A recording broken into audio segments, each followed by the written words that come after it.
Welcome to Storytime Haven. Today we delve into Visible and Invisible by E.F. Benson, a captivating tale that explores the boundaries of perception and reality.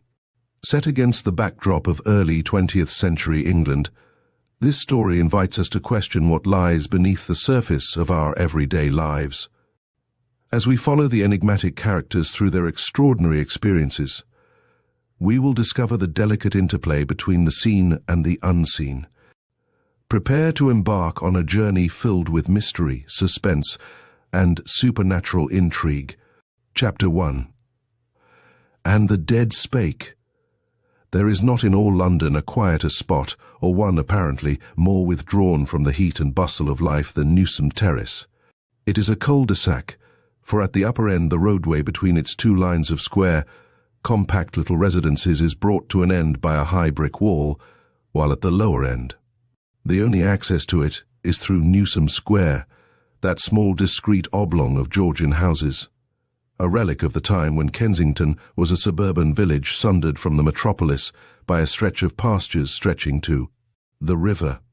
Both square and terrace are most inconveniently situated for those whose ideal environment includes a rank of taxicabs immediately opposite their door, a spate of buses roaring down the street, and a procession of underground trains, accessible by a station a few yards away, shaking and rattling the cutlery and silver on their dining tables. In consequence, Newsome Terrace had come, 2 years ago, to be inhabited by leisurely and retired folk, or by those who wished to pursue their work in quiet and tranquility. Children with hoops and scooters are phenomena rarely encountered in the terrace, and dogs are equally uncommon.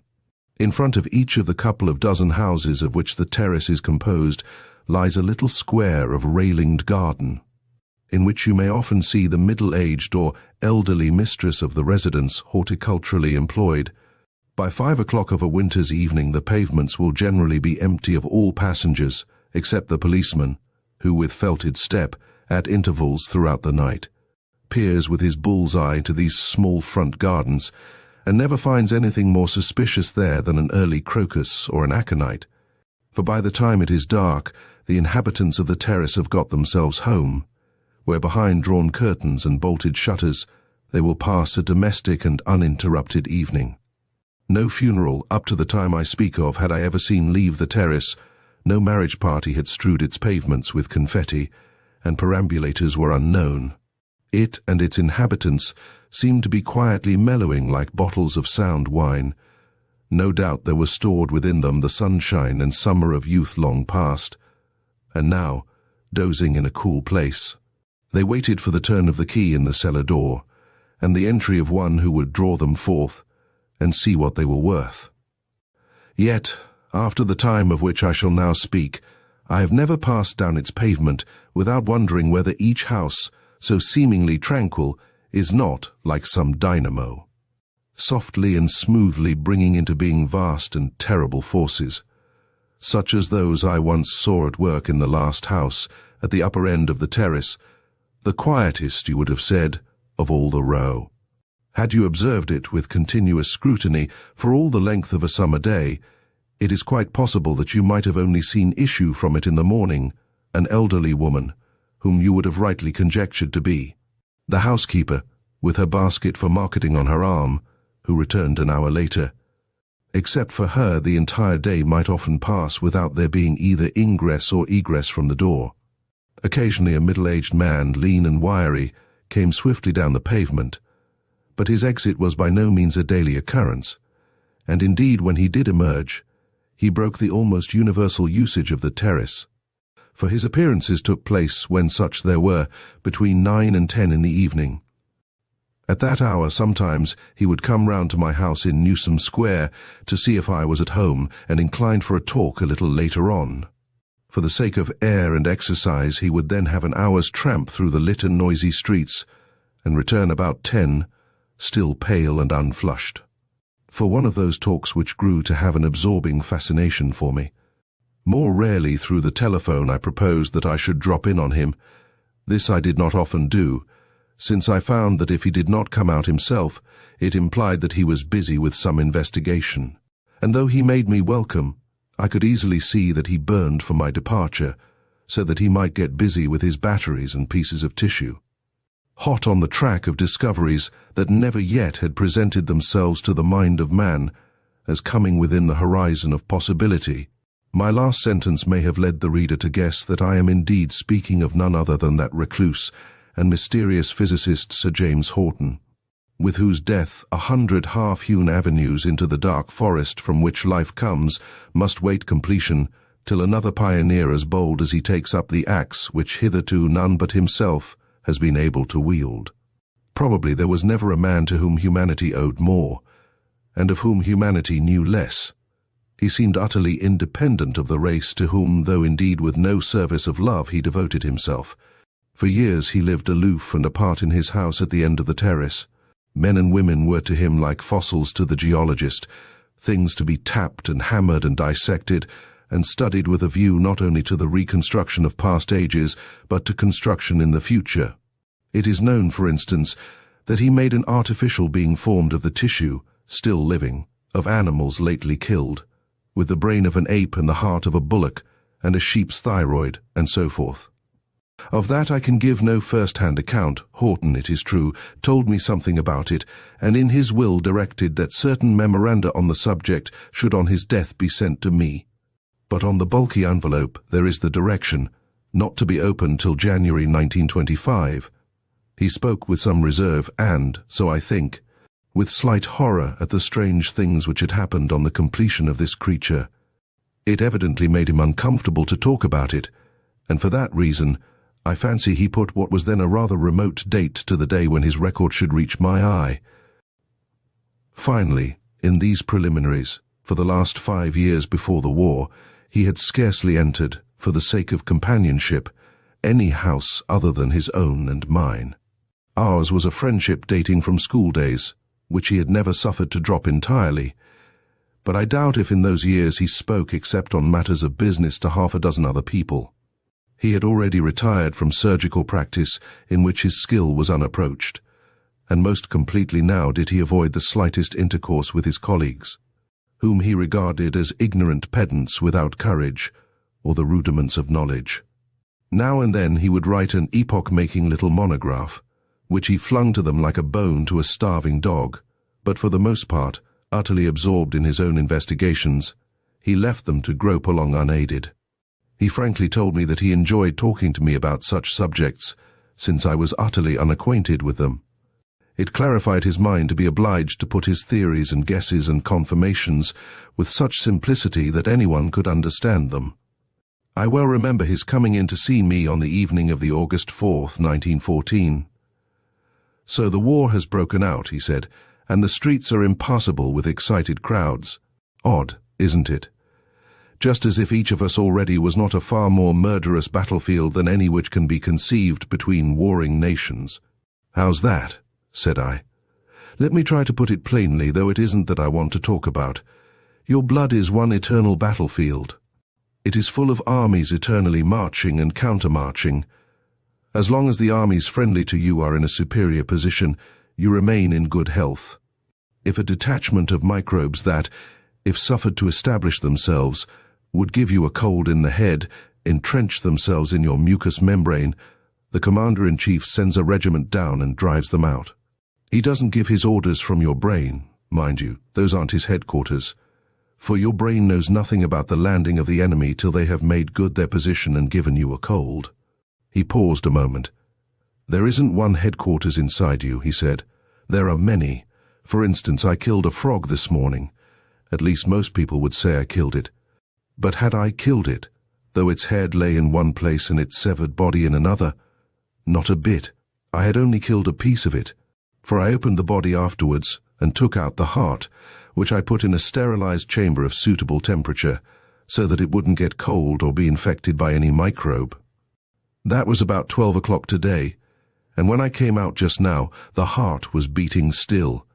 It was alive, in fact. That's full of suggestions, you know. Come and see it." The terrace had been stirred into volcanic activity by the news of war. The vendor of some late edition had penetrated into its quietude, and there were half a dozen parlour maids fluttering about like black and white moths. But once inside Horton's door, isolation, as of an Arctic night, seemed to close round me. He had forgotten his latchkey, but his housekeeper, then newly come to him, who became so regular and familiar a figure in the terrace, must have heard his step, for before he rang the bell she had opened the door, and stood with his forgotten latchkey in her hand. "Thanks, Mrs. Gabriel," said he, and without a sound the door shut behind us. Both her name and face, as reproduced in some illustrated daily paper, seemed familiar, rather terribly familiar. But before I had time to grope for the association, Horton supplied it. "Tried for the murder of her husband 6 months ago," he said. "Odd case. The point is that she is the one and perfect housekeeper. I once had 4 servants, and everything was all mucky, as we used to say at school. Now I live in amazing comfort and propriety with one. She does everything. She is cook, valet, housemaid, butler, and won't have anyone to help her. No doubt she killed her husband, but she planned it so well that she could not be convicted. She told me quite frankly who she was when I engaged her. Of course I remembered the whole trial vividly now. Her husband, a morose, quarrelsome fellow, tipsy as often as sober, had, according to the defense, cut his own throat, while shaving, according to the prosecution, she had done that for him. There was the usual discrepancy of evidence as to whether the wound could have been self-inflicted, and the prosecution tried to prove that the face had been lathered after his throat had been cut. So singular an exhibition of forethought and nerve had hurt rather than helped their case, and after prolonged deliberation on the part of the jury, she had been acquitted. Yet not less singular was Horton's selection of a probable murderess, however efficient, as housekeeper. He anticipated this reflection. "Apart from the wonderful comfort of having a perfectly appointed and absolutely silent house," he said, "I regard Mrs. Gabriel as a sort of insurance against my being murdered. If you had been tried for your life, you would take very especial care not to find yourself in suspicious proximity to a murdered body again. No more deaths in your house, if you could help it. Come through to my laboratory and look at my little instance of life after death." Certainly it was amazing to see that little piece of tissue still pulsating with what must be called life. It contracted and expanded faintly indeed, but perceptibly, though for 9 hours now it had been severed from the rest of the organization. All by itself it went on living, and if the heart could go on living with nothing, you would say, to feed and stimulate its energy, there must also, so reasoned Horton, reside in all the other vital organs of the body, other independent focuses of life. Of course a severed organ like that, he said, will run down quicker than if it had the cooperation of the others, and presently I shall apply a gentle electric stimulus to it. If I can keep that glass bowl under which it beats at the temperature of a frog's body in sterilized air, I don't see why it should not go on living. Food. Of course there's the question of feeding it. Do you see what that opens up in the way of surgery? Imagine a shop with glass cases containing healthy organs taken from the dead. Say a man dies of pneumonia. He should, as soon as ever the breath is out of his body, be dissected, and though they would, of course, destroy his lungs, as they will be full of pneumococci, his liver and digestive organs are probably healthy. Take them out, keep them in a sterilized atmosphere with the temperature at 98.4, and sell the liver, let us say, to another poor devil who has cancer there. Fit him with a new healthy liver, eh? And insert the brain of someone who has died of heart disease into the skull of a congenital idiot, I asked. Yes, perhaps, but the brain's tiresomely complicated in its connections and the joining up of the nerves, you know. Surgery will have to learn a lot before it fits new brains in, and the brain has got such a lot of functions. All thinking, all inventing seem to belong to it, though as you have seen, the heart can get on quite well without it. But there are other functions of the brain I want to study first. I've been trying some experiments already. He made some little readjustment to the flame of the spirit lamp, which kept at the right temperature the water that surrounded the sterilized receptacle in which the frog's heart was beating. Start with the more simple and mechanical uses of the brain, he said. Primarily it is a sort of record office, a diary. Say that I rap your knuckles with that ruler. What happens? The nerves there send a message to the brain, of course, saying, how can I put it most simply, saying, somebody is hurting me, and the eye sends another, saying, I perceive a ruler hitting my knuckles, and the ear sends another, saying, I hear the rap of it. But leaving all that alone, what else happens? Why, the brain records it. It makes a note of your knuckles having been hit. He had been moving about the room as he spoke, taking off his coat and waistcoat and putting on in their place a thin black dressing gown. And by now he was seated in his favorite attitude, cross-legged on the hearthrug, looking like some magician, or perhaps the Afrit, which a magician of black arts had caused to appear. He was thinking intently now, passing through his fingers his string of amber beads, and talking more to himself than to me. And how does it make that note? He went on. Why, in the manner in which phonograph records are made. There are millions of minute dots, depressions, pockmarks on your brain which certainly record what you remember, what you have enjoyed or disliked, or done or said. The surface of the brain, anyhow, is large enough to furnish writing paper for the record of all these things, of all your memories. If the impression of an experience has not been acute, the dot is not sharply impressed, and the record fades, in other words, you come to forget it. But if it has been vividly impressed, the record is never obliterated. Mrs. Gabriel, for instance, won't lose the impression of how she lathered her husband's face after she had cut his throat. That's to say, if she did it. Now do you see what I'm driving at? Of course you do. There is stored within a man's head the complete record of all the memorable things he has done and said. There are all his thoughts there, and all his speeches, and, most well-marked of all, his habitual thoughts and the things he has often said.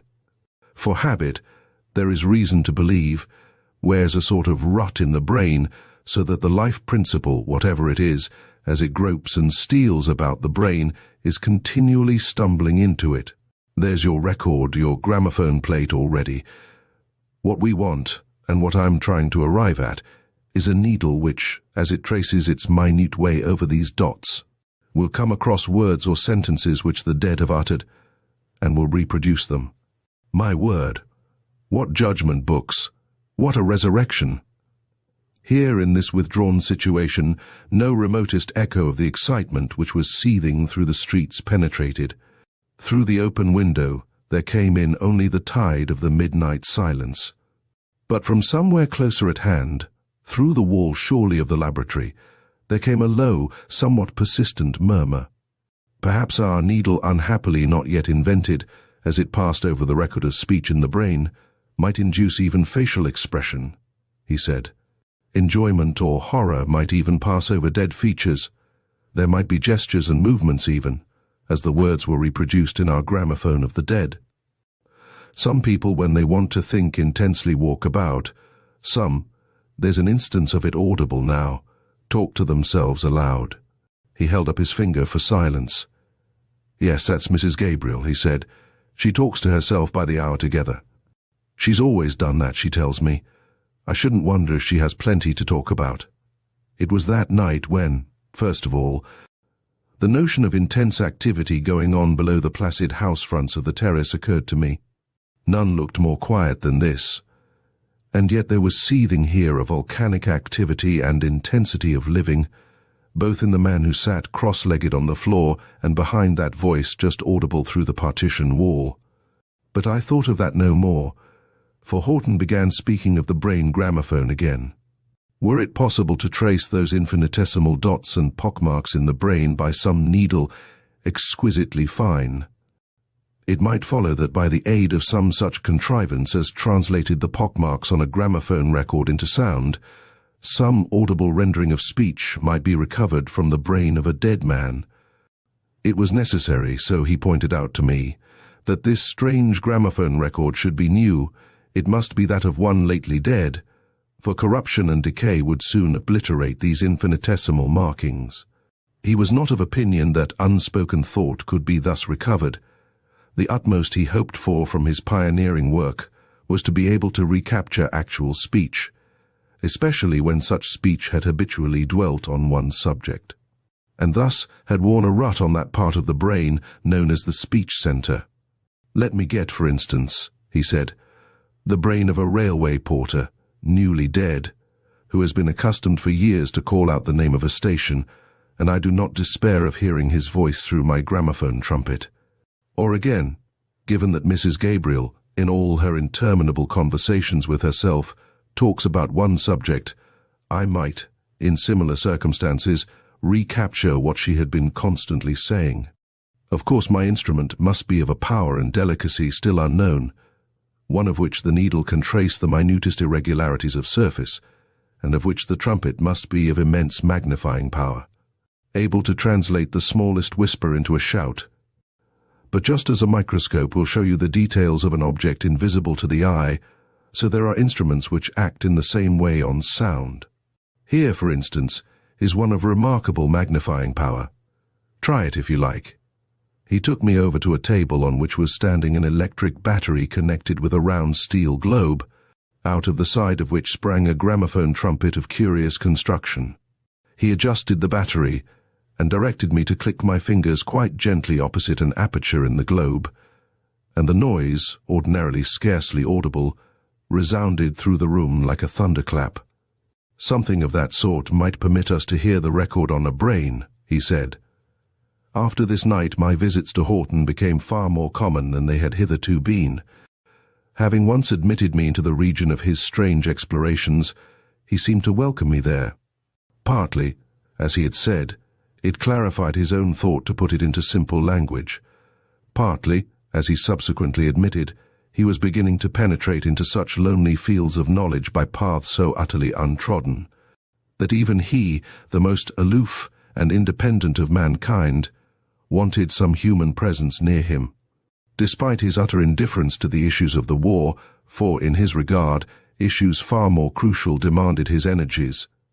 He offered himself as surgeon to a London hospital for operations on the brain, and his services, naturally, were welcomed, for none brought knowledge or skill like his to such work. Occupied all day, he performed miracles of healing, with bold and dexterous excisions which none but he would have dared to attempt. He would operate, often successfully, for lesions that seemed certainly fatal, and all the time he was learning. He refused to accept any salary, he only asked, in cases where he had removed pieces of brain matter, to take these away, in order by further examination and dissection, to add to the knowledge and manipulative skill which he devoted to the wounded. He wrapped these morsels in sterilized lint and took them back to the terrace in a box, electrically heated to maintain the normal temperature of a man's blood. His fragment might then, so he reasoned, keep some sort of independent life of its own, even as the severed heart of a frog had continued to beat for hours without connection with the rest of the body. Then for half the night he would continue to work on these sundered pieces of tissue, scarcely dead, which his operations during the day had given him. Simultaneously, he was busy over the needle that must be of such infinite delicacy. One evening, fatigued with a long day's work, I had just heard with a certain tremor of uneasy anticipation the whistles of warning which heralded an air raid, when my telephone bell rang. My servants, according to custom, had already betaken themselves to the cellar, and I went to see what the summons was, determined in any case not to go out into the streets. I recognized Horton's voice. "I want you at once," he said. "But the warning whistles have gone," said I, "and I don't like showers of shrapnel." "Oh, never mind that," said he. "You must come. I'm so excited that I distrust the evidence of my own ears. I want a witness. Just come." He did not pause for my reply, for I heard the click of his receiver going back into its place. Clearly he assumed that I was coming, and that I suppose had the effect of suggestion on my mind. I told myself that I would not go, but in a couple of minutes his certainty that I was coming, coupled with the prospect of being interested in something else than air raids, made me fidget in my chair and eventually go to the street door and look out. The moon was brilliantly bright, the square quite empty, and far away the coughings of very distant guns. Next moment, almost against my will, I was running down the deserted pavements of Newsom Terrace. My ring at his bell was answered by Horton before Mrs. Gabriel could come to the door, and he positively dragged me in. "I shan't tell you a word of what I'm doing," he said. I want you to tell me what you hear. Come into the laboratory." The remote guns were silent again as I sat myself, as directed, in a chair close to the gramophone trumpet, but suddenly through the wall I heard the familiar mutter of Mrs. Gabriel's voice. Horton, already busy with his battery, sprang to his feet. "That won't do," he said. "I want absolute silence." He went out of the room and I heard him calling to her.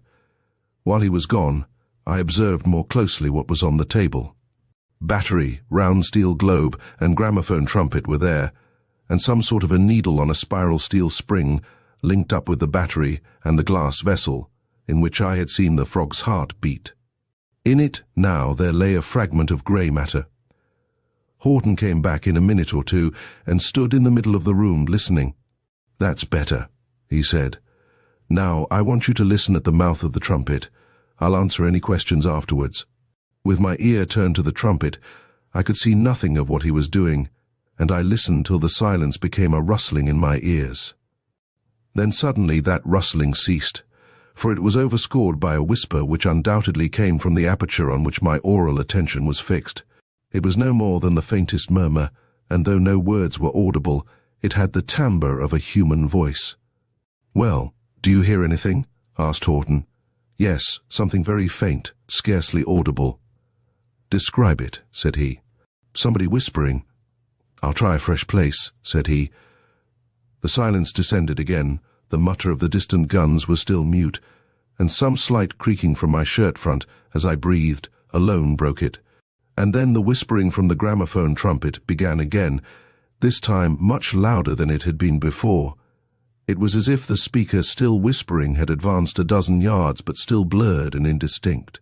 More unmistakable, too, was it that the whisper was that of a human voice. And every now and then, whether fancifully or not, I thought I caught a word or two. For a moment it was silent altogether, and then with a sudden inkling of what I was listening to, I heard something begin to sing.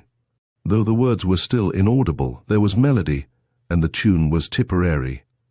From that convolvulus-shaped trumpet there came 2 bars of it. "And what do you hear now?" cried Horton with a crack of exultation in his voice. "Singing, singing." That's the tune they all sang.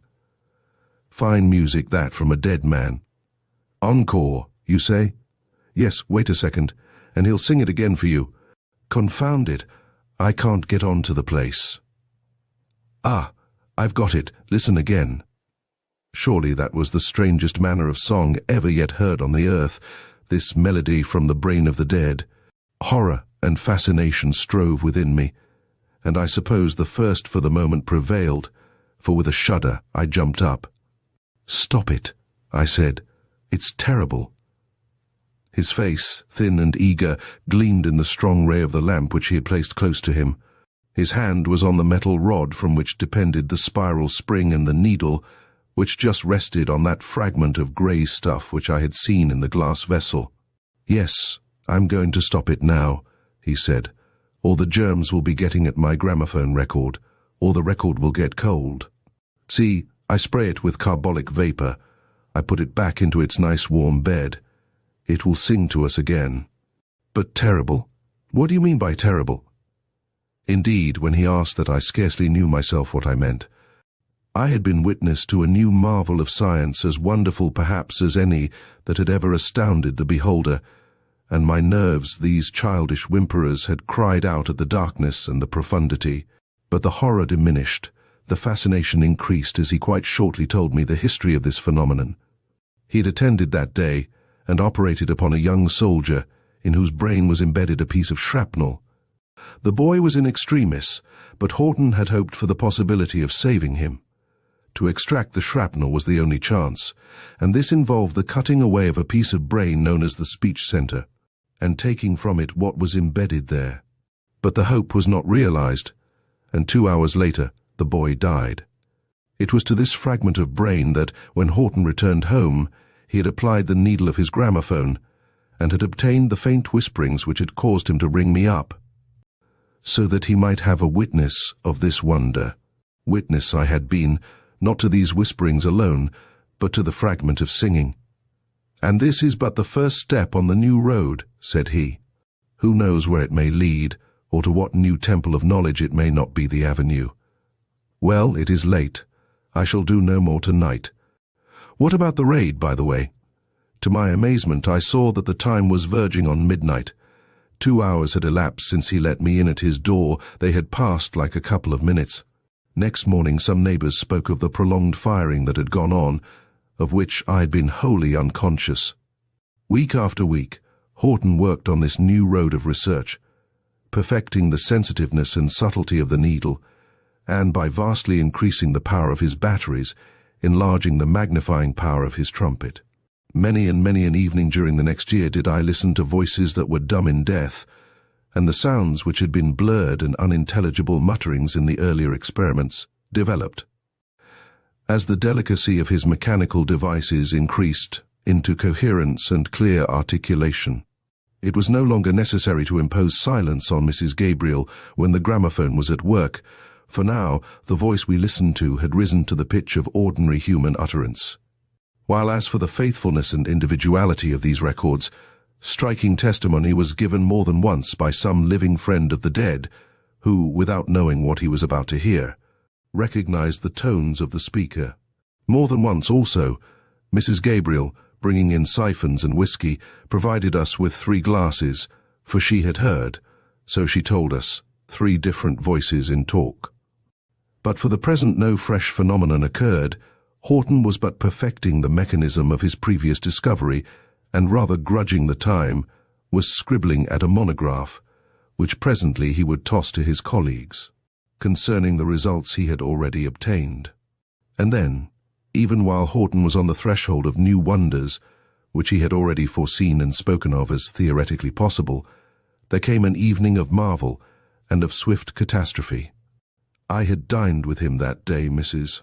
Gabriel deftly serving the meal that she had so daintily prepared, and towards the end, as she was clearing the table for our dessert, she stumbled, I supposed, on a loose edge of carpet, quickly recovering herself.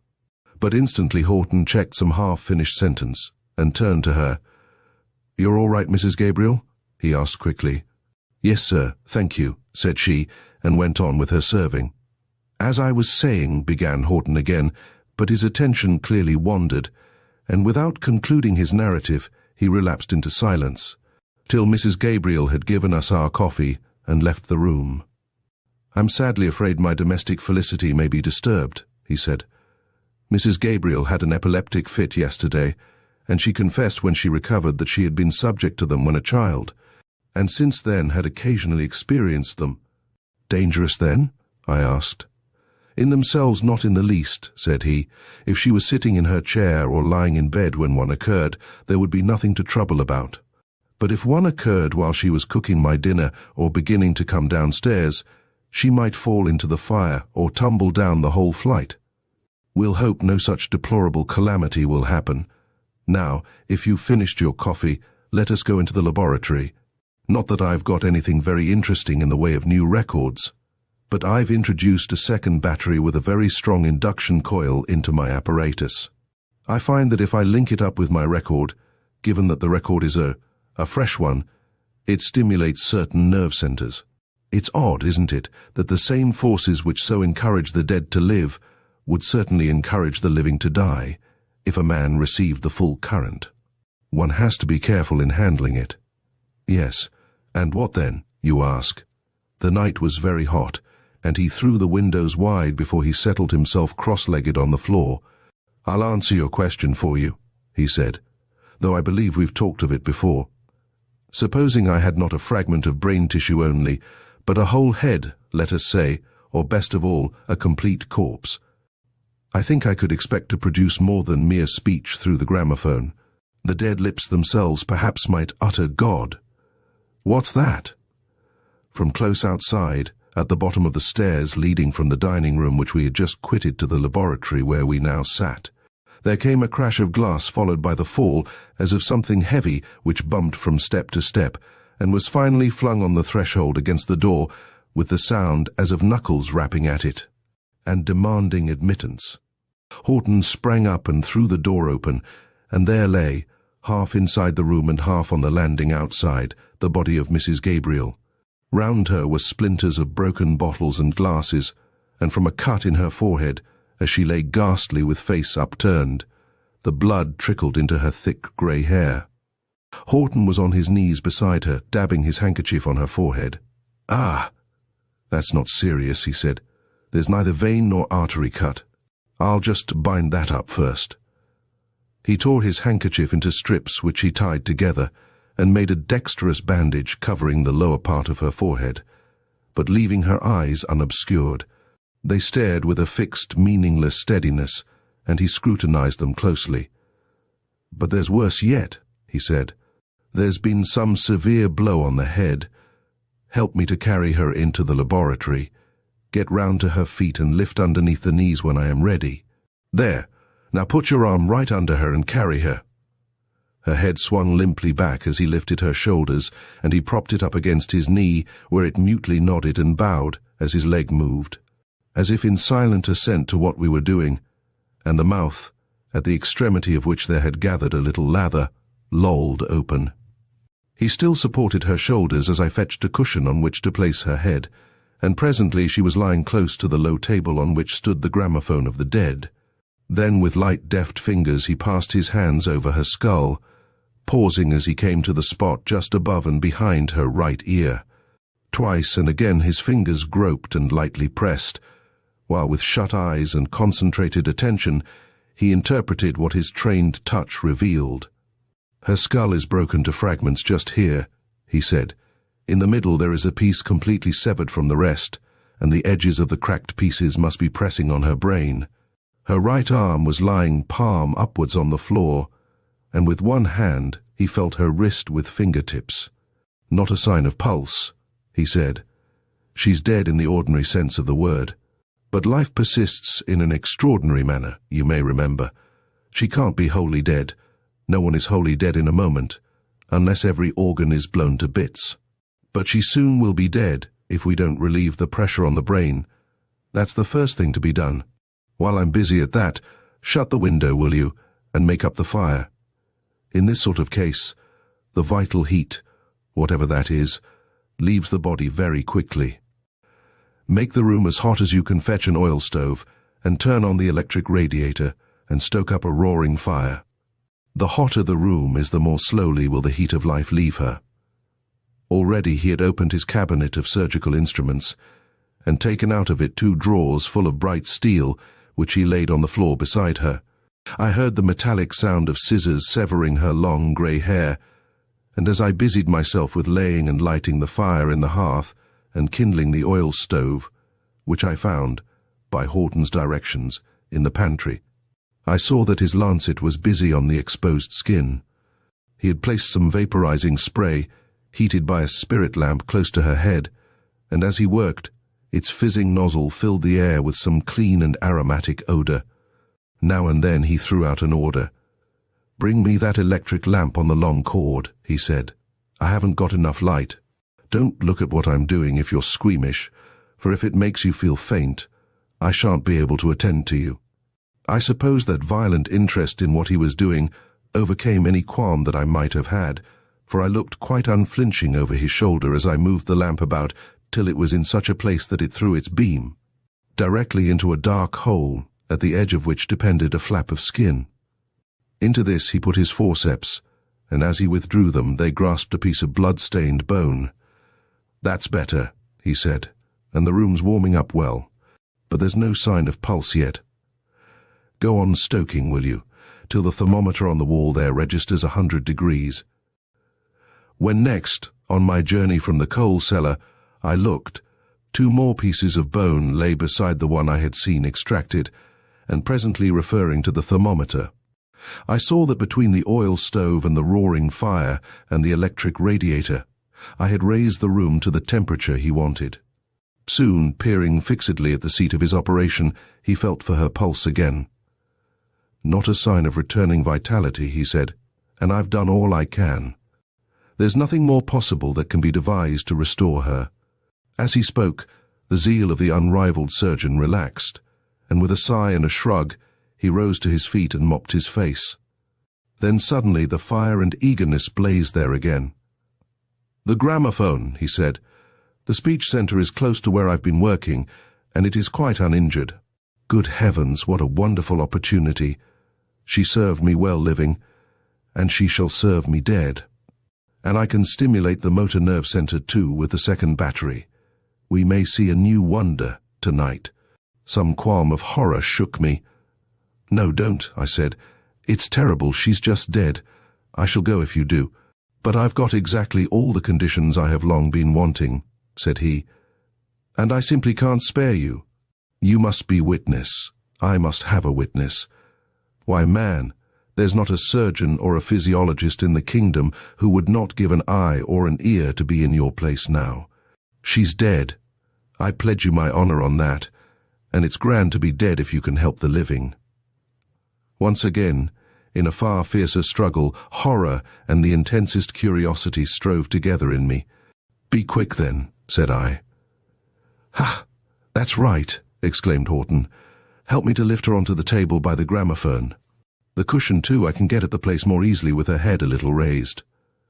He turned on the battery, and with the movable light close beside him, brilliantly illuminating what he sought, he inserted the needle of the gramophone into the jagged aperture in her skull. For a few minutes as he groped and explored there was silence, and then quite suddenly Mrs. Gabriel's voice, clear and unmistakable, and of the normal loudness of human speech, issued from the trumpet. Yes, I always said that I'd be even with him, came the articulated syllables. He used to knock me about, he did, when he came home drunk, and often I was black and blue with bruises. But I'll give him a redness for the black and blue. The record grew blurred. Instead of articulate words, there came from it a gobbling noise.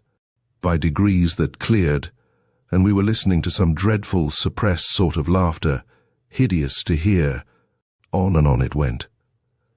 I've got into some sort of rut, said Horton. She must have laughed a lot to herself. For a long time we got nothing more except the repetition of the words we had already heard, and the sound of that suppressed laughter. Then Horton drew towards him the second battery. I'll try a stimulation of the motor nerve centers, he said. Watch her face. He propped the gramophone needle in position and inserted into the fractured skull the 2 poles of the second battery, moving them about there very carefully. And as I watched her face, I saw with a freezing horror that her lips were beginning to move. Her mouth's moving, I cried. She can't be dead. He peered into her face. Nonsense, he said. That's only the stimulus from the current. She's been dead half an hour. Ah, what's coming now? The lips lengthened into a smile, the lower jaw dropped, and from her mouth came the laughter we had heard just now through the gramophone. And then the dead mouth spoke, with a mumble of unintelligible words, a bubbling torrent of incoherent syllables. I'll turn the full current on, he said. The head jerked and raised itself. The lips struggled for utterance, and suddenly she spoke swiftly and distinctly. Just when he'd got his razor out, she said, I came up behind him and put my hand over his face and bent his neck back over his chair with all my strength. And I picked up his razor, and with one slit, that was the way to pay him out. And I didn't lose my head, but I lathered his chin well and put the razor in his hand and left him there, and went downstairs and cooked his dinner for him, and then an hour afterwards, as he didn't come down, I went to see what kept him. It was a nasty cut in his neck that had kept him. Horton suddenly withdrew the 2 poles of the battery from her head, and even in the middle of her word the mouth ceased working and lay rigid and open. By God, he said, there's a tale for dead lips to tell, but we'll get more yet. Exactly what happened then I never knew. It appeared to me that as he still leaned over the table with the 2 poles of the battery in his hand, his foot slipped, and he fell forward across it. There came a sharp crack, and a flash of blue dazzling light, and there he lay face downwards, with arms that just stirred and quivered. With his fall, the 2 poles that must momentarily have come into contact with his hand were jerked away again, and I lifted him and laid him on the floor. But his lips, as well as those of the dead woman, had spoken for the last time. Chapter 2. The Outcast. When Mrs. Akers bought the gatehouse at Tarleton, which had stood so long without a tenant, and appeared in that very agreeable and lively little town as a resident. Sufficient was already known about her past history to entitle her to friendliness and sympathy.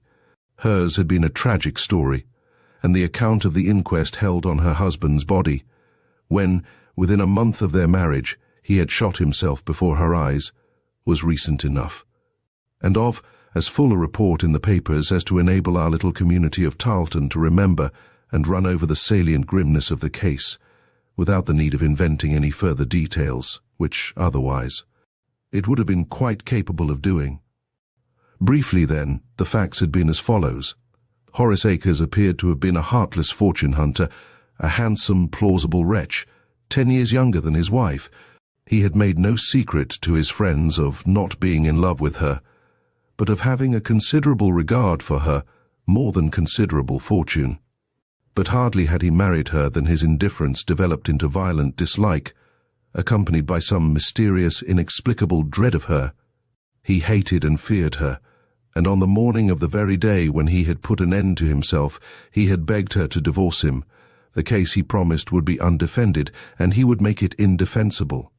She, poor soul, had refused to grant this, for, as corroborated by the evidence of friends and servants, she was utterly devoted to him, and stated with that quiet dignity which distinguished her throughout this ordeal, that she hoped that he was the victim of some miserable but temporary derangement, and would come to his right mind again. He had dined that night at his club, leaving his month-old bride to pass the evening alone, and had returned between 11 and 12 that night in a state of vile intoxication. He had gone up to her bedroom, pistol in hand, had locked the door, and his voice was heard screaming and yelling at her. Then followed the sound of one shot. On the table in his dressing room was found a half-sheet of paper, dated that day, and this was read out in court. "The horror of my position," he had written, "is beyond description and endurance. I can bear it no longer, my soul sickens." The jury, without leaving the court, returned the verdict that he had committed suicide while temporarily insane, and the coroner, at their request, expressed their sympathy and his own with the poor lady who, as testified on all hands, had treated her husband with the utmost tenderness and affection.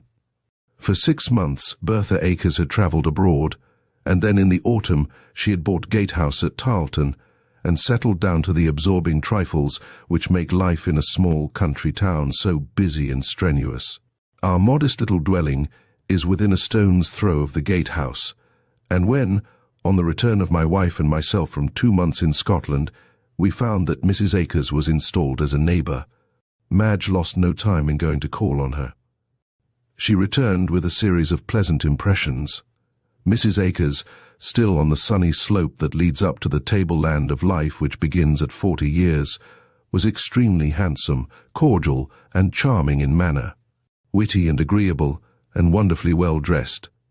Before the conclusion of her call, Madge, in country fashion, had begged her to dispose with formalities, and, instead of a frigid return of the call, to dine with us quietly next day.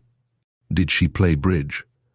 That being so, we would just be a party of 4, for her brother, Charles Allington, had proposed himself for a visit. I listened to this with sufficient attention to grasp what Madge was saying. But what I was really thinking about was a chess problem which I was attempting to solve. But at this point, I became acutely aware that her stream of pleasant impressions dried up suddenly, and she became stonily silent. She shut speech off as by the turn of a tap, and glowered at the fire, rubbing the back of one hand with the fingers of another, as is her habit in perplexity. "Go on," I said. She got up, suddenly restless. "All I have been telling you is literally and soberly true," she said. "I thought Mrs. Akers charming and witty and good-looking and friendly.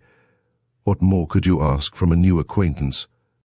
And then, after I had asked her to dinner, I suddenly found for no earthly reason that I very much disliked her. I couldn't bear her. You said she was wonderfully well dressed," I permitted myself to remark.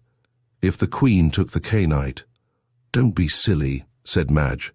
"I am wonderfully well dressed too. But behind all her agreeableness and charm and good looks, I suddenly felt there was something else which I detested and dreaded. It's no use asking me what it was because I haven't the slightest idea. If I knew what it was, the thing would explain itself. But I felt a horror. Nothing vivid, nothing close, you understand, but somewhere in the background. Can the mind have a turn, do you think, just as the body can, when for a second or two you suddenly feel giddy? I think it must have been that. I'm sure it was that. But I'm glad I asked her to dine. I mean to like her. I shan't have a turn again, shall I?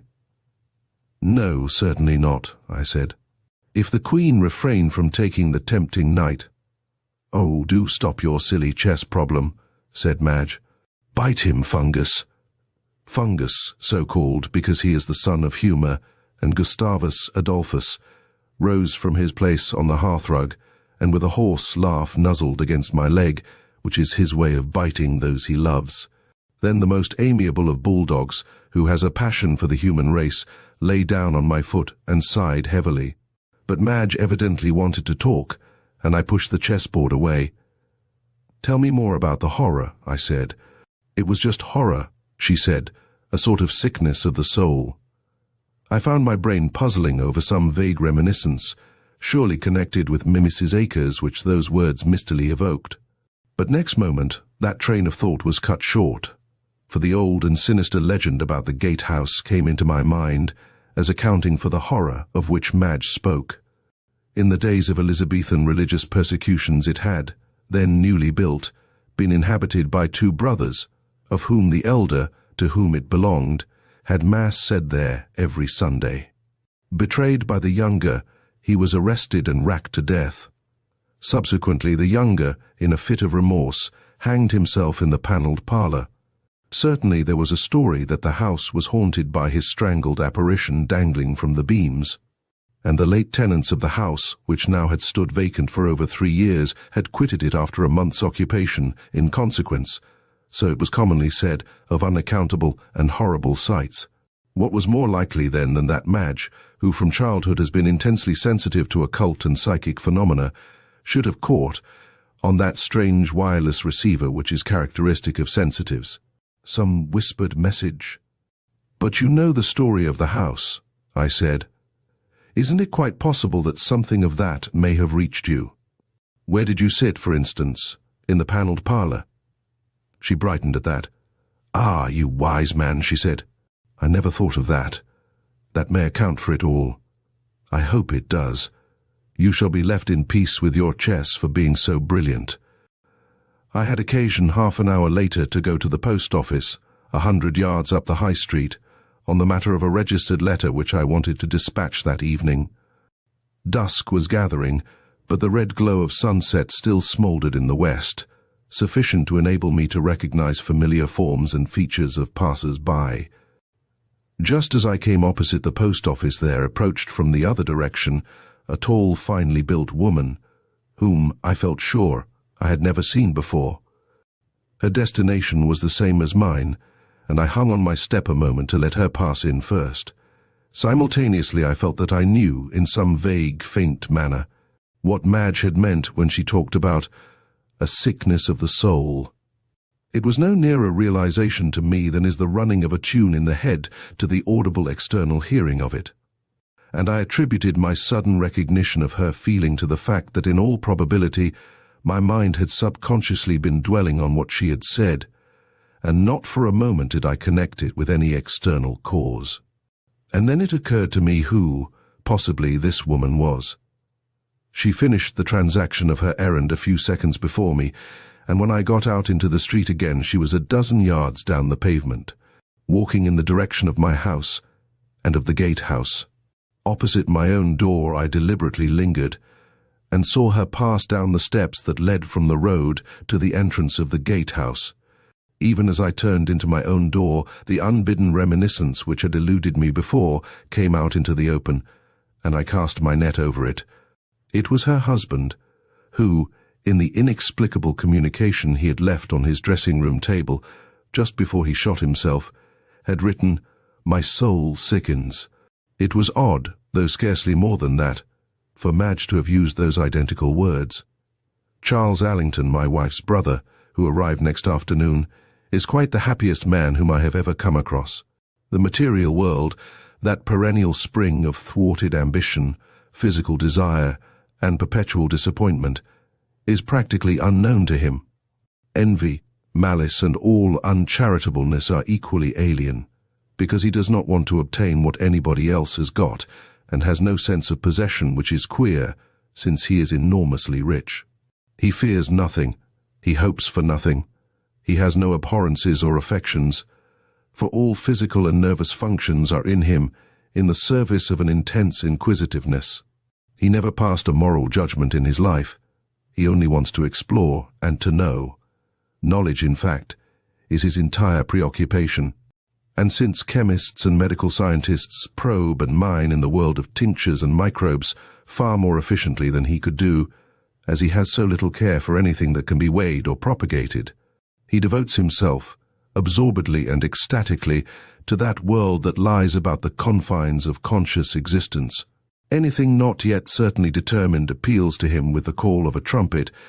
He ceases to take an interest in a subject as soon as it shows signs of assuming a practical and definite status. He was intensely concerned, for instance, in wireless transmission, until Signor Marconi proved that it came within the scope of practical science, and then Charles abandoned it as dull. I had seen him last 2 months before, when he was in a great perturbation, since he was speaking at a meeting of Anglo-Israelites in the morning, to show that the scone stone, which is now in the coronation chair at Westminster, was for certain the pillow on which Jacob's head had rested when he saw the vision at Bethel, was addressing the Psychical Research Society in the afternoon on the subject of messages received from the dead through automatic script, and in the evening was, by way of a holiday, only listening to a lecture on reincarnation. None of these things could, as yet, be definitely proved, and that was why he loved them. During the intervals when the occult and the fantastic do not occupy him, he is, in spite of his 50 years and wizened mien, exactly like a schoolboy of 18 back on his holidays, and brimming with superfluous energy. I found Charles already arrived when I got home next afternoon, after a round of golf. He was betwixt and between the serious and the holiday mood, for he had evidently been reading to Madge from a journal concerning reincarnation, and was rather severe to me. "Golf," he said with insulting scorn. "What is there to know about golf? You hit a ball into the air." I was a little sore over the events of the afternoon. "That's just what I don't do," I said. "I hit it along the ground." "Well, it doesn't matter where you hit it," said he. "It's all subject to known laws. But the guess, the conjecture, there's the thrill and the excitement of life. The charlatan with his new cure for cancer, the automatic writer with his messages from the dead, the reincarnationist with his positive assertions that he was Napoleon or a Christian slave, they are the people who advance. Knowledge. You have to guess before you know. Even Darwin saw that when he said you could not investigate without a hypothesis." "So what's your hypothesis this minute?" I asked. "Why, that we've all lived before, and that we're going to live again here on this same old earth. Any other conception of a future life is impossible. Are all the people who have been born and have died since the world emerged from chaos going to become inhabitants of some future world? What a squash, you know, my dear Madge. Now I know what you're going to ask me. If we've all lived before, why can't we remember it? But that's so simple. If you remembered being Cleopatra, you would go on behaving like Cleopatra, and what would Tarleton say? Judas Iscariot, too. Fancy knowing you had been Judas Iscariot. You couldn't get over it.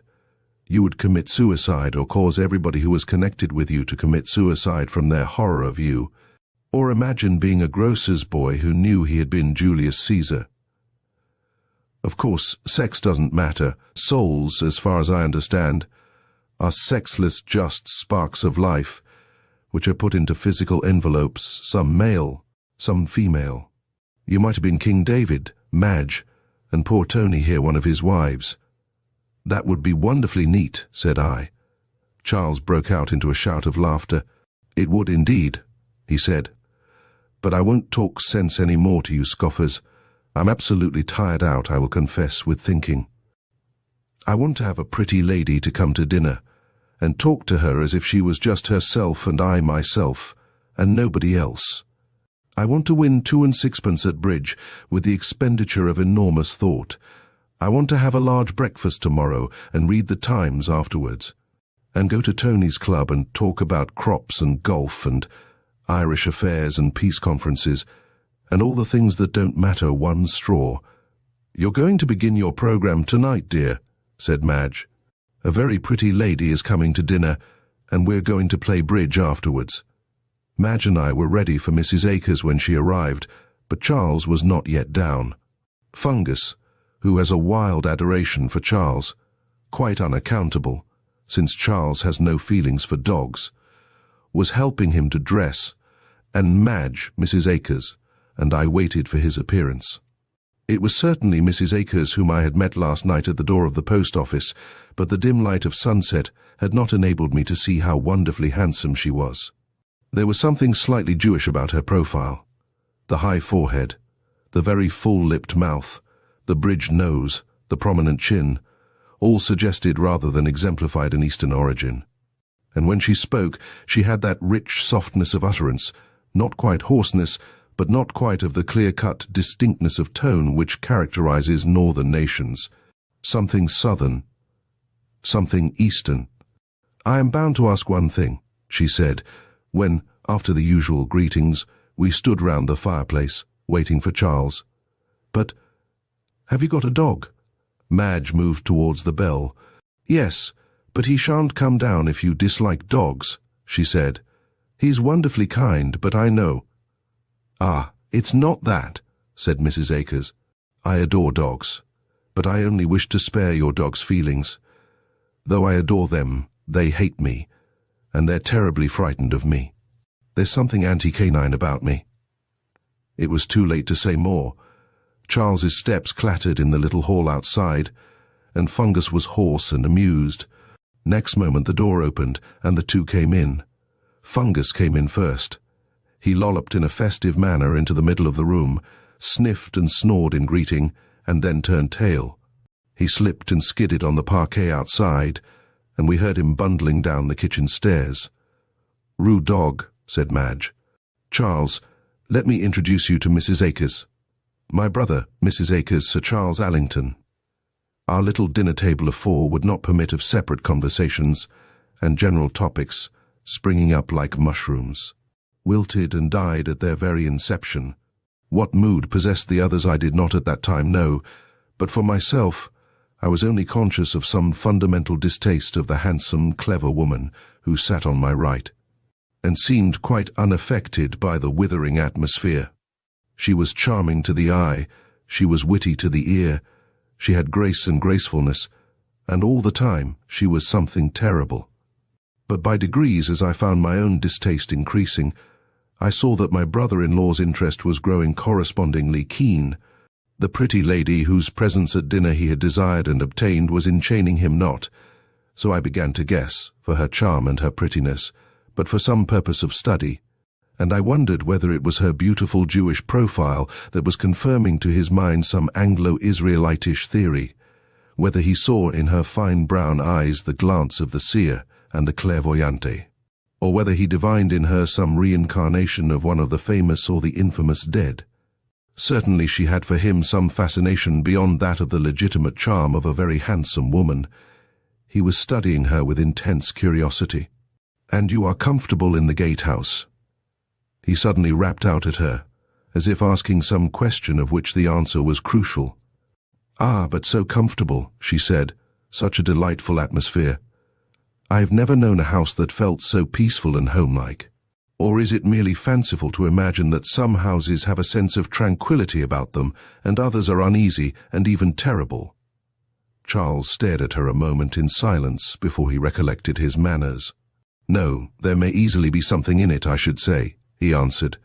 "One can imagine long centuries of tranquility actually investing a home with some sort of psychical aura perceptible to those who are sensitive."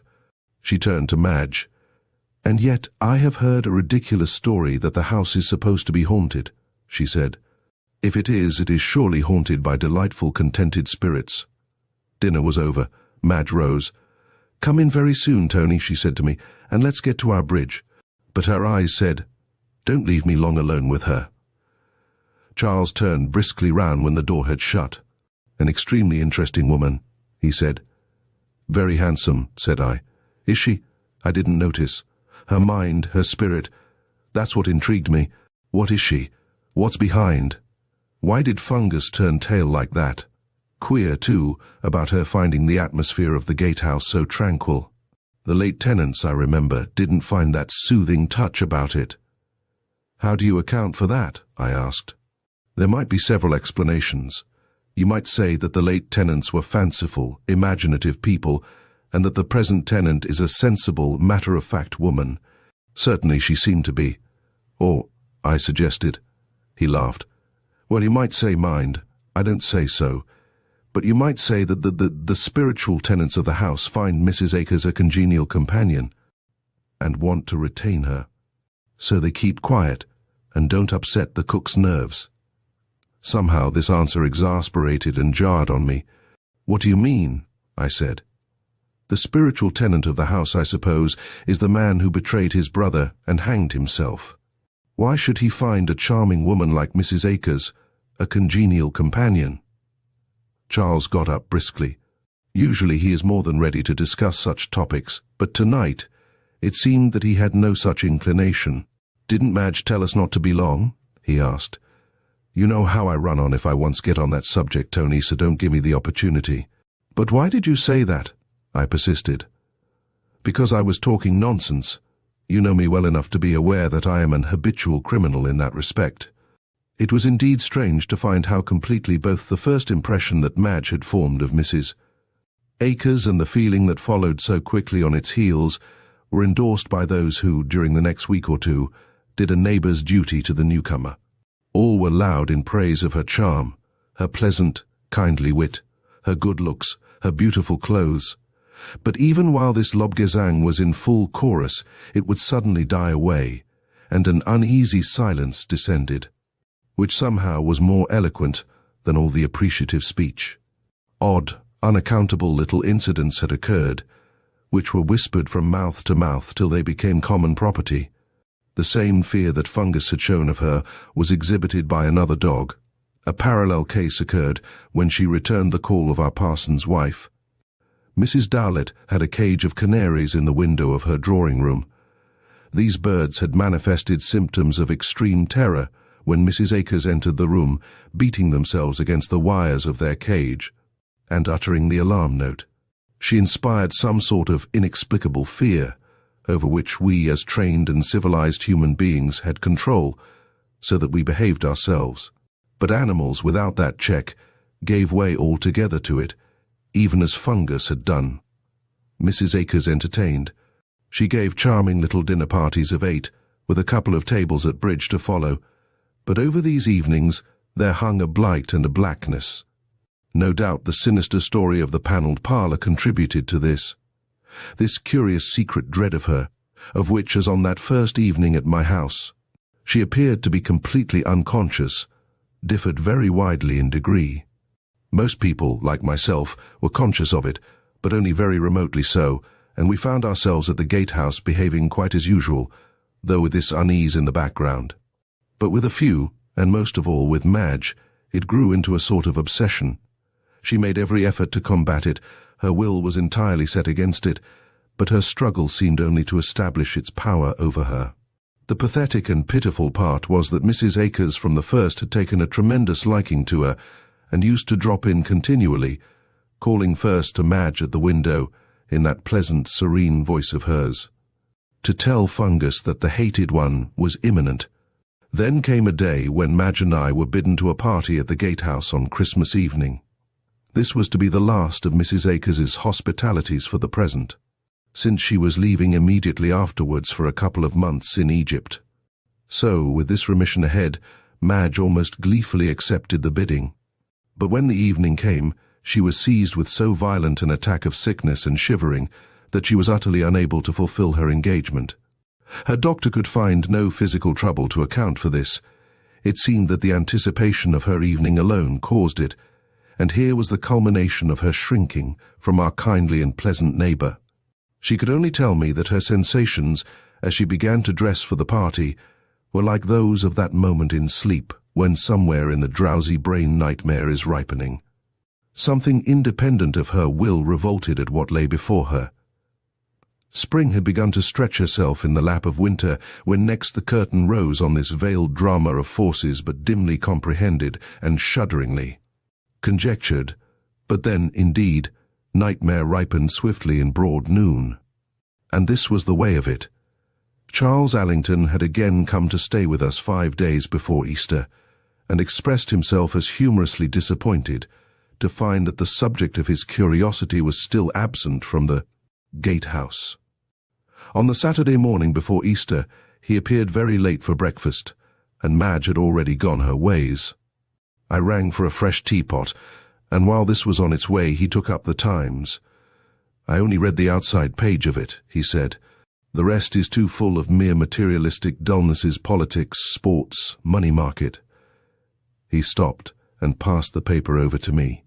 "There, where I'm pointing," he said, "among the deaths, the first one."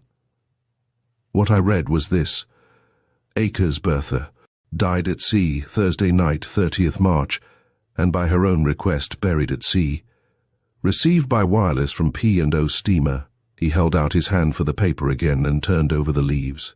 "Lloyd's," he said. "The Peshawar arrived at Tilbury yesterday afternoon. The burial must have taken place somewhere in the English Channel. On the afternoon of Easter Sunday, Madge and I motored out to the golf links 3 miles away. She proposed to walk along the beach just outside the dunes while I had my round, and returned to the clubhouse for tea in 2 hours' time. The day was one of most lucid spring. A warm southwest wind bowled white clouds along the sky, and their shadows jovially scudded over the sandhills. We had told her of Mrs. Akers's death, and from that moment something dark and vague which had been lying over her mind since the autumn seemed to join this fleet of the shadows of clouds and leave her in sunlight. We parted at the door of the clubhouse, and she set out on her walk. Half an hour later, as my opponent and I were waiting on the 5th tee, where the road crosses the links, for the couple in front of us to move on, a servant from the clubhouse, scudding along the road, caught sight of us, and, jumping from his bicycle, came to where we stood. "You're wanted at the clubhouse, sir," he said to me. "Mrs. Carford was walking along the shore, and she found something left by the tide." "A body, sir." "'Twas in a sack, but the sack was torn, and she saw. It's upset her very much, sir. We thought it best to come for you." I took the boy's bicycle and went back to the clubhouse as fast as I could turn the wheel. I felt sure I knew what Madge had found, and, knowing that, realized the shock. 5 minutes later she was telling me her story in gasps and whispers. The tide was going down, she said, and I walked along the high water mark. There were pretty shells, I was picking them up, and then I saw it in front of me, just shapeless, just a sack. And then, as I came nearer, it took shape. There were knees and elbows. It moved, it rolled over, and where the head was the sack was torn, and I saw her face. Her eyes were open, Tony, and I fled. All the time I felt it was rolling along after me. "Oh, Tony, she's dead, isn't she? She won't come back to the gatehouse. Do you promise me?" "There's something awful. I wonder if I guess. The sea gives her up. The sea won't suffer her to rest in it." The news of the finding had already been telephoned to Tarleton, and soon a party of 4 men with a stretcher arrived. There was no doubt as to the identity of the body, for though it had been in the water for 3 days, no corruption had come to it. The weights with which at burial it had been laden must by some strange chance have been detached from it, and by a chance stranger, yet it had drifted to the shore closest to her home. That night it lay in the mortuary, and the inquest was held on it next day, though that was a bank holiday. From there it was taken to the gatehouse and coffined, and it lay in the panelled parlour for the funeral on the morrow. Madge, after that one hysterical outburst, had completely recovered herself, and on the Monday evening she made a little wreath of the spring flowers, which the early warmth had called into blossom in the garden, and I went across with it to the gatehouse. Though the news of Mrs. Akers' death and the subsequent finding of the body had been widely advertised, there had been no response from relations or friends. And as I laid the solitary wreath on the coffin, a sense of the utter loneliness of what lay within seized and encompassed me. And then a portent, no less, took place before my eyes. Hardly had the freshly gathered flowers been laid on the coffin than they drooped and wilted. The stalks of the daffodils bent, and their bright chalices closed. The odor of the wallflowers died, and they withered as I watched. What did it mean, that even the petals of spring shrank and were moribund? I told Madge nothing of this, and she, as if through some pang of remorse, was determined to be present next day at the funeral. No arrival of friends or relations had taken place, and from the gatehouse there came none of the servants. They stood in the porch as the coffin was brought out of the house, and even before it was put into the hearse had gone back again and closed the door. So, at the cemetery on the hill above Tarleton, Madge and her brother and I were the only mourners. The afternoon was densely overcast, though we got no rainfall, and it was with thick clouds above and a sea mist drifting between the gravestones that we came, after the service in the cemetery chapel, to the place of interment. And then, I can hardly write of it now. When it came for the coffin to be lowered into the grave, it was found that by some faulty measurement it could not descend, for the excavation was not long enough to hold it. Madge was standing close to us, and at this moment I heard her sob. "And the kindly earth will not receive her," she whispered. There was awful delay. The diggers must be sent for again, and meantime the rain had begun to fall thick and tepid. For some reason, perhaps some outlying feeler of Madge's obsession, had wound a tentacle round me. I felt that I must know that earth had gone to earth, but I could not suffer Madge to wait. So, in this miserable pause, I got Charles to take her home, and then returned. Pick and shovel were busy, and soon the resting place was ready. The interrupted service continued. The handful of wet earth splashed on the coffin lid, and when all was over I left the cemetery, still feeling, I knew not why, that all was not over.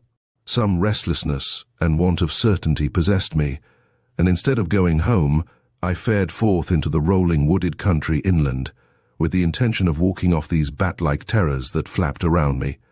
The rain had ceased, and a blurred sunlight penetrated the sea mist which still blanketed the fields and woods, and for half an hour, moving briskly, I endeavored to fight down some fantastic conviction that had gripped my mind in its claws. I refused to look straight at that conviction, telling myself how fantastic, how unreasonable it was, but as often as I put out a hand to throttle it, there came the echo of Madge's words. The sea will not suffer her, the kindly earth will not receive her. And if I could shut my eyes to that, there came some remembrance of the day she died, and of half-forgotten fragments of Charles's superstitious belief in reincarnation. The whole thing, incredible though its component parts were, hung together with a terrible tenacity. Before long the rain began again, and I turned, meaning to go by the main road into Tarleton, which passes in a wide-flung curve some half-mile outside the cemetery. But as I approached the path through the fields, which, leaving the less direct route, passes close to the cemetery and brings you by a steeper and shorter descent into the town, I felt myself irresistibly impelled to take it. I told myself, of course, that I wished to make my wet walk as short as possible, but at the back of my mind was the half-conscious, but none the less imperative need to know by ocular evidence that the grave by which I had stood that afternoon had been filled in, and that the body of Mrs. Akers now lay tranquil beneath the soil. My path would be even shorter if I passed through the graveyard, and so presently I was fumbling in the gloom for the latch of the gate, and closed it again behind me. Rain was falling now thick and sullenly, and in the bleared twilight I picked my way among the mounds and slipped on the dripping grass, and there in front of me was the newly turned earth. All was finished, the grave diggers had done their work and departed, and earth had gone back again into the keeping of the earth. It brought me some great lightening of the spirit to know that, and I was on the point of turning away when a sound of stir from the heaped soil caught my ear, and I saw a little stream of pebbles mixed with clay trickle down the side of the mound above the grave. The heavy rain, no doubt, had loosened the earth. And then came another, and yet another, and with terror gripping at my heart, I perceived that this was no loosening from without, but from within. For to right and left the piled soil was falling away with the press of something from below. Faster and faster it poured off the grave, and ever higher at the head of it rose a mound of earth pushed upwards from beneath. Somewhere out of sight there came the sound as of creaking and breaking wood, and then through that mound of earth there protruded the end of the coffin. The lid was shattered, loose pieces of the boards fell off it, and from within the cavity there faced me white features and wide eyes.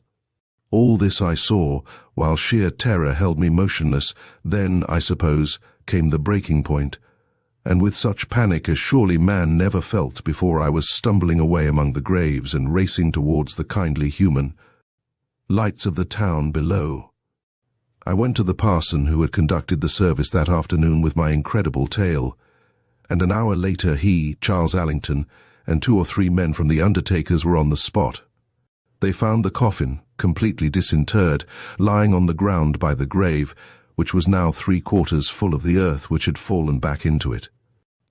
After what had happened, it was decided to make no further attempt to bury it, and next day the body was cremated. Now, it is open to anyone who may read this tale to reject the incident of this emergence of the coffin altogether, and account for the other strange happenings by the comfortable theory of coincidence. He can certainly satisfy himself that one Bertha Akers did die at sea on this particular Thursday before Easter, and was buried at sea. There is nothing extraordinary about that. Nor is it the least impossible that the weights should have slipped from the canvas shroud, and that the body should have been washed ashore on the coast by Tarleton. Why not Tarleton, as well as any other little town near the coast? Nor is there anything inherently significant in the fact that the grave, as originally dug, was not of sufficient dimensions to receive the coffin. That all these incidents should have happened to the body of a single individual is odd, but then the nature of coincidence is to be odd. They form a startling series, but unless coincidences are startling, they escape observation altogether. So, if you reject the last incident here recorded, or account for it by some local disturbance, an earthquake, or the breaking of a spring just below the grave, you can comfortably recline on the cushion of coincidence. For myself, I give no explanation of these events, though my brother-in-law brought forward one with which he himself is perfectly satisfied. Only the other day he sent me, with considerable jubilation, a copy of some extracts from a medieval treatise on the subject of reincarnation which sufficiently indicates his theory. The original work was in Latin, which, mistrusting my scholarship, he kindly translated for me. I transcribe his quotations exactly as he sent them to me. We have these certain instances of his reincarnation. In one, his spirit was incarnated in the body of a man. In the other, in that of a woman, fair of outward aspect, and of a pleasant conversation, but held in dread and in horror by those who came into more than casual intercourse with her. She, it is said, died on the anniversary of the day on which he hanged himself, after the betrayal, but of this I have no certain information. What is sure is that, when the time came for her burial, the kindly earth would receive her not, but though the grave was dug deep and well, it spewed her forth again. Of the man in whom his cursed spirit was reincarnated, it is said that, being on a voyage when he died, he was cast overboard with weights to sink him. But the sea would not suffer him to rest in her bosom, but slipped the weights from him, and cast him forth again onto the coast. Howbeit, when the full time of his expiation shall have come, and his deadly sin forgiven, the corporal body, which is the cursed receptacle of his spirit, shall at length be purged with fire, and so he shall, in the infinite mercy of the Almighty, have rest, and shall wander no more. Chapter 3. The Horror Horn. For the past 10 days Alhubel had basked in the radiant midwinter weather, proper to its eminence of over 6,000 feet. From rising to setting the sun, so surprising to those who have hitherto associated it with a pale, tepid plate indistinctly shining through the murky air of England, had blazed its way across the sparkling blue, and every night the serene and windless frost had made the stars sparkle like illuminated diamond dust. Sufficient snow had fallen before Christmas to content the skiers, and the big rink, sprinkled every evening, had given the skaters each morning a fresh surface on which to perform their slippery antics. Bridge and dancing served to while away the greater part of the night, and to me, now for the first time tasting the joys of a winter in the Engadine, it seemed that a new heaven and a new earth had been lighted, warmed, and refrigerated for the special benefit of those who, like myself, had been wise enough to save up their days of holiday for the winter.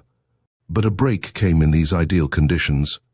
One afternoon the sun grew vapor-veiled, and up the valley from the northwest, a wind frozen with miles of travel over ice-bound hillsides began scouting through the calm halls of the heavens.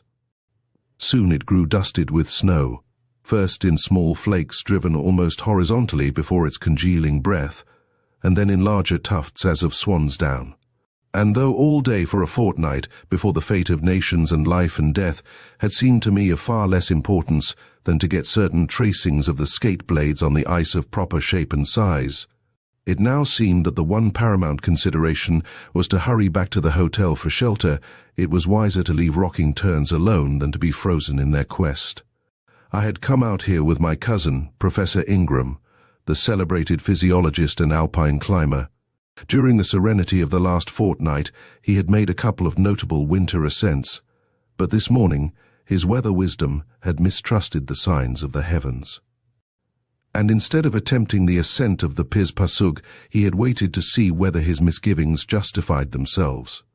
So there he sat now, in the hall of the admirable hotel, with his feet on the hot water pipes, and the latest delivery of the English post in his hands.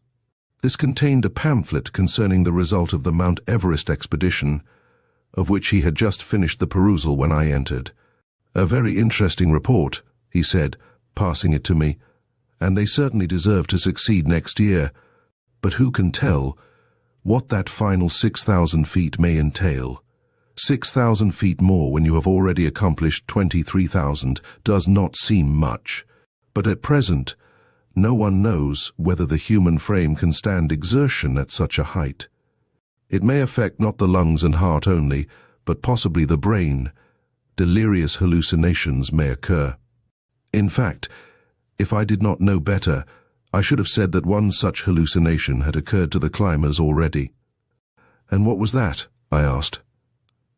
"You will find that they thought they came across the tracks of some naked human foot at a great altitude. That looks at first sight like an hallucination. What more natural than that a brain excited and exhilarated by the extreme height should have interpreted certain marks in the snow as the footprints of a human being? Every bodily organ at these altitudes is exerting itself to the utmost to do its work, and the brain seizes on those marks in the snow and says, 'Yes, I'm all right, I'm doing my job,' and I perceive marks in the snow which I affirm are human footprints. You know, even at this altitude, how restless and eager the brain is, how vividly, as you told me, you dream at night. Multiply that stimulus and that consequent eagerness and restlessness by 3, and how natural that the brain should harbor illusions. What, after all, is the delirium which often accompanies high fever, but the effort of the brain to do its work under the pressure of feverish conditions? It is so eager to continue perceiving that it perceives things which have no existence." "And yet you don't think that these naked human footprints were illusions," said I. "You told me you would have thought so, if you had not known better." He shifted in his chair and looked out of the window a moment. The air was thick now with the density of the big snowflakes that were driven along by the squealing northwest gale. "Quite so," he said. "In all probability the human footprints were real human footprints. I expect that they were the footprints, anyhow, of a being more nearly a man than anything else. My reason for saying so is that I know such beings exist. I have even seen quite near at hand, and I assure you I did not wish to be nearer, in spite of my intense curiosity, the creature, shall we say, which would make such footprints. And if the snow was not so dense, I could show you the place where I saw him." He pointed straight out of the window, where across the valley lies the huge tower of the Ungeheuerhorn, with the carved pinnacle of rock at the top, like some gigantic rhinoceros horn. On one side only, as I knew, was the mountain practicable, and that for none but the finest climbers. On the other three, a succession of ledges and precipices rendered it unscalable. 2,000 feet of sheer rock form the tower. Below are 500 feet of fallen boulders, up to the edge of which grow dense woods of larch and pine. Upon the Ungeheuerhorn? I asked. Yes. Up till 20 years ago it had never been ascended, and I, like several others, spent a lot of time in trying to find a route up it. My guide and I sometimes spent 3 nights together at the hut beside the Blumen Glacier, prowling round it, and it was by luck really that we found the route. For the mountain looks even more impracticable from the far side than it does from this. But one day we found a long transverse fissure in the side which led to a negotiable ledge. Then there came a slanting ice couloir which you could not see till you got to the foot of it. However, I need not go into that. The big room where we sat was filling up with cheerful groups, driven indoors by this sudden gale and snowfall, and the cackle of merry tongues grew loud. The band, too, that invariable appanage of tea-time at Swiss resorts, had begun to tune up for the usual potpourri from the works of Puccini. Next moment the sugary, sentimental melodies began. "Strange contrast," said Ingram. "Here are we sitting warm and cozy, our ears pleasantly tickled with these little baby tunes, and outside is the great storm growing more violent every moment, and swirling round the austere cliffs of the Ungeheuerhorn. The Horrorhorn, as indeed it was to me. I want to hear all about it," I said. "Every detail. Make a short story long, if it's short. I want to know why it's your Horrorhorn." Well, Shannon and I, he was my guide, used to spend days prowling about the cliffs, making a little progress on one side and then being stopped, and gaining perhaps 500 feet on another side, and then being confronted by some insuperable obstacle, till the day when by luck we found the route. Shanton never liked the job, for some reason that I could not fathom. It was not because of the difficulty or danger of the climbing, for he was the most fearless man I have ever met when dealing with rocks and ice. But he was always insistent that we should get off the mountain and back to the Blumen hut before sunset. He was scarcely easy even when we had got back to shelter and locked and barred the door, and I well remember one night when, as we ate our supper, we heard some animal, a wolf probably, howling somewhere out in the night. A positive panic seized him, and I don't think he closed his eyes till morning. It struck me then that there might be some grisly legend about the mountain, connected possibly with its name. And next day, I asked him why the peak was called the Horrorhorn. He put the question off at first and said that, like the Schreckhorn, its name was due to its precipices and falling stones. But when I pressed him further, he acknowledged that there was a legend about it, which his father had told him. There were creatures, so it was supposed, that lived in its caves, things human in shape and covered, except for the face and hands, with long black hair. They were dwarfs in size, 4 feet high or thereabouts, but of prodigious strength and agility, remnants of some wild primeval race.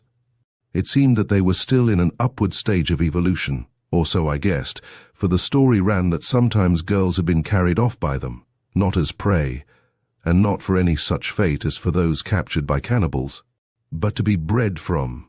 Young men also had been raped by them, to be mated with the females of their tribe. All this looked as if the creatures, as I said, were tending towards humanity, but naturally I did not believe a word of it, as applied to the conditions of the present day. Centuries ago, conceivably, there may have been such beings, and, with the extraordinary tenacity of tradition, the news of this had been handed down, and was still current round the hearths of the peasants. As for their numbers, Shanton told me that 3 had been once seen together by a man who, owing to his swiftness on skis, had escaped to tell the tale. This man, he averred, was no other than his grandfather, who had been benighted one winter evening as he passed through the dense woods below the Ungeheuerhorn, and Shanton supposed that they had been driven down to these lower altitudes in search of food during severe winter weather. for otherwise the recorded sights of them had always taken place among the rocks of the peak itself. They had pursued his grandfather, then a young man, at an extraordinarily swift canter, running sometimes upright as men run, sometimes on all fours in the manner of beasts. And their howls were just such as that we had heard that night in the Bloomin' Hut. Such at any rate was the story Shanton told me, and like you, I regarded it as the very moonshine of superstition. But the very next day I had reason to reconsider my judgment about it. It was on that day that after a week of exploration we hit on the only route at present known to the top of our peak. We started as soon as there was light enough to climb by, for, as you may guess, on very difficult rocks, it is impossible to climb by lantern or moonlight. We hit on the long fissure I have spoken of. We explored the ledge, which from below seemed to end in nothingness, and with an hour's step-cutting ascended the couloir which led upwards from it. From there onwards it was a rock climb, certainly of considerable difficulty, but with no heart-breaking discoveries ahead, and it was about 9 in the morning that we stood on the top. We did not wait there long, for that side of the mountain is raked by falling stones loosened, when the sun grows hot, from the ice that holds them, and we made haste to pass the ledge where the falls are most frequent. After that there was the long fissure to descend, a matter of no great difficulty, and we were at the end of our work by midday, both of us, as you may imagine, in the state of the highest elation. A long and tiresome scramble among the huge boulders at the foot of the cliff then lay before us. Here the hillside is very porous, and great caves extend far into the mountain. We had unroped at the base of the fissure, and were picking our way as seemed good to either of us among these fallen rocks, many of them bigger than an ordinary house, when, on coming round the corner of one of these, I saw that which made it clear that the stories Shanton had told me were no figment of traditional superstition. Not 20 yards in front of me lay one of the beings of which he had spoken. There it sprawled naked and basking on its back with face turned up to the sun, which its narrow eyes regarded unwinking. In form it was completely human, but the growth of hair that covered limbs and trunk alike almost completely hid the sun-tanned skin beneath. But its face, save for the down on its cheeks and chin, was hairless, and I looked on a countenance the sensual and malevolent bestiality of which froze me with horror. Had the creature been an animal, one would have felt scarcely a shudder at the gross animalism of it. The horror lay in the fact that it was a man. There lay by it a couple of gnawed bones, and its meal finished, it was lazily licking its protuberant lips, from which came a purring murmur of content. With one hand it scratched the thick hair on its belly, in the other it held one of these bones, which presently split in half beneath the pressure of its finger and thumb. But my horror was not based on the information of what happened to those men whom these creatures caught. It was due only to my proximity to a thing so human and so infernal. The peak, of which the ascent had a moment ago filled us with such elated satisfaction, became to me an Ungeheuerhorn indeed, for it was the home of beings more awful than the delirium of nightmare could ever have conceived. Shanton was a dozen paces behind me, and with a backward wave of my hand I caused him to halt, then withdrawing myself with infinite precaution, so as not to attract the gaze of that basking creature. I slipped back round the rock, whispered to him what I had seen, and with blanched faces we made a long detour, peering round every corner and crouching low, not knowing that at any step we might not come upon another of these beings, or that from the mouth of one of these caves in the mountainside there might not appear another of those hairless and dreadful faces, with perhaps this time the breasts and insignia of womanhood. That would have been the worst of all. Luck favoured us, for we made our way among the boulders and shifting stones, the rattle of which might at any moment have betrayed us, without a repetition of my experience. And once among the trees we ran, as if the Furies themselves were in pursuit. Well, now did I understand, though I dare say I cannot convey, the qualms of Shanton's mind when he spoke to me of these creatures. Their very humanity was what made them so terrible, the fact that they were of the same race as ourselves, but of a type so abysmally degraded that the most brutal and inhuman of men would have seemed angelic in comparison. The music of the small band was over before he had finished the narrative, and the chattering groups round the tea table had dispersed. He paused a moment. There was a horror of the spirit, he said, which I experienced then, from which I verily believe I have never entirely recovered. I saw then how terrible a living thing could be, and how terrible, in consequence, was life itself. In us all, I suppose, lurks some inherited germ of that ineffable bestiality, and who knows whether, sterile as it has apparently become in the course of centuries, it might not fructify again. When I saw that creature sun itself, I looked into the abyss out of which we have crawled, and these creatures are trying to crawl out of it now, if they exist any longer. Certainly for the last 20 years there has been no record of their being seen, until we come to this story of the footprint seen by the climbers on Everest. If that is authentic, if the party did not mistake the footprint of some bear, or what not, for a human tread, it seems as if still this bestranded remnant of mankind is in existence. Now, Ingram had told his story well, but sitting in this warm and civilized room, the horror which he had clearly felt had not communicated itself to me in any very vivid manner. Intellectually, I agreed, I could appreciate his horror, but certainly my spirit felt no shudder of interior comprehension. But it is odd, I said, that your keen interest in physiology did not disperse your qualms. You were looking, so I take it, at some form of man more remote probably than the earliest human remains. Did not something inside you say, "This is of absorbing significance"? He shook his head. "No, I only wanted to get away," said he. "It was not, as I have told you, the terror of what, according to Shanton's story, might await us if we were captured. It was sheer horror at the creature itself." I quaked at it. The snowstorm and the gale increased in violence that night, and I slept uneasily, plucked again and again from slumber by the fierce battling of the wind that shook my windows as if with an imperious demand for admittance. It came in billowy gusts, with strange noises intermingled with it, as for a moment it abated, with flutings and moanings that rose to shrieks as the fury of it returned. These noises, no doubt, mingled themselves with my drowsed and sleepy consciousness, and once I tore myself out of nightmare, imagining that the creatures of the horror horn had gained footing on my balcony and were rattling at the window bolts. But before morning the gale had died away, and I awoke to see the snow falling dense and fast in a windless air. For 3 days it continued, without intermission, and with its cessation there came a frost such as I have never felt before. 50 degrees were registered one night, and more the next, and what the cold must have been on the cliffs of the Untitled I cannot imagine. Sufficient, so I thought, to have made an end altogether of its secret inhabitants. My cousin, on that day 20 years ago, had missed an opportunity for study, which would probably never fall again either to him or another. I received one morning a letter from a friend saying that he had arrived at the neighboring winter resort of St. Luigi, and proposing that I should come over for a morning's skating and lunch afterwards.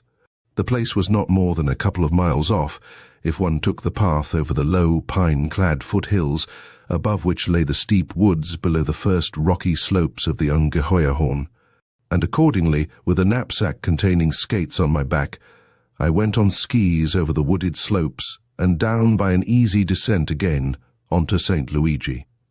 The day was overcast. Clouds entirely obscured the higher peaks, though the sun was visible, pale and unluminous through the mists. But as the morning went on it gained the upper hand, and I slid down into St. Luigi beneath a sparkling firmament. We skated and lunched, and then, since it looked as if thick weather was coming up again, I set out early about 3 o'clock for my return journey. Hardly had I got into the woods when the clouds gathered thick above, and streamers and skeins of them began to descend among the pines through which my path threaded its way. In 10 minutes more, their opacity had so increased that I could hardly see a couple of yards in front of me.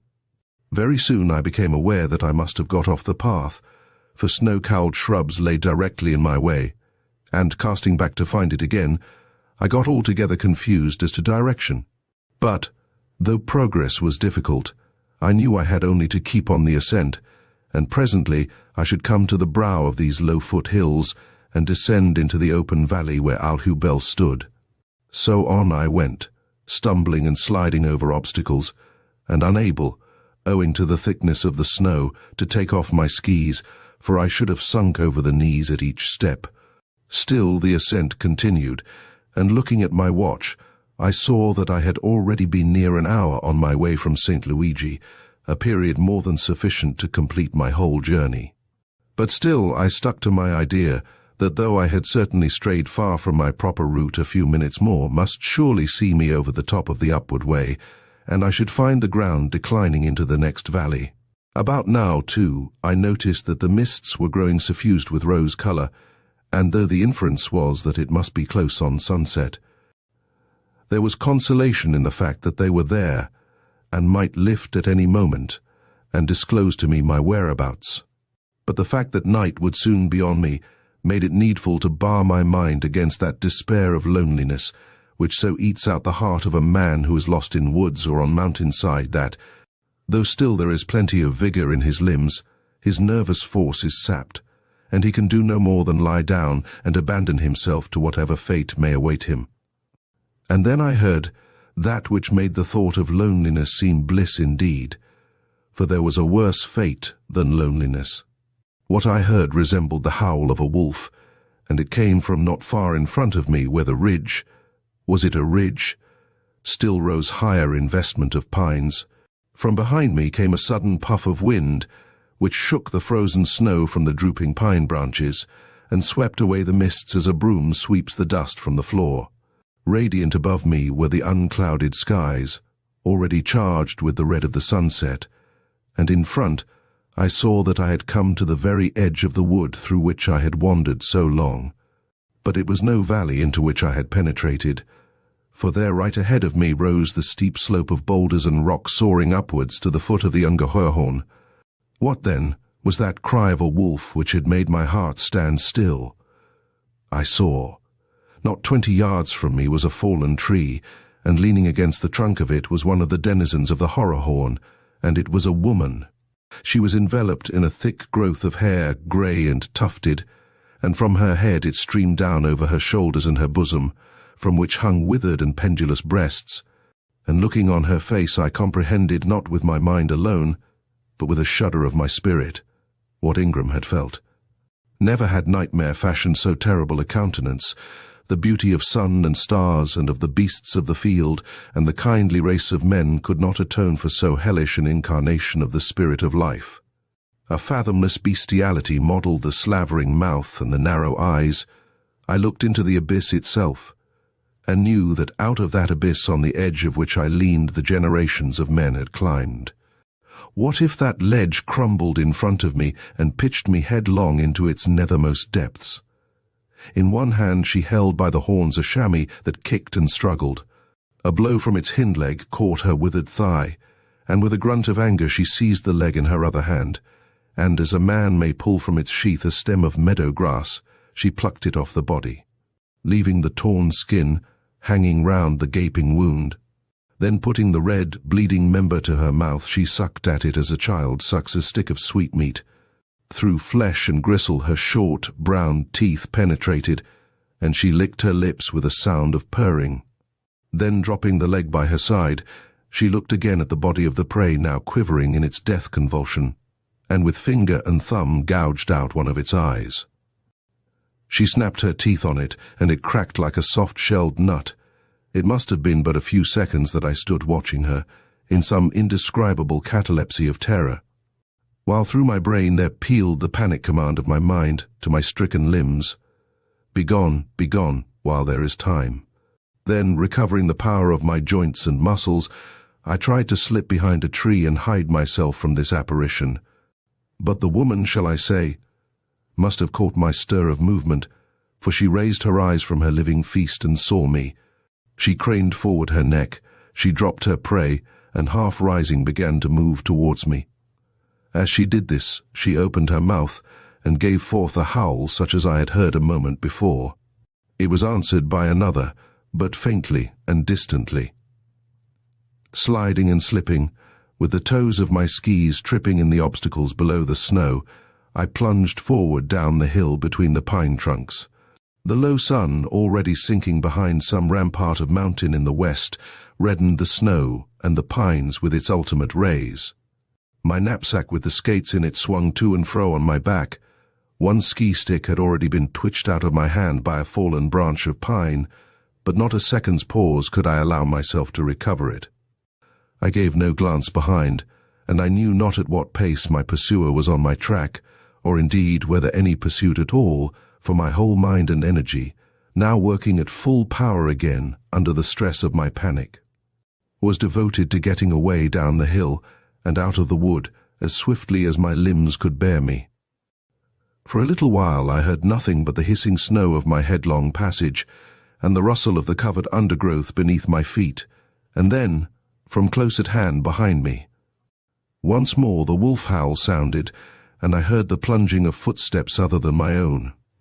The strap of my knapsack had shifted, and as my skates swung to and fro on my back it chafed and pressed on my throat, hindering free passage of air, of which, God knew, my labouring lungs were in dire need.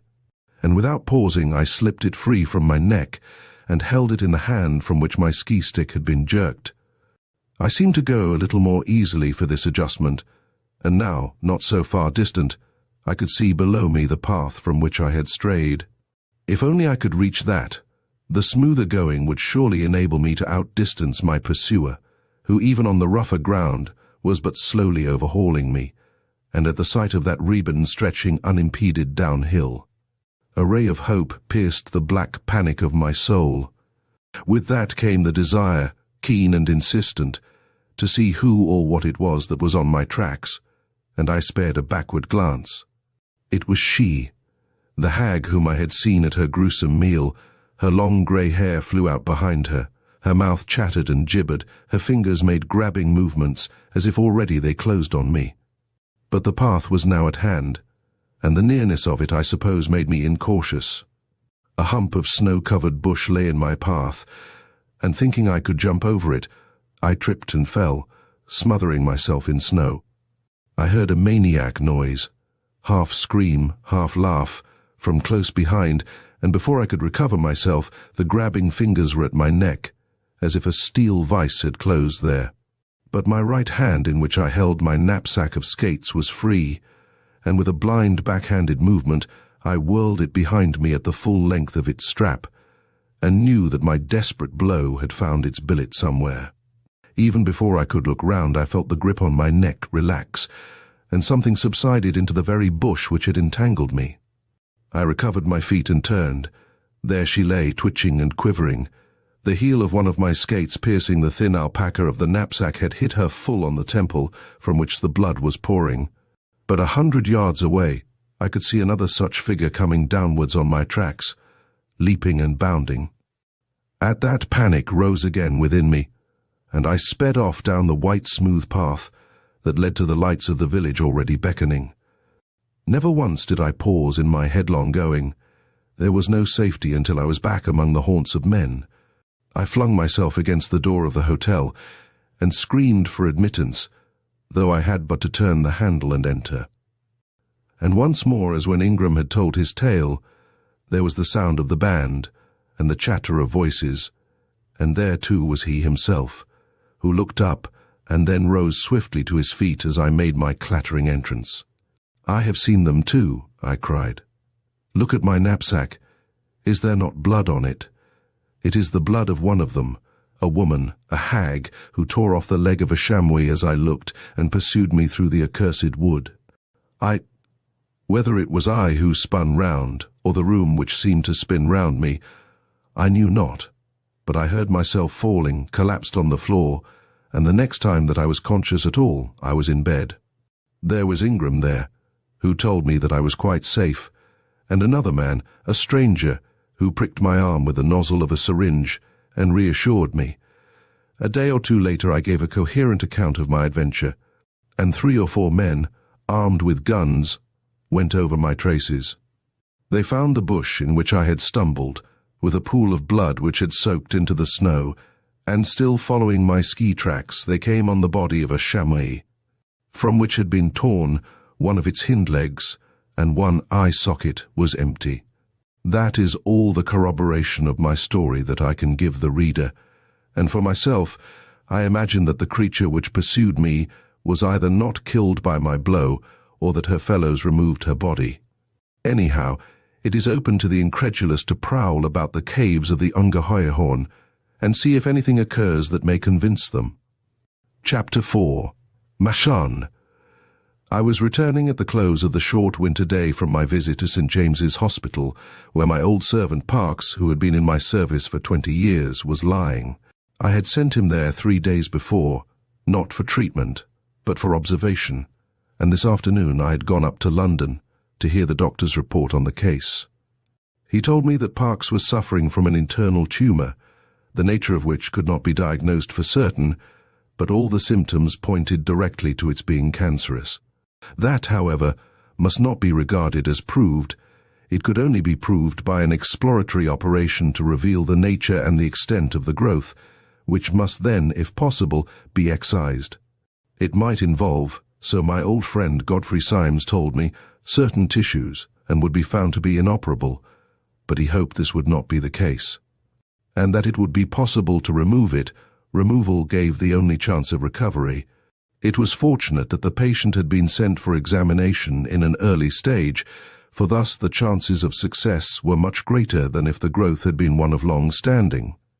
Parks was not, however, in a fit state to stand the operation at once. A recuperative week or 10 days in bed was advisable. In these circumstances, Symes recommended that he should not be told at once what lay in front of him. "I can see that he is a nervous fellow," he said, "and to lie in bed thinking of what he has got to face will probably undo all the good that lying in bed will bring to him. You don't get used to the idea of being cut open. The more you think about it, the more intolerable it becomes. If that sort of adventure faced me, I should infinitely prefer not to be told about it until they came to give me the anesthetic. Naturally, he will have to consent to the operation, but I shouldn't tell him anything about it till the day before. He's not married, I think, is he?" "No, he's alone in the world," said I. "He's been with me 20 years. Yes, I remember Parks almost as long as I remember you, but that's all I can recommend. Of course, if the pain became severe, it might be better to operate sooner, but at present he suffers hardly at all, and he sleeps well, so the nurse tells me. And there's nothing else that you can try for it?" I asked. "I'll try anything you like, but it will be perfectly useless. I'll let him have any quack nostrum you and he wish, as long as it doesn't injure his health, or make you put off the operation.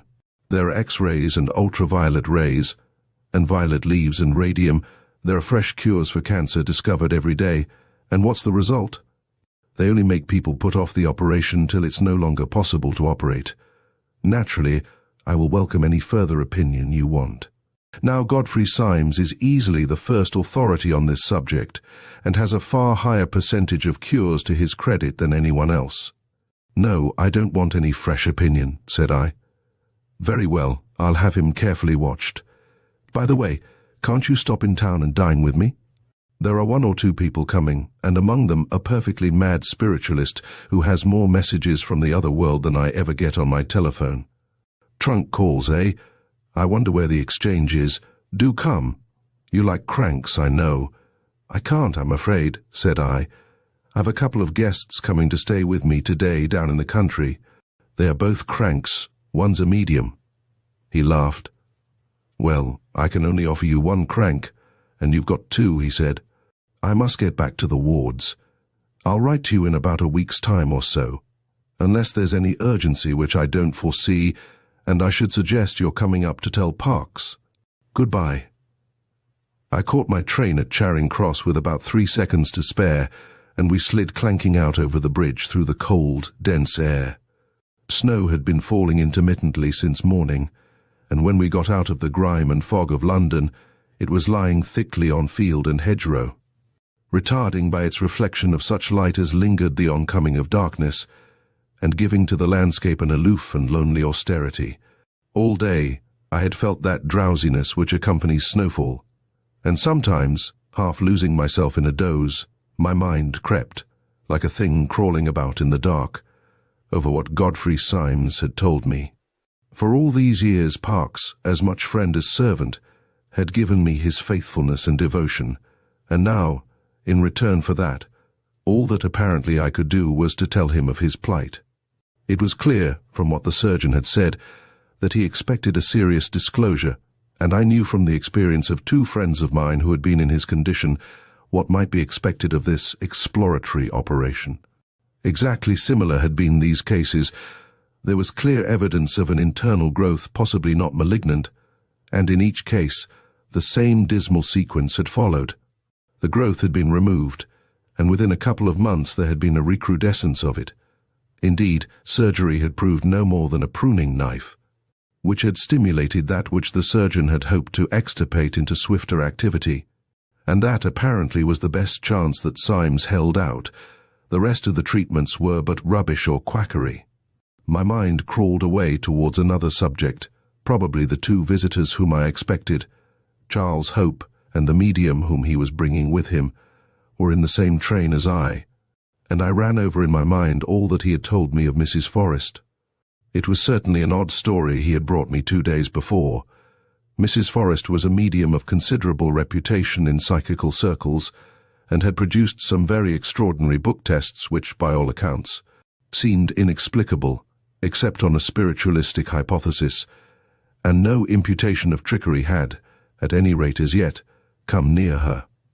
When in trance she spoke and wrote, as is invariably the case with mediums, under the direction of a certain control, that is to say, a spiritual and discarnate intelligence which for the time was in possession of her. But lately there had been signs that a fresh control had inspired her, the nature of whom, his name and his identity was at present unknown. And then came the following queer incident. Last week, only when in trance, and apparently under the direction of this new control, she began describing in considerable detail a certain house where the control said that he had work to do. At first the description aroused no association in Charles Hope's mind, but as it went on, it suddenly struck him that Mrs. Forrest was speaking of my house in Tilling. She gave its general features, its position in a small town on a hill, its walled-in garden, and then went on to speak with great minuteness of a rather peculiar feature in the house. She described a big room built out in the garden a few yards away from the house itself, at right angles to its front, and approached by 6 stone steps. There was a railing, so she said, on each side of them, and into the railing were twisted, like snake coils, the stems of a tree which bore pale mauve flowers. This was all a correct description of my garden room, and the wisteria which writhes in and out of the railings which line the steps. She then went on to speak of the interior of the room.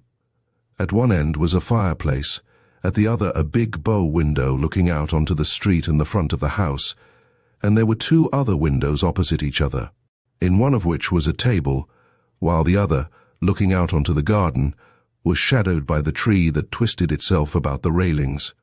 Bookcases lined the walls, and there was a big sofa at right angles to the fire. Now all this, though it was a perfectly accurate description of a place that, as far as could be ascertained, Mrs. Forrest had never seen, might conceivably have been derived from Charles Hope's mind, since he knew the room well, having often stayed with me. But the medium added a detail which could not conceivably have been thus derived, for Charles believed it to be incorrect.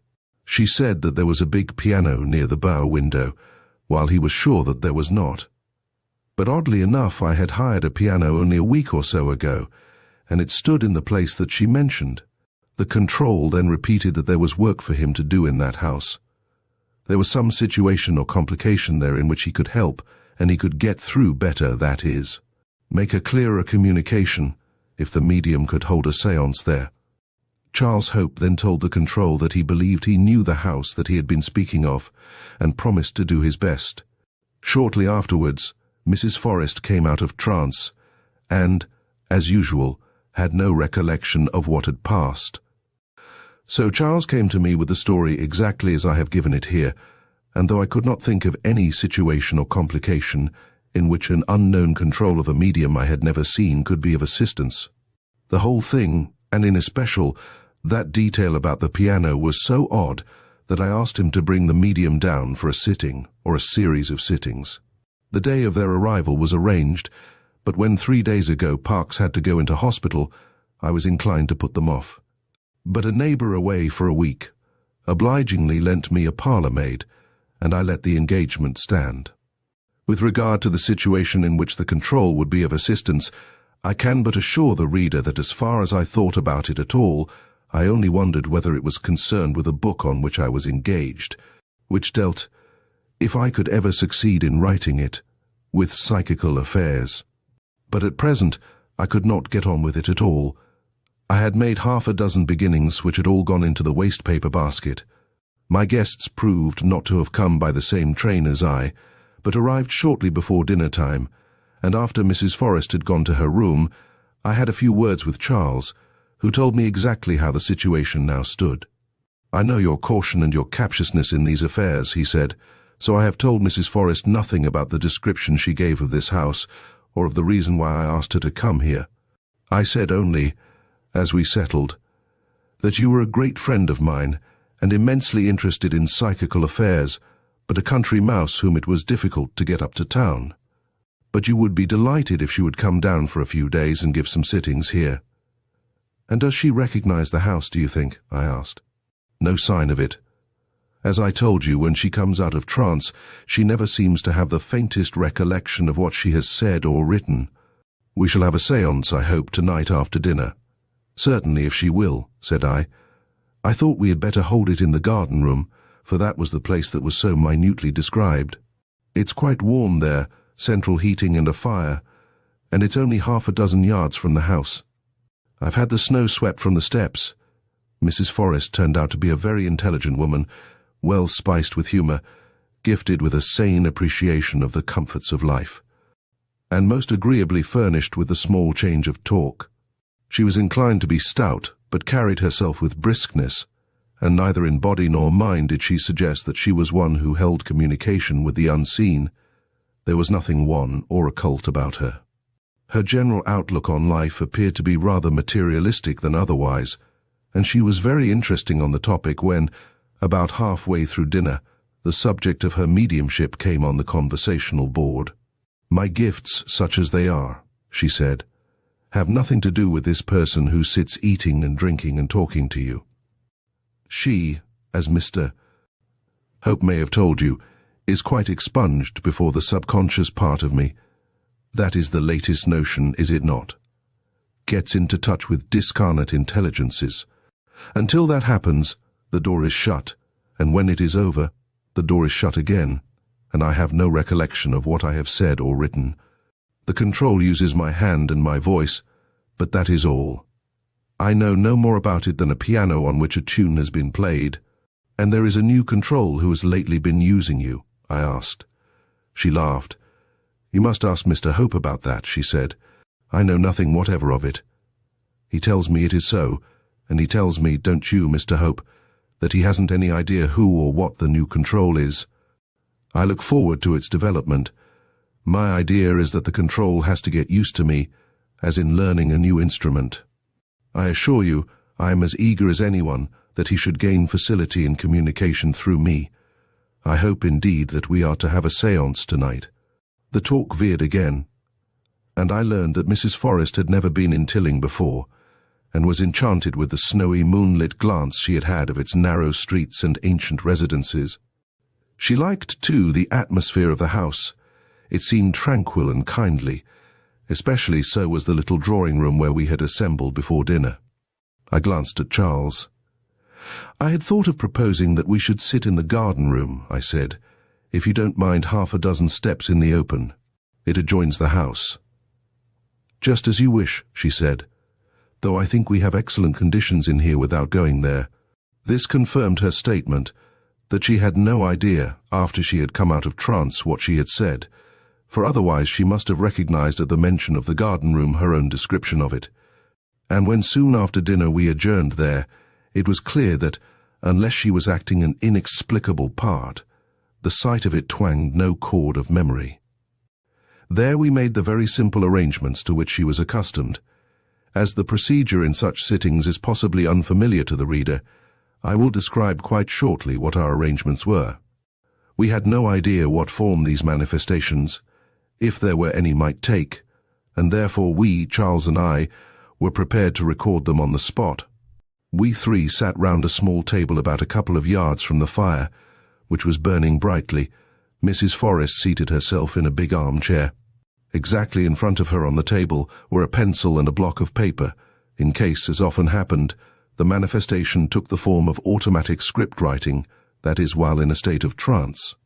Charles and I sat on each side of her, also provided with pencil and paper in order to take down what she said if and when, as lawyers say, the control took possession of her, in case materialized spirits appeared, a phenomenon not as yet seen at her séances.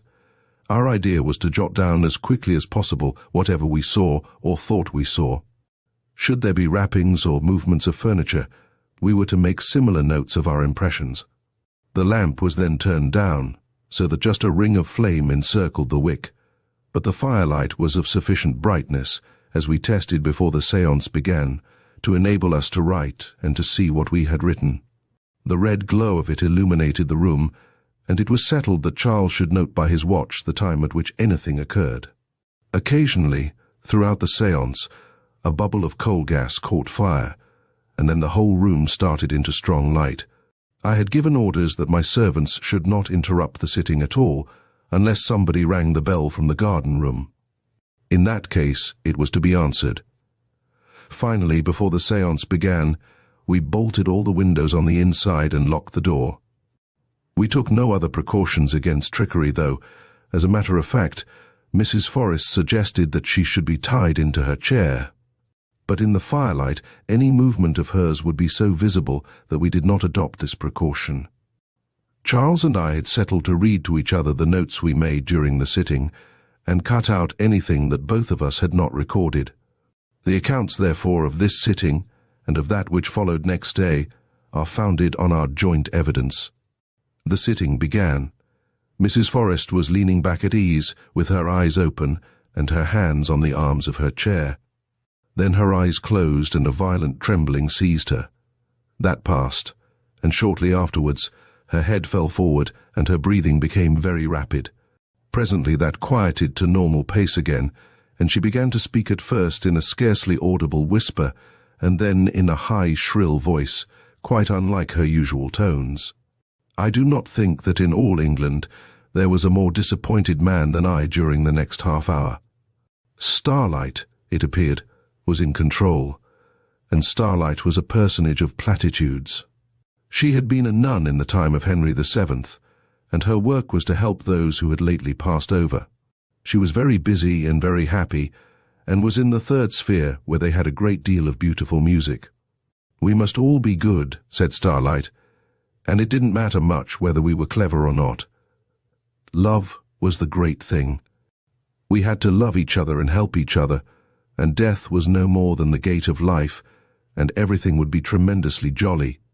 Starlight, in fact, might be better described as claptrap, and I began thinking about Parks, and then I ceased to think about Parks, for the shrill moralities of Starlight ceased, and Mrs. Forrest's voice changed again. The stale facility of her utterance stopped, and she began to speak quite unintelligibly in a voice of low baritone range. Charles leaned across the table and whispered to me. "That's the new control," he said. The voice that was speaking stumbled and hesitated. It was like that of a man trying to express himself in some language which he knew very imperfectly. Sometimes it stopped altogether, and in one of these pauses I asked, "Can you tell us your name?" There was no reply, but presently I saw Mrs. Forrest's hand reach out for the pencil. Charles put it into her fingers and placed the writing pad more handily for her. I watched the letters in capitals being traced. They were made hesitatingly, but were perfectly legible. "Swallow," she wrote, and again swallow, and stopped. "The bird?" I asked. The voice spoke in answer. Now I could hear the words, uttered in that low baritone voice. "No, not a bird," it said. "Not a bird, but it flies." I was utterly at sea. My mind could form no conjecture whatever as to what was meant. And then the pencil began writing again. Swallow, swallow. And then with a sudden briskness of movement, as if the guiding intelligence had got over some difficulty, it wrote swallow-tail. This seemed more abstrusely senseless than ever. The only connection with swallow-tail in my mind was a swallow-tailed coat, but whoever heard of a swallow-tail coat flying? "I've got it," said Charles. "Swallow-tail butterfly. Is it that?" There came 3 sudden raps on the table, loud and startling. These raps, I may explain, in the usual code mean yes. As if to confirm it, the pencil began to write again, and spelled out swallow-tail butterfly. "Is that your name?" I asked. There was 1 rap, which signifies no, followed by 3, which means yes. I had not the slightest idea of what it all signified. Indeed, it seemed to signify nothing at all, but the sitting had become extraordinarily interesting, if only for its very unexpectedness. The control was trying to establish himself by 3 methods simultaneously: by the voice, by the automatic writing, and by rapping. But how a swallowtail butterfly could assist in some situation which was now existing in my house was utterly beyond me. Then an idea struck me. The swallowtail butterfly no doubt had a scientific name, and that we could easily ascertain, for I knew that there was on my shelves a copy of Newman's Butterflies and Moths of Great Britain, a sumptuous volume bound in Morocco, which I had won as an entomological prize at school. A moment's search gave me the book, and by the firelight I turned up the description of this butterfly in the index. Its scientific name was Papilio Machaon. "Is Machaon your name?" I asked. The voice came clear now. "Yes, I am Machaon," it said. With that came the end of the séance, which had lasted not more than an hour. Whatever the power was that had made Mrs. Forrest speak in that male voice and struggle, through that roundabout method of swallow, swallow-tail, Machaon, to establish its identity, it now began to fail. Mrs. Forrest's pencil made a few illegible scribbles. She whispered a few inaudible words, and presently, with a stretch and a sigh, she came out of trance. We told her that the name of the control was established, but apparently Machaon meant nothing to her. She was much exhausted, and very soon I took her across to the house to go to bed, and presently rejoined Charles. "Who was Machaon, anyhow?" he asked. "He sounds classical, more in your line than mine." I remembered enough Greek mythology to supply elementary facts, while I hunted for a particular book about Athens. "Machaon was the son of Asclepios," I said, "and Asclepios was the Greek god of healing. He had precincts, hydropathic establishments, where people went to be cured. The Romans called him Aesculapius." "What can he do for you, then?" asked Charles. "You're fairly fit, aren't you?" Not till he spoke did a light dawn on me. Though I had been thinking so much of Parks that day, I had not consciously made the connection. "But Parks isn't," said I. "Is that possible?" "By Jove," said he. I found my book, and turned to the accounts of the precinct of Asclepios in Athens. "Yes, Asclepios had 2 sons," I said, "Machaon and Podalerios. In Homeric times he wasn't a god, but only a physician, and his sons were physicians too. The myth of his godhead is rather a late one." I shut the book. "Best not to read any more," I said. "If we know all about Asclepios, we shall possibly be suggesting things to the medium's mind. Let's see what Machaon can tell us about himself, and we can verify it afterwards." It was therefore with no further knowledge than this on the subject of Machaon that we proposed to hold another séance the next day. All morning the bitter air had been laden with snow, and now the street in front of my house, a byway at the best in the slender traffic of the town, lay white and untrodden, save on the pavement where a few passengers had gone by. Mrs. Forrest had not appeared at breakfast, and from then till lunchtime I sat in the bow window of the garden room for the warmth of the central heating, of which a stack of pipes was there installed, and for securing the utmost benefit of light that penetrated this cowl of snow-laden sky, busy with belated letters. The drowsiness that accompanies snowfall weighed heavily on my faculties, but as far as I can assert anything, I can assert that I did not sleep. From one letter I went on to another, and then for the 6th or 7th time I tried to open my story. It promised better now than before, and searching for a word that would not come to my pen, I happened to look up along the street which lay in front of me. I expected nothing. I was thinking of nothing but my work. Probably I had looked up like that a dozen times before, and had seen the empty street, with snow lying thickly on the roadway. But now the roadway was not untenanted. Someone was walking down the middle of it, and his aspect, incredible though it seemed, was not startling. Why I was not startled, I have no idea. I can only say that the vision appeared perfectly natural.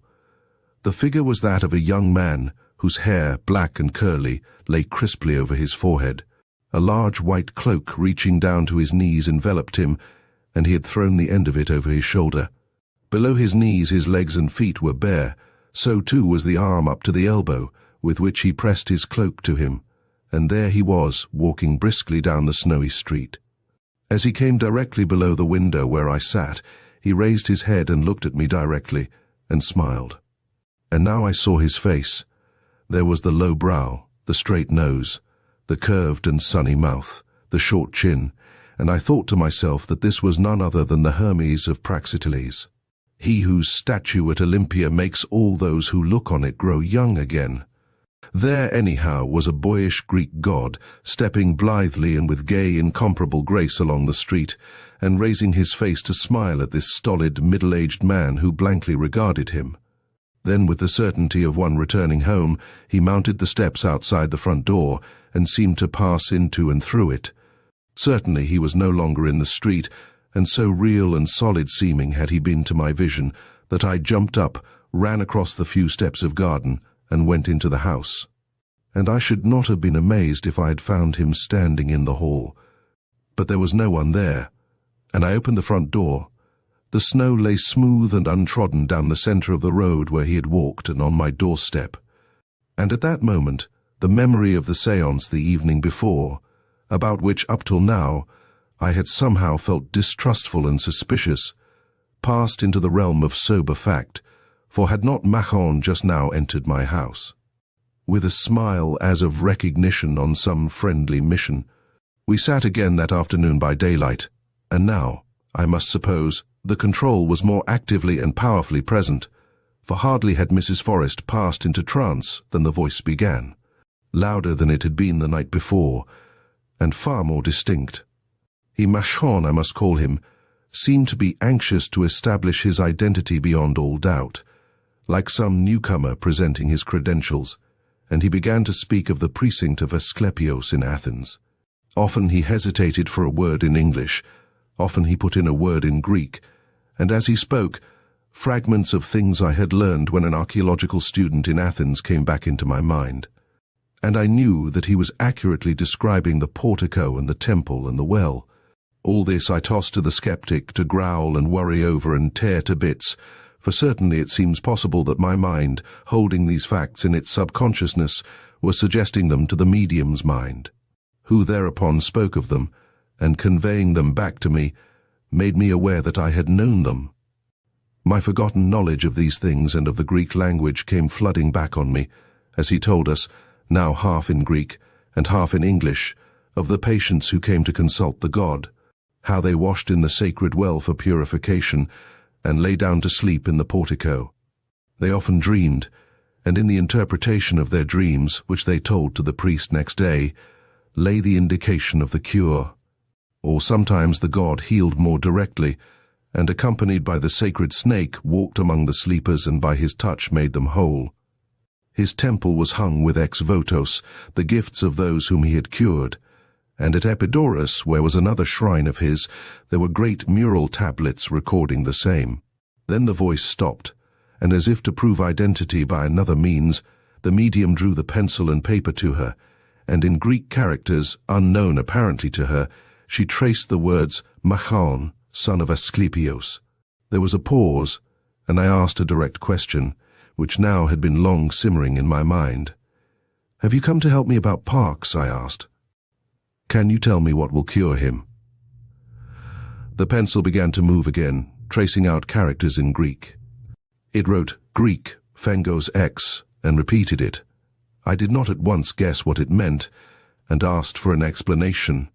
There was no answer, and presently the medium stirred, stretched herself and sighed, and came out of trance. She took up the paper on which she had written. "Did that come through?" she asked. "And what does it mean? I don't even know the characters." Then suddenly the possible significance of Greek phengos X flashed on me, and I marveled at my slowness. Greek, phengos, a beam of light, a ray, and the letter Greek X, the equivalent of the English X. That had come in direct answer to my question as to what would cure Parks, and it was without hesitation or delay that I wrote to Symes. I reminded him that he had said that he had no objection to any possible remedy, provided it was not harmful, being tried on his patient, and I asked him to treat him with X-rays. The whole sequence of events had been so frankly amazing that I believe the veriest skeptic would not have done otherwise than I did.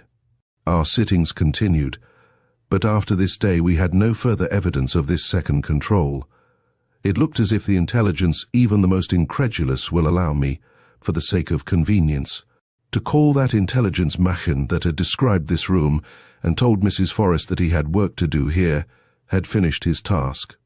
Machaon had said, or so my interpretation was, that X-rays would cure Parks. In justification of this view, it is proper to quote from a letter which I got from Symes a week later. "There is no need for you to come up to break to Parks that an operation lies in front of him. In answer to your request, and without a grain of faith in its success, I treated him with X-rays, which I assured you were useless. Today, to speak quite frankly, I don't know what to think, for the growth has been steadily diminishing in size and hardness, and it is perfectly evident that it is being absorbed and is disappearing. The treatment through which I put Parks is that of... Here in this hospital we have had patients to whom it brought no shadow of benefit. Often it had been continued on these deluded wretches, till any operation which might possibly have been successful was out of the question, owing to the encroachment of the growth. But from the first dose of the X-rays, Parks began to get better. The growth was first arrested and then diminished. I am trying to put the whole thing before you with as much impartiality as I can command. So, on the other side, you must remember that Parks's was never a proved case of cancer. I told you that it could not be proved till the exploratory operation took place. All the symptoms pointed to cancer. You see, I am trying to save my own face, but my diagnosis, though confirmed by, may have been wrong. If he only had what we call a benign tumor, the case is not so extraordinary. There have been plenty of cases when a benign tumor has disappeared by absorption or what not. It is unusual, but by no means unknown, for instance. But Parks's case was quite different. I certainly believe he had a cancerous growth and thought that an operation was inevitable if his life was to be saved. Even then, the most I hoped for was an alleviation of pain as the disease progressed, and a year or two more, at the most, of life. Instead, I apply another remedy, at your suggestion, and if he goes on as he has been doing, the growth will be a nodule in another week or two, and I should expect it to disappear altogether. Taking everything into consideration, if you ask me the question whether this X-ray treatment was the cause of the cure, I should be obliged to say yes. I don't believe in such a treatment, but I believe it is curing him. I suppose that it was suggested to you by a fraudulent spiritualistic medium in a feigned trance, who was inspired by Aesculapius or some exploded heathen deity. For I remember you said you were going down into the country for some spiritual business. Well, Parks is getting better, and I am so old-fashioned a fellow that I would sooner a patient of mine got better by incredible methods than died under my skillful knife. Of course, we trained people know nothing, but we have to act according to the best chances of our ignorance. I entirely believed that the knife was the only means of saving the man, and now, when I stand confuted, the only thing that I can save is my honesty, which I hereby have done. Let me know, at your leisure, whether you just thought you would, on your own idea, like me to try X-rays, or whether some faked voice from the grave suggested it. Ever yours, Godfrey Symes. P.S. If it was some beastly voice from the grave, you might tell me in confidence who the medium was. I want to be fair. That is the story. The reader will explain it according to his temperament. And, as I have told Parks, who is now back with me again, to look into the garden room before post time and take a registered packet to the office, it is time that I got it ready for him. So, here is the completed packet in manuscript to be sent to the printers. From my window I shall see him go briskly along the street down which Machaon walked on a snowy morning. Chapter 5. Negotium Perambulans.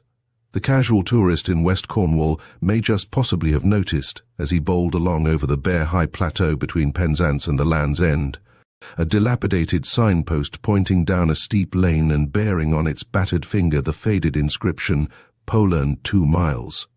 But probably very few have had the curiosity to traverse those 2 miles in order to see a place to which their guidebooks award so cursory a notice.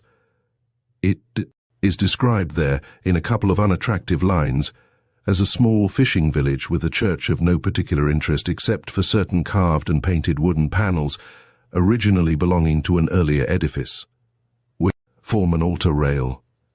But the church at St. Crede, the tourist is reminded, has a similar decoration far superior in point of preservation and interest, and thus even the ecclesiastically disposed are not lured to Polern. So meagre a bait is scarce worth swallowing, and a glance at the very steep lane which in dry weather presents a carpet of sharp-pointed stones, and after rain a muddy watercourse, will almost certainly decide him not to expose his motor or his bicycle to risks like these in so sparsely populated a district. Hardly a house has met his eye since he left Penzance, and the possible trundling of a punctured bicycle for half a dozen weary miles seems a high price to pay for the sight of a few painted panels. Polern, therefore, even in the high noon of the tourist season, is little liable to invasion, and for the rest of the year I do not suppose that a couple of folk a day traverse those 2 miles long ones at that of steep and stony gradient. I am not forgetting the postman in this exiguous estimate, for the days are few when, leaving his pony and cart at the top of the hill, he goes as far as the village. Since but a few hundred yards down the lane, there stands a large white box, like a sea trunk, by the side of the road, with a slit for letters and a locked door.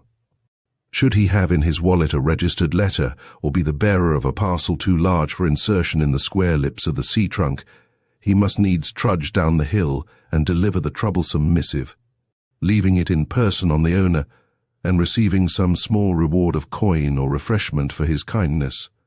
But such occasions are rare, and his general routine is to take out of the box such letters as may have been deposited there, and insert in their place such letters as he has brought. These will be called for, perhaps that day or perhaps the next, by an emissary from the Polern post office. As for the fishermen of the place, who, in their export trade, constitute the chief link of movement between Polern and the outside world, they would not dream of taking their catch up the steep lane and so, with 6 miles farther of travel, to the market at Penzance. The sea route is shorter and easier, and they deliver their wares to the pier head. Thus, though the sole industry of Polern is sea fishing, you will get no fish there unless you have bespoken your requirements to one of the fishermen. Back come the trawlers as empty as a haunted house, while their spoils are in the fish train that is speeding to London. Such isolation of a little community, continued, as it has been for centuries, produces isolation in the individual as well, and nowhere will you find greater independence of character than among the people of Polern. But they are linked together, so it has always seemed to me, by some mysterious comprehension, it is as if they had all been initiated into some ancient rite, inspired and framed by forces visible and invisible. The winter storms that batter the coast, the vernal spell of the spring, the hot, still summers, the season of rains and autumnal decay, have made a spell which, line by line, has been communicated to them, concerning the powers, evil and good, that rule the world and manifest themselves in ways benignant or terrible. I came to Poland first at the age of 10, a small boy, weak and sickly, and threatened with pulmonary trouble. My father's business kept him in London, while for me, abundance of fresh air and a mild climate, were considered essential conditions if I was to grow to manhood. His sister had married the vicar of Polern, Richard Bolitho, himself native to the place, and so it came about that I spent 3 years as a paying guest with my relations. Richard Bolitho owned a fine house in the place, which he inhabited in preference to the vicarage, which he let to a young artist, John Evans, on whom the spell of Poland had fallen. For from year's beginning to year's end he never left it. There was a solid roofed shelter, open on one side to the air, built for me in the garden, and here I lived and slept, passing scarcely 1 hour out of the 24 behind walls and windows. I was out on the bay with the fisher folk, or wandering along the gorse-clad cliffs that climbed steeply to right and left of the deep combe where the village lay, or pottering about on the pier head, or birds nesting in the bushes with the boys of the village. Except on Sunday, and for the few daily hours of my lessons, I might do what I pleased so long as I remained in the open air. About the lessons there was nothing formidable. My uncle conducted me through flowering bypaths among the thickets of arithmetic, and made pleasant excursions into the elements of Latin grammar, and above all, he made me daily give him an account, in clear and grammatical sentences, of what had been occupying my mind or my movements. Should I select to tell him about a walk along the cliffs, my speech must be orderly, not vague, slipshod notes of what I had observed. In this way, too, he trained my observation, for he would bid me tell him what flowers were in bloom, and what birds hovered fishing over the sea or were building in the bushes. For that I owe him a perennial gratitude, for to observe and to express my thoughts in the clear-spoken word became my life's profession. But far more formidable than my weekday tasks was the prescribed routine for Sunday. Some dark embers compounded of Calvinism and mysticism smouldered in my uncle's soul and made it a day of terror. His sermon in the morning scorched us with a foretaste of the eternal fires reserved for unrepentant sinners, and he was hardly less terrifying at the children's service in the afternoon. Well do I remember his exposition of the doctrine of guardian angels. A child, he said, might think himself secure in such angelic care. But let him beware of committing any of those numerous offences which would cause his guardian to turn his face from him, for as sure as there were angels to protect us, there were also evil and awful presences which were ready to pounce, and on them he dwelt with peculiar gusto. Well, too, do I remember in the morning sermon his commentary on the carved panels of the altar rails to which I have already alluded. There was the angel of the Annunciation there, and the angel of the Resurrection, but not less was there the Witch of Endor, and on the 4th panel a scene that concerned me most of all. This 4th panel, he came down from his pulpit to trace its time-worn features, represented the lich gate of the churchyard at Polern itself, and indeed the resemblance, when thus pointed out, was remarkable. In the entry stood the figure of a robed priest holding up a cross, with which he faced a terrible creature like a gigantic slug that reared itself up in front of him. That, so ran my uncle's interpretation, was some evil agency, such as he had spoken about to us children, of almost infinite malignity and power, which could alone be combated by firm faith and a pure heart. Below ran the legend, Negotium Perambulans in Tenebris, from the 91st Psalm. We should find it translated there, the pestilence that walketh in darkness, which but feebly rendered the Latin. It was more deadly to the soul than any pestilence that can only kill the body. It was the thing, the creature, the business that trafficked in the outer darkness, a minister of God's wrath on the unrighteous. I could see, as he spoke, the looks which the congregation exchanged with each other, and knew that his words were evoking a surmise, a remembrance. Nods and whispers passed between them.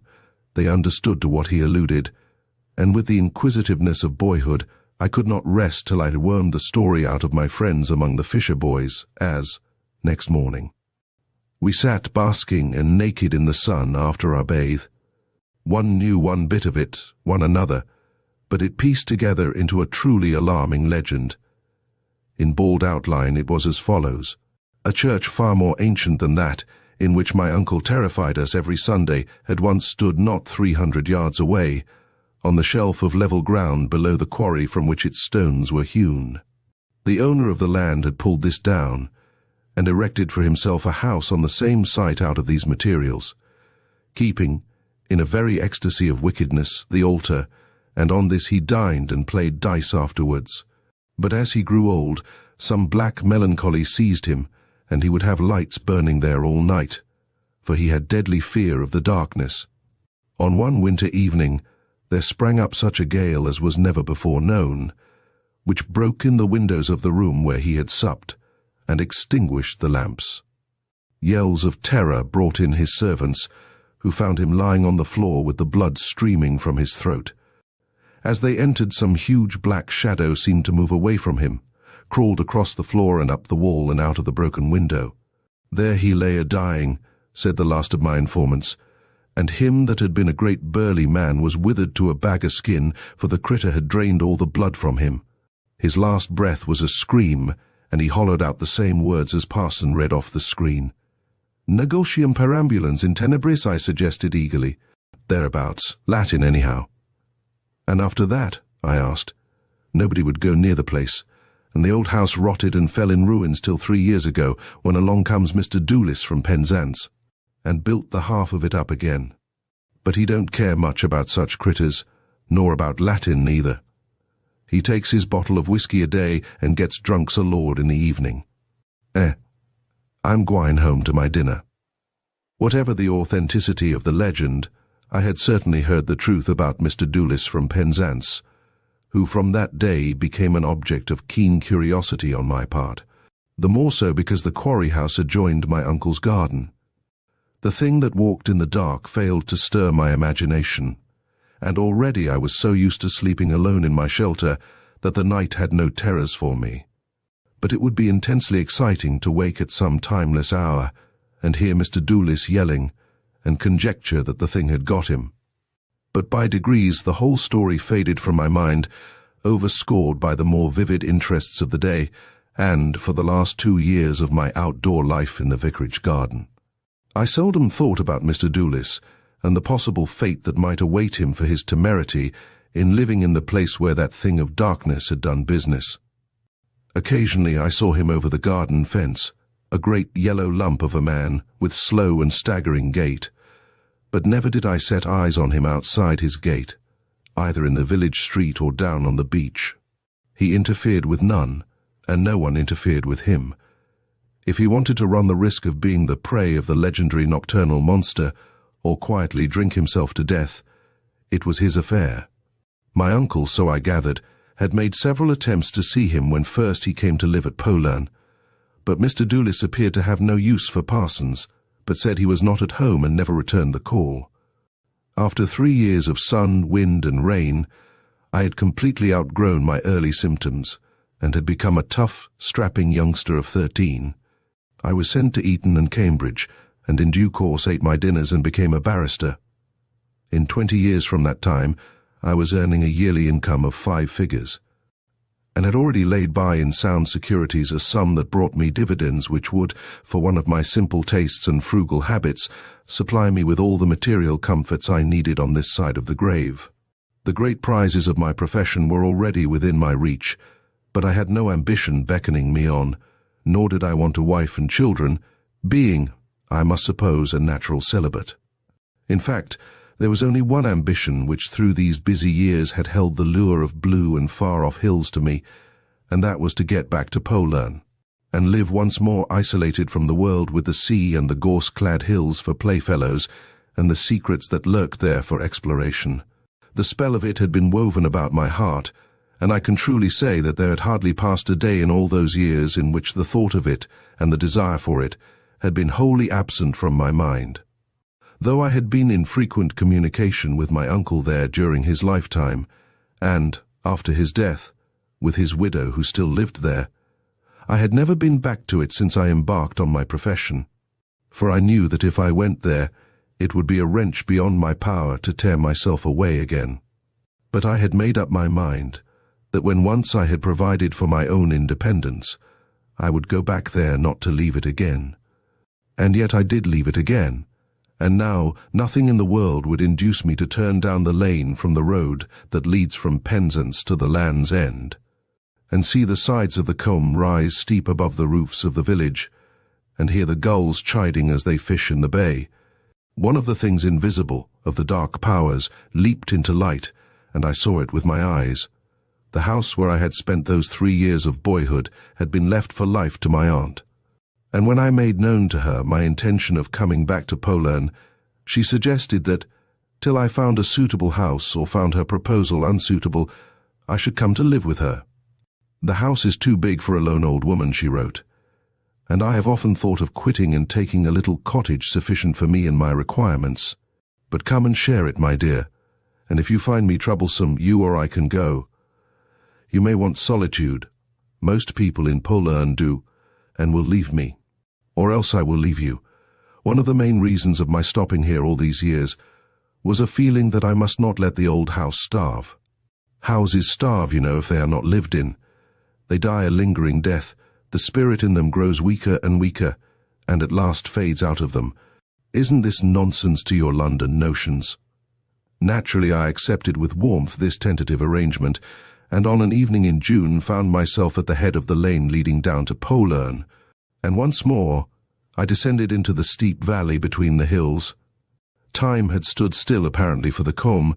The dilapidated signpost or its successor pointed a rickety finger down the lane, and a few hundred yards farther on was the white box for the exchange of letters. Point after remembered, point met my eye, and what I saw was not shrunk, as is often the case with the revisited scenes of childhood, into a smaller scale. There stood the post office, and there the church, and close beside it the vicarage, and beyond, the tall shrubberies which separated the house for which I was bound from the road. And beyond that again, the grey roofs of the quarry house, damp and shining with the moist evening wind from the sea. All was exactly as I remembered it, and, above all, that sense of seclusion and isolation. Somewhere above the treetops climbed the lane which joined the main road to Penzance, but all that had become immeasurably distant. The years that had passed since last I turned in at the well-known gate faded like a frosty breath and vanished in this warm, soft air. There were law courts somewhere in memory's dull book, which, if I cared to turn the pages, would tell me that I had made a name and a great income there. But the dull book was closed now, for I was back in Poland, and the spell was woven around me again. And if Poland was unchanged, so too was Aunt Hester, who met me at the door. Dainty and china-white she had always been, and the years had not aged but only refined her. As we sat and talked after dinner, she spoke of all that had happened in Poland in that score of years, and yet somehow the changes of which she spoke seemed to confirm the immutability of it all. As the recollection of names came back to me, I asked her about the quarry house and Mr. Doolis, and her face gloomed a little as with the shadow of a cloud on a spring day. "Yes, Mr. Doolis," she said. "Poor Mr. Doolis, how well I remember him, though it must be 10 years and more since he died. I never wrote to you about it, for it was all very dreadful, my dear, and I did not want to darken your memories of Poland. Your uncle always thought that something of the sort might happen if he went on in his wicked, drunken ways, and worse than that, and though nobody knew exactly what took place, it was the sort of thing that might have been anticipated." "But what more or less happened, Aunt Hester?" I asked. "Well, of course I can't tell you everything, for no one knew it, but he was a very sinful man, and the scandal about him at Newlyn was shocking, and then he lived too, in the quarry house. I wonder if by any chance you remember a sermon of your uncle's, when he got out of the pulpit, and explained that panel in the altar rails, the one, I mean, with the horrible creature rearing itself up outside the lich gate." "Yes, I remember perfectly," said I. "Ah, it made an impression on you, I suppose, and so it did on all who heard him, and that impression got stamped and branded on us all when the catastrophe occurred. Somehow Mr. Doolis got to hear about your uncle's sermon, and in some drunken fit he broke into the church and smashed the panel to atoms. He seems to have thought that there was some magic in it, and that if he destroyed that, he would get rid of the terrible fate that was threatening him.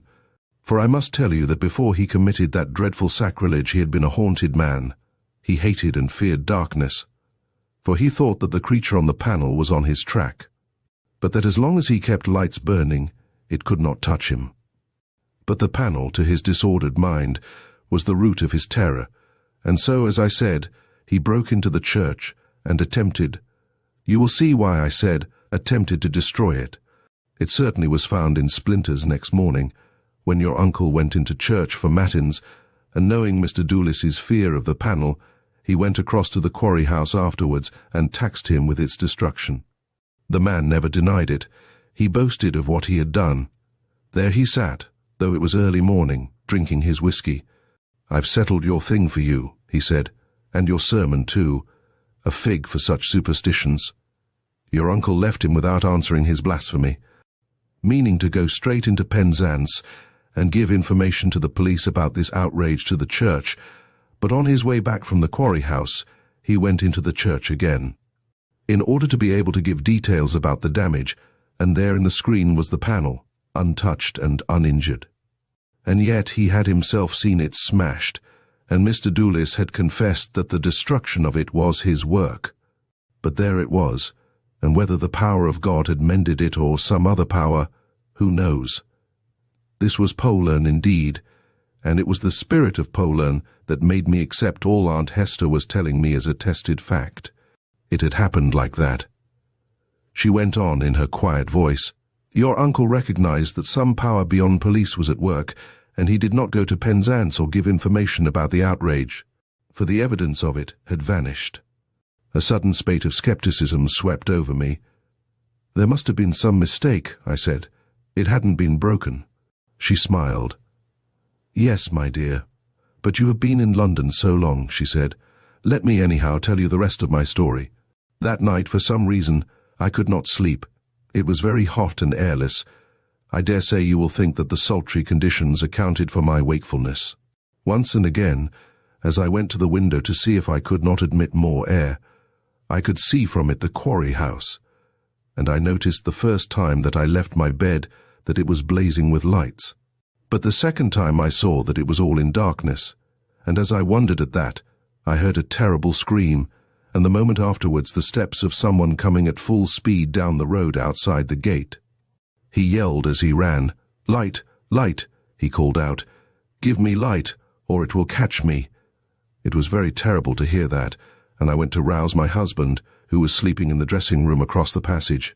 He wasted no time, but by now the whole village was aroused by the screams, and when he got down to the pier, he found that all was over. The tide was low, and on the rocks at its foot was lying the body of Mr. Doolis.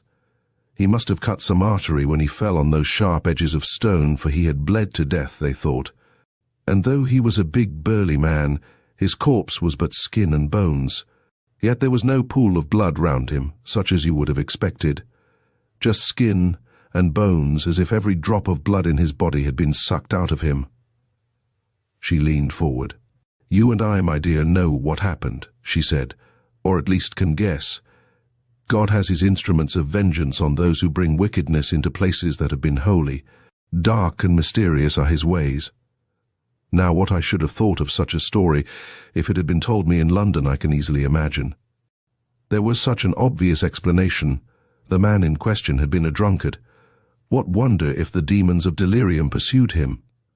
But here in Polern it was different. "And who is in the quarry house now?" I asked. "Years ago the Fisher boys told me the story of the man who first built it, and of his horrible end. And now again it has happened. Surely no one has ventured to inhabit it once more?" I saw in her face, even before I asked that question, that somebody had done so. "Yes, it is lived in again," said she, "for there is no end to the blindness. I don't know if you remember him. He was tenant of the vicarage many years ago." "John Evans," said I. "Yes, such a nice fellow he was too. Your uncle was pleased to get so good a tenant, and now—" She rose. "Aunt Hester, you shouldn't leave your sentences unfinished," I said. She shook her head. "My dear, that sentence will finish itself," she said. "But what a time of night! I must go to bed, and you too, or they will think we have to keep lights burning here through the dark hours." Before getting into bed, I drew my curtains wide and opened all the windows to the warm tide of the sea air that flowed softly in. Looking out into the garden, I could see in the moonlight the roof of the shelter in which for 3 years I had lived, gleaming with dew. That, as much as anything, brought back the old days to which I had now returned, and they seemed of one piece with the present, as if no gap of more than 20 years sundered them. The two flowed into one like globules of mercury uniting into a softly shining globe of mysterious lights and reflections. Then, raising my eyes a little, I saw against the black hillside the windows of the quarry house still alight. Morning, as is so often the case, brought no shattering of my illusion. As I began to regain consciousness, I fancied that I was a boy again, waking up in the shelter in the garden, and though, as I grew more widely awake, I smiled at the impression that on which it was based I found to be indeed true. It was sufficient now as then to be here, to wander again on the cliffs and hear the popping of the ripened seed pods on the gorse bushes, to stray along the shore to the bathing cove, to float and drift and swim in the warm tide and bask on the sand and watch the gulls fishing, to lounge on the pier head with the fisher folk, to see in their eyes and hear in their quiet speech the evidence of secret things not so much known to them as part of their instincts and their very being. There were powers and presences about me. The white poplars that stood by the stream that babbled down the valley knew of them, and showed a glimpse of their knowledge sometimes. Like the gleam of their white underleaves, the very cobbles that paved the street were soaked in it. All that I wanted was to lie there and grow soaked in it too. Unconsciously as a boy, I had done that. But now the process must be conscious. I must know what stir of forces, fruitful and mysterious, seethed along the hillside at noon and sparkled at night on the sea. They could be known, they could even be controlled by those who were masters of the spell, but never could they be spoken of, for they were dwellers in the innermost, grafted into the eternal life of the world. There were dark secrets as well as these clear, kindly powers, and to these no doubt belonged the Negotium Perambulans in Tenebris, which, though of deadly malignity, might be regarded not only as evil, but as the avenger of sacrilegious and impious deeds. All this was part of the spell of Polern, of which the seeds had long lain dormant in me. But now they were sprouting, and who knew what strange flower would unfold on their stems? It was not long before I came across John Evans. One morning, as I lay on the beach, there came shambling across the sand a man stout and middle-aged with the face of siliness. He paused as he drew near and regarded me from narrow eyes. "Why, you're the little chap that used to live in the parson's garden," he said. "Don't you recognize me?" I saw who it was when he spoke.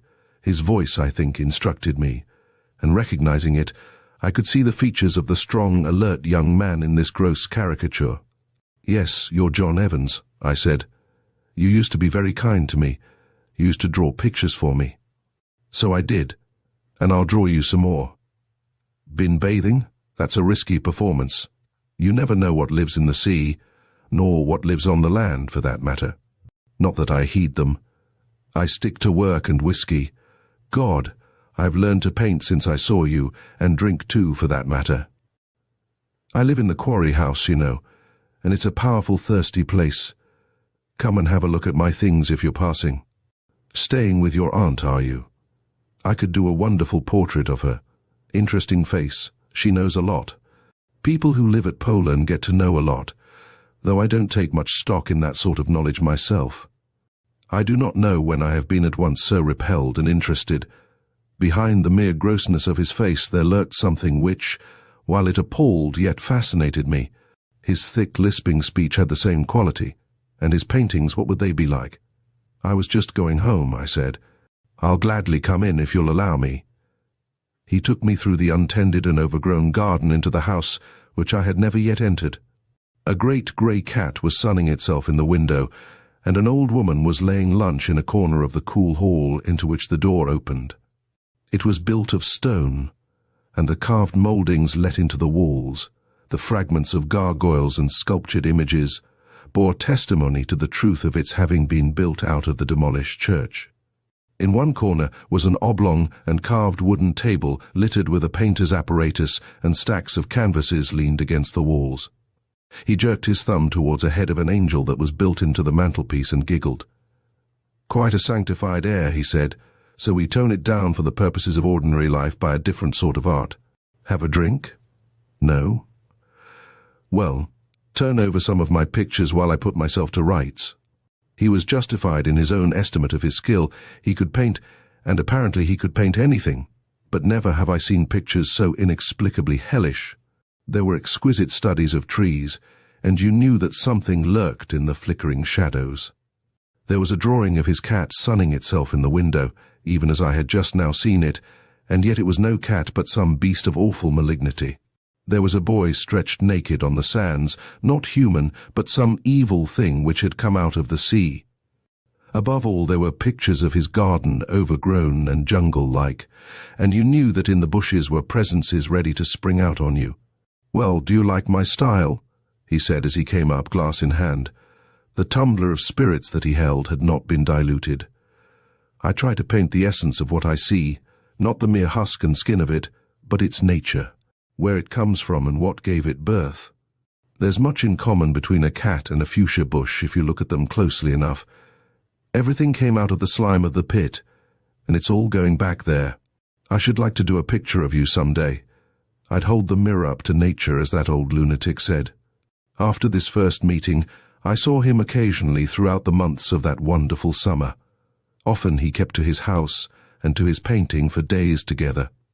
And then perhaps some evening I would find him lounging on the pier, always alone, and every time we met, thus the repulsion and interest grew.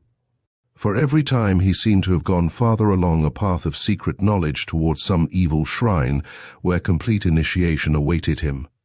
And then suddenly the end came. I had met him thus one evening on the cliffs while the October sunset still burned in the sky. But over it, with amazing rapidity, there spread from the west a great blackness of cloud, such as I have never seen for denseness. The light was sucked from the sky. The dusk fell in ever thicker layers. He suddenly became conscious of this. "I must get back as quick as I can," he said. "It will be dark in a few minutes, and my servant is out. The lamps will not be lit." He stepped out with extraordinary briskness for one who shambled and could scarcely lift his feet, and soon broke out into a stumbling run.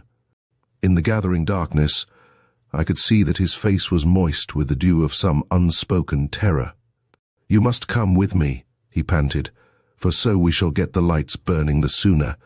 I cannot do without light." I had to exert myself to the full to keep up with him, for terror winged him, and even so I fell behind, so that when I came to the garden gate, he was already halfway up the path to the house. I saw him enter, leaving the door wide, and found him fumbling with matches, but his hands so trembled that he could not transfer the light to the wick of the lamp. "But what's the hurry about?" I asked. Suddenly his eyes focused themselves on the open door behind me, and he jumped from his seat beside the table which had once been the altar of God, with a gasp and a scream. "No, no," he cried. "Keep it off." I turned and saw what he had seen. The thing had entered and now was swiftly sliding across the floor towards him like some gigantic caterpillar. A stale phosphorescent light came from it, for though the dusk had grown to blackness outside, I could see it quite distinctly in the awful light of its own presence. From it, too, there came an odor of corruption and decay, as from slime that has long lain below water. It seemed to have no head, but on the front of it was an orifice of puckered skin, which opened and shut and slavered at the edges. It was hairless and slug-like in shape and in texture. As it advanced, its forepart reared itself from the ground, like a snake about to strike, and it fastened on him. At that sight, and with the yells of his agony in my ears, the panic which had struck me relaxed into a hopeless courage, and with palsied, impotent hands, I tried to lay hold of the thing. But I could not. Though something material was there, it was impossible to grasp it. My hands sunk in it, as in thick mud. It was like wrestling with a nightmare. I think that but a few seconds elapsed before all was over. The screams of the wretched man sank to moans and mutterings. As the thing fell on him, he panted once or twice and was still. For a moment longer there came gurglings and sucking noises, and then it slid out even as it had entered. I lit the lamp which he had fumbled with, and there on the floor he lay, no more than a rind of skin in loose folds over projecting bones. Chapter 6. At the Farmhouse. The dusk of a November day was falling fast when John Aylesford came out of his lodging in the cobbled street and started to walk briskly along the road which led eastwards by the shore of the bay. He had been at work while the daylight served him, and now, when the gathering darkness weaned him from his easel, he was accustomed to go out for air and exercise and cover 6 miles before he returned to his solitary supper. Tonight there were but few folk abroad, and those scudded along before the strong southwesterly gale which had roared and raged all day, or, leaning forward, beat their way against it. No fishing boats had put forth on that maddened sea, but had lain moored behind the quay wall, tossing uneasily with the backwash of the great breakers that swept by the pier head. The tide was low now, and they rested on the sandy beach, black blots against the smooth, wet surface which somberly reflected the last flames in the west. The sun had gone down in a rack of broken and flying clouds, angry and menacing with promise of a wild night to come. For many days past, at this hour, John Aylesford had started eastwards for his tramp along the rough coast road by the bay. The last high tide had swept shingle and sand over sections of it, and fragments of seaweed, driven by the wind, bowled along the ruts. The heavy boom of the breakers sounded sullenly in the dusk, and white towers of foam appearing and disappearing showed how high they leaped over the reefs of rock beyond the headland. For 1/2 mile or so, slanting himself against the gale, he pursued this road, then turned up a narrow muddy lane sunk deep between the banks on either side of it. It ran steeply uphill, dipped down again, and joined the main road inland. Having arrived at the junction, John Aylesford went eastwards no more, but turned his steps to the west, arriving 1/2 an hour after he had set out. On the top of the hill above the village he had quitted, though 5 minutes' ascent would have taken him from his lodgings to the spot where he now stood, looking down on the scattered lights below him. The wind had blown all wayfarers indoors, and now in front of him the road that crossed this high and desolate tableland, sprinkled here and there with lonely cottages and solitary farms, lay empty and greyly glimmering in the wind-swept darkness, not more than faintly visible. Many times during this past month had John Aylesford made this long detour, starting eastwards from the village and coming back by a wide circuit, and now, as on these other occasions, he paused in the black shelter of the hedge through which the wind hissed and whistled, crouching there in the shadow as if to make sure that none had followed him, and that the road in front lay void of passengers, for he had no mind to be observed by any on these journeyings. And as he paused, he let his hate blaze up, warming him for the work the accomplishment of which alone could enable him to recapture any peace or profit from life. Tonight he was determined to release himself from the millstone which for so many years had hung round his neck, drowning him in bitter waters. From long brooding over the idea of the deed, he had quite ceased to feel any horror of it. The death of that drunken slut was not a matter for qualms or uneasiness. The world would be well rid of her, and he more than well. No spark of tenderness for the handsome fisher girl, who once had been his model, and for 20 years had been his wife, pierced the blackness of his purpose. Just here it was that he had seen her first, when on a summer holiday he had lodged with a couple of friends in the farmhouse, towards which his way now lay. She was coming up the hill with the late sunset gilding her face, and breathing quickly from the ascent, had leaned on the wall close by with a smile and a glance for the young man. She had sat to him, and the autumn brought the sequel to the summer in his marriage. He had bought from her uncle the little farmhouse where he had lodged, adding to its modest accommodation a studio and a bedroom above it. And there he had seen the flicker of what had never been love die out, and over the cold ashes of its embers the poisonous lichen of hatred spread fast. Early in their married life she had taken to drink, and had sunk into a degradation of soul and body that seemed bottomless, dragging him with her, down and down. in the grip of a force that was hardly human in its malignity. Often during the wretched years that followed he had tried to leave her. He had offered to settle the farm on her and make adequate provision for her. But she had clung to the possession of him, not, it would seem, from any affection for him, but for a reason exactly opposite, namely, that her hatred of him fed and glutted itself on the sight of his ruin. It was as if, in obedience to some hellish power, she set herself to spoil his life, his powers, his possibilities, by tying him to herself. And by the aid of that power, so sometimes he had thought, she enforced her will on him, for plan as he might to cut the whole dreadful business and leave the wreck behind him. He had never been able to consolidate his resolve into action. There, but a few miles away, was the station from which ran the train that would bear him out of this ancient Western kingdom, where the beliefs in spells and superstitions grew rank as the herbage in that soft, enervating air, and set him in the dry, hard light of cities. The way lay open, but he could not take it. Something unseen and potent, of grim inflexibility, held him back. He had passed no one on his way here, and satisfied now that in the darkness he could proceed without fear of being recognized if a chance wayfarer came from the direction in which he was going. He left the shelter of the hedge and struck out into the stormy sea of that stupendous gale, even as a man in the grip of imminent death sees his past life spread itself out in front of him for his final survey before the book is closed, so now.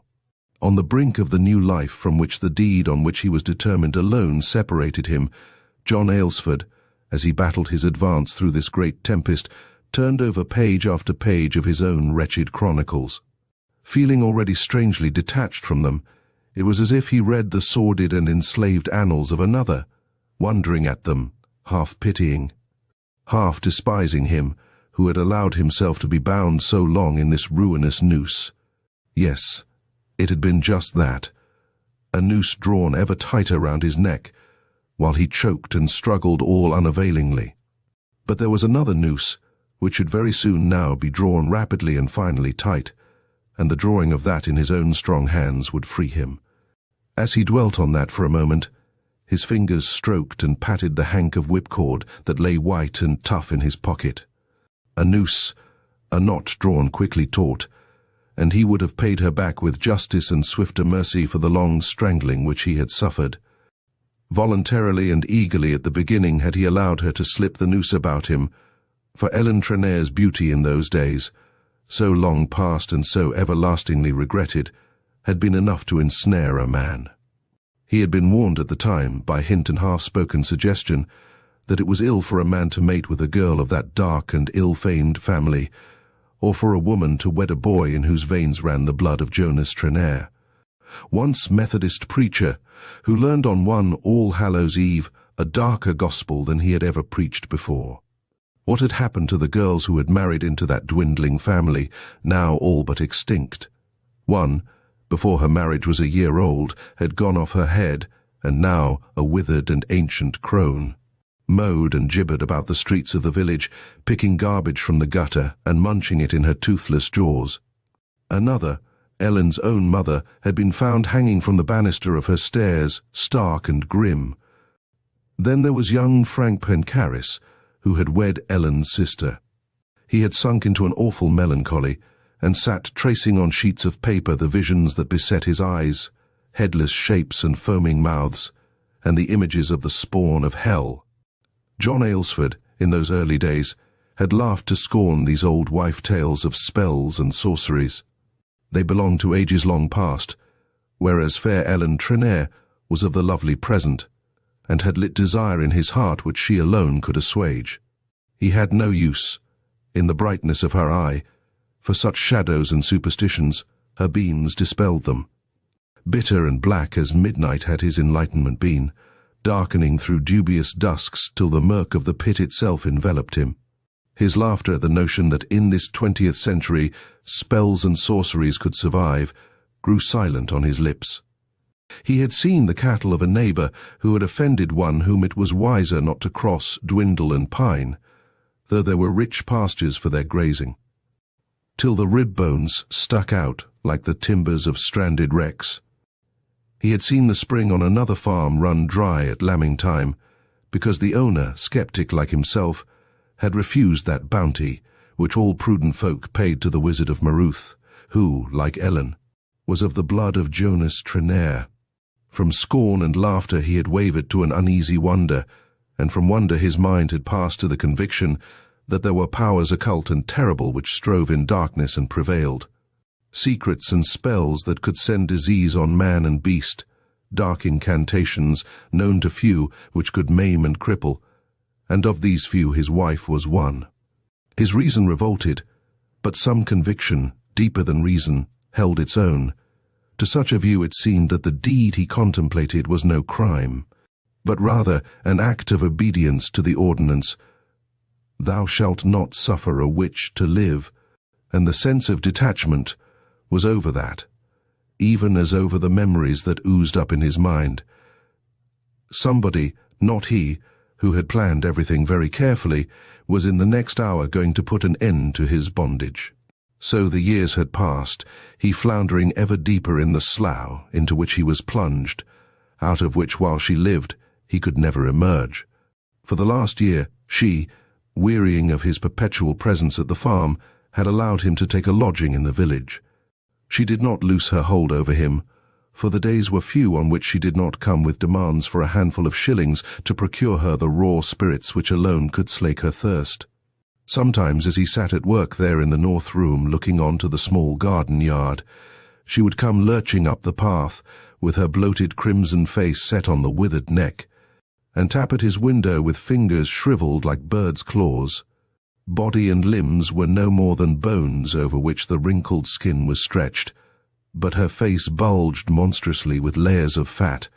He would give her whatever he had about him, and if it was not enough, she would plant herself there, grinning at him and wheedling him, or with screams and curses threatening him with such fate as he had known to overtake those who crossed her will. But usually he gave her enough to satisfy her for that day, and perhaps the next, for thus she would the more quickly drink herself to death. Yet death seemed long in coming.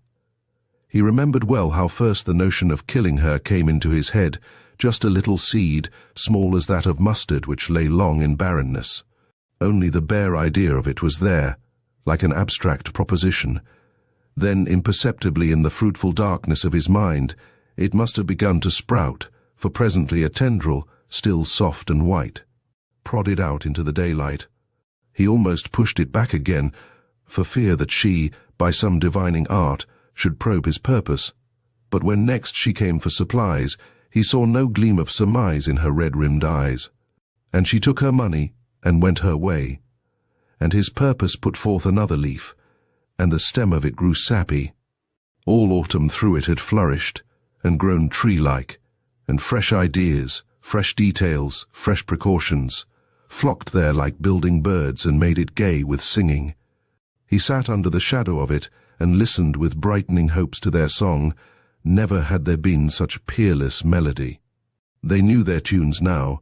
There was no need for any further rehearsal.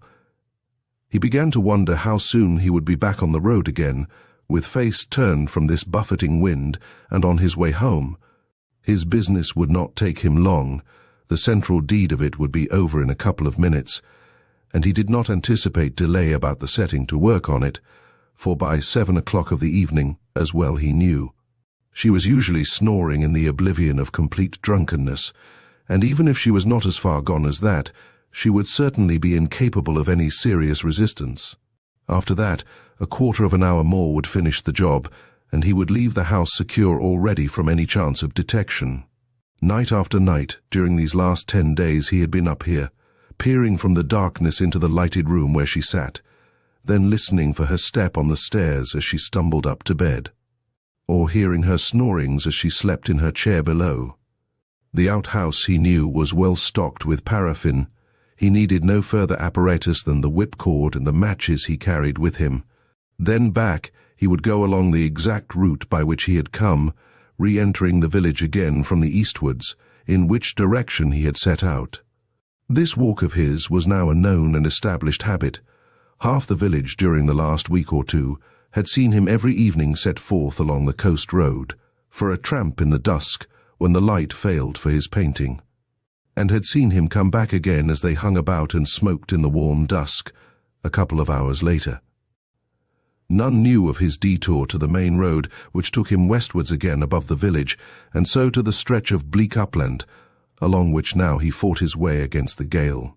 Always round about the hour of 8, he had entered the village again from the other side, and had stopped and chatted with the loiterers.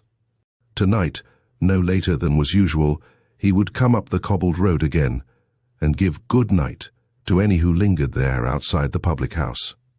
In this wild wind it was not likely that there would be such, and if so, no matter, he had been seen already setting forth on his usual walk by the coast of the bay, and if none outside saw him return, none could see the true chart of his walk. By 8 he should be back to his supper.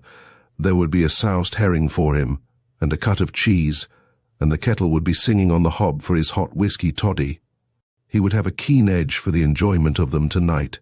He would drink long healths to the damned and the dead.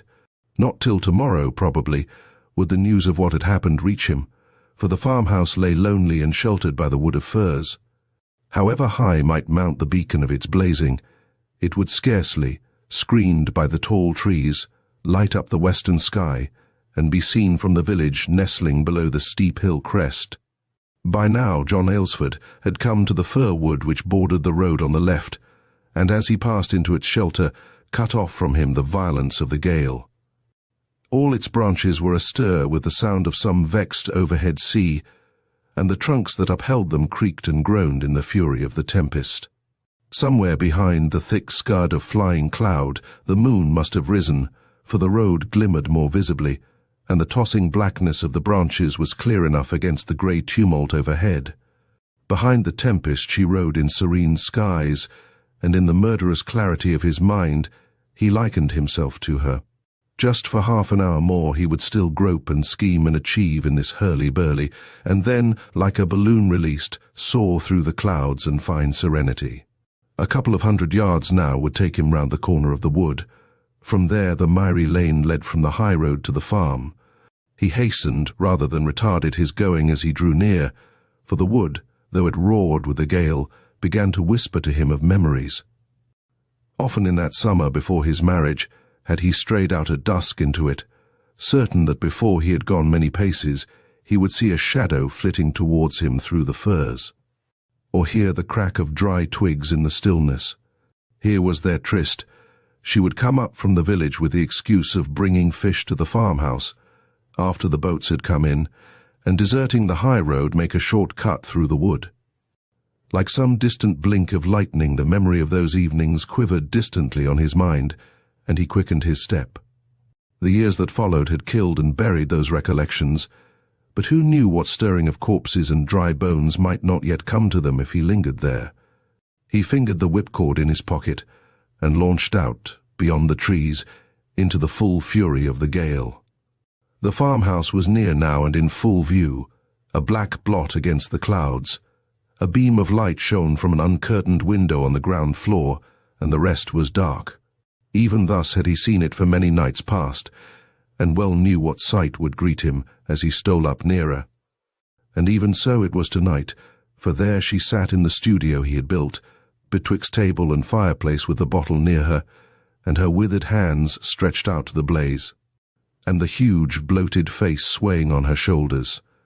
Beside her tonight were the wrecked remains of a chair, and the first sight that he caught of her was to show her feeding the fire with the broken pieces of it. It had been too troublesome to bring fresh logs from the store of wood. To break up a chair was the easier task. She stirred and sat more upright, then reached out for the bottle that stood beside her, and drank from the mouth of it. She drank and licked her lips and drank again, and staggered to her feet, tripping on the edge of the hearthrug. For the moment that seemed to anger her, and with clenched teeth and pointing finger she mumbled at it. Then once more she drank, and lurching forward, took the lamp from the table. With it in her hand she shuffled to the door, and the room was left to the flickering firelight. A moment afterwards, the bedroom window above sprang into light, an oblong of bright illumination. As soon as that appeared, He crept round the house to the door. He gently turned the handle of it, and found it unlocked. Inside was a small passage entrance, on the left of which ascended the stairs to the bedroom above the studio. All was silent there, but from where he stood he could see that the door into the bedroom was open, for a shaft of light from the lamp she had carried up with her was shed on to the landing there. Everything was smoothing itself out to render his course most easy.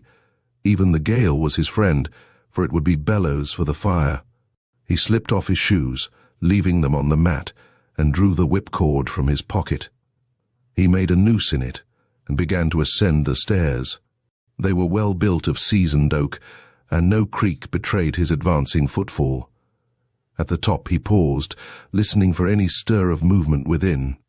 But there was nothing to be heard but the sound of heavy breathing from the bed that lay to the left of the door and out of sight. She had thrown herself down there, he guessed, without undressing, leaving the lamp to burn itself out. He could see it through the open door already beginning to flicker. On the wall behind it were a couple of watercolours, pictures of his own, one of the little walled garden by the farm, the other of the pine wood of their tryst. Well, he remembered painting them. She would sit by him as he worked with prattle and singing. He looked at them now quite detachedly. They seemed to him wonderfully good, and he envied the artist that fresh, clean skill. Perhaps he would take them down presently and carry them away with him. Very softly now he advanced into the room, and looking round the corner of the door, he saw her, sprawling and fully dressed on the broad bed. She lay on her back, eyes closed and mouth open, her dull grey hair spread over the pillow. Evidently she had not made the bed that day, for she lay stretched on the crumpled back-turned blankets. A hairbrush was on the floor beside her. It seemed to have fallen from her hand. He moved quickly towards her. He put on his shoes again when he came to the foot of the stairs, carrying the lamp with him and the 2 pictures which he had taken down from the wall, and went into the studio. He set the lamp on the table and drew down the blinds, and his eye fell on the half-empty whiskey bottle from which he had seen her drinking. Though his hand was quite steady and his mind composed and tranquil, there was yet at the back of it some impression that was slowly developing, and a good dose of spirits would no doubt expunge that. He drank half a tumbler of it raw and undiluted, and though it seemed no more than water in his mouth, he soon felt that it was doing its work and sponging away from his mind the picture that had been outlining itself there. In a couple of minutes he was quite himself again, and could afford to wonder and laugh at the illusion, for it was no less than that which had been gaining on him. For though he could distinctly remember drawing the noose tight, and seeing the face grow black, and struggling with the convulsive movements of those withered limbs that soon lay quiet again, there had sprung up in his mind some unaccountable impression that what he had left there huddled on the bed was not just the bundle of withered limbs and strangled neck, but the body of a young girl, smooth of skin and golden of hair, with mouth that smiled drowsily. She had been asleep when he came in, and now was half awake, and was stirring and stretching herself. In what dim region of his mind that image had formed itself, he had no idea. All he cared about now was that his drink had shattered it again, and he could proceed with order and method to make all secure. Just 1 drop more first. How lucky it was that this morning he had been liberal with his money when she came to the village, for he would have been sorry to have gone without that fillip to his nerves.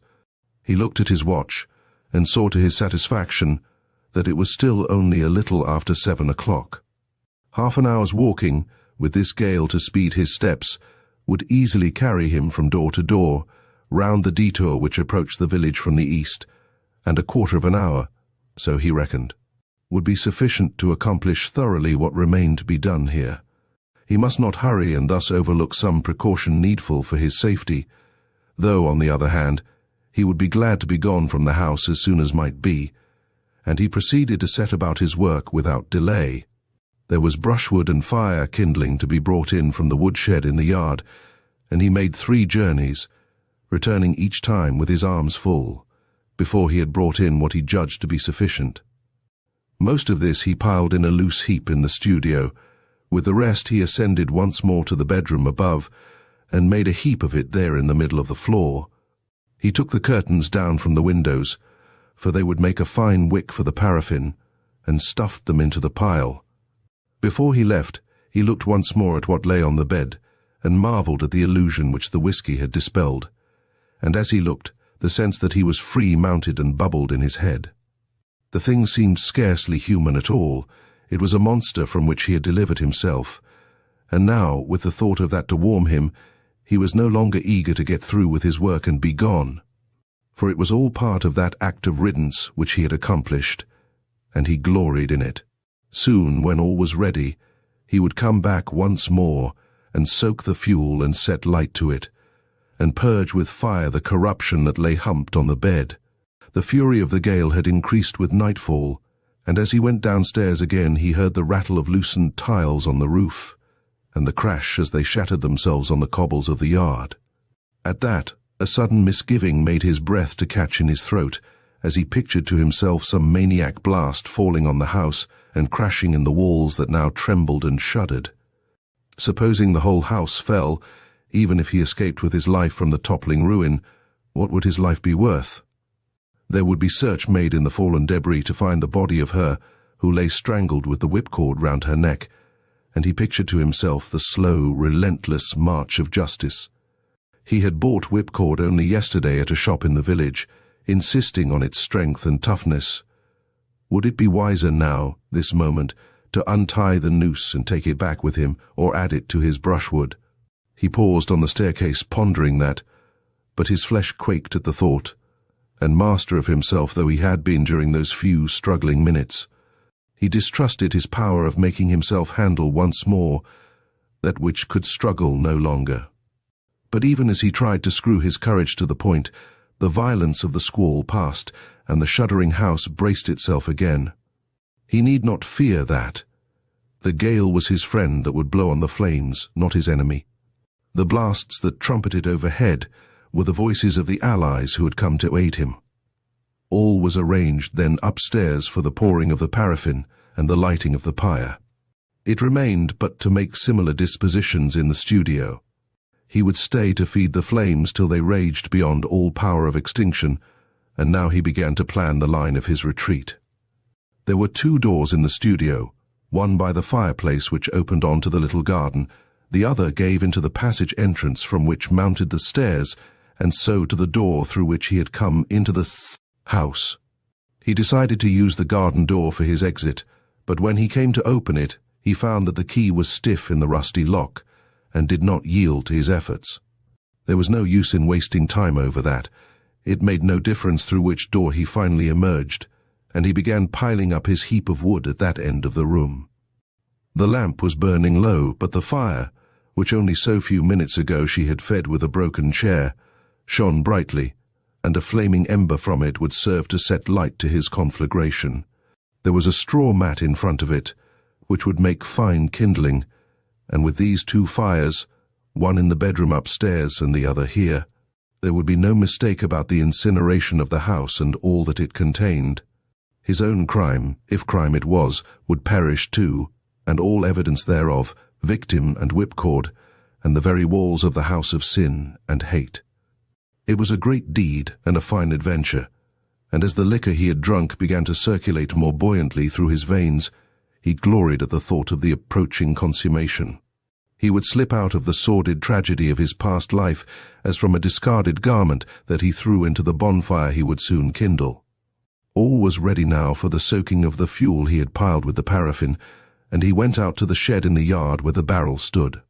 A big tin ewer stood beside it, which he filled and carried indoors.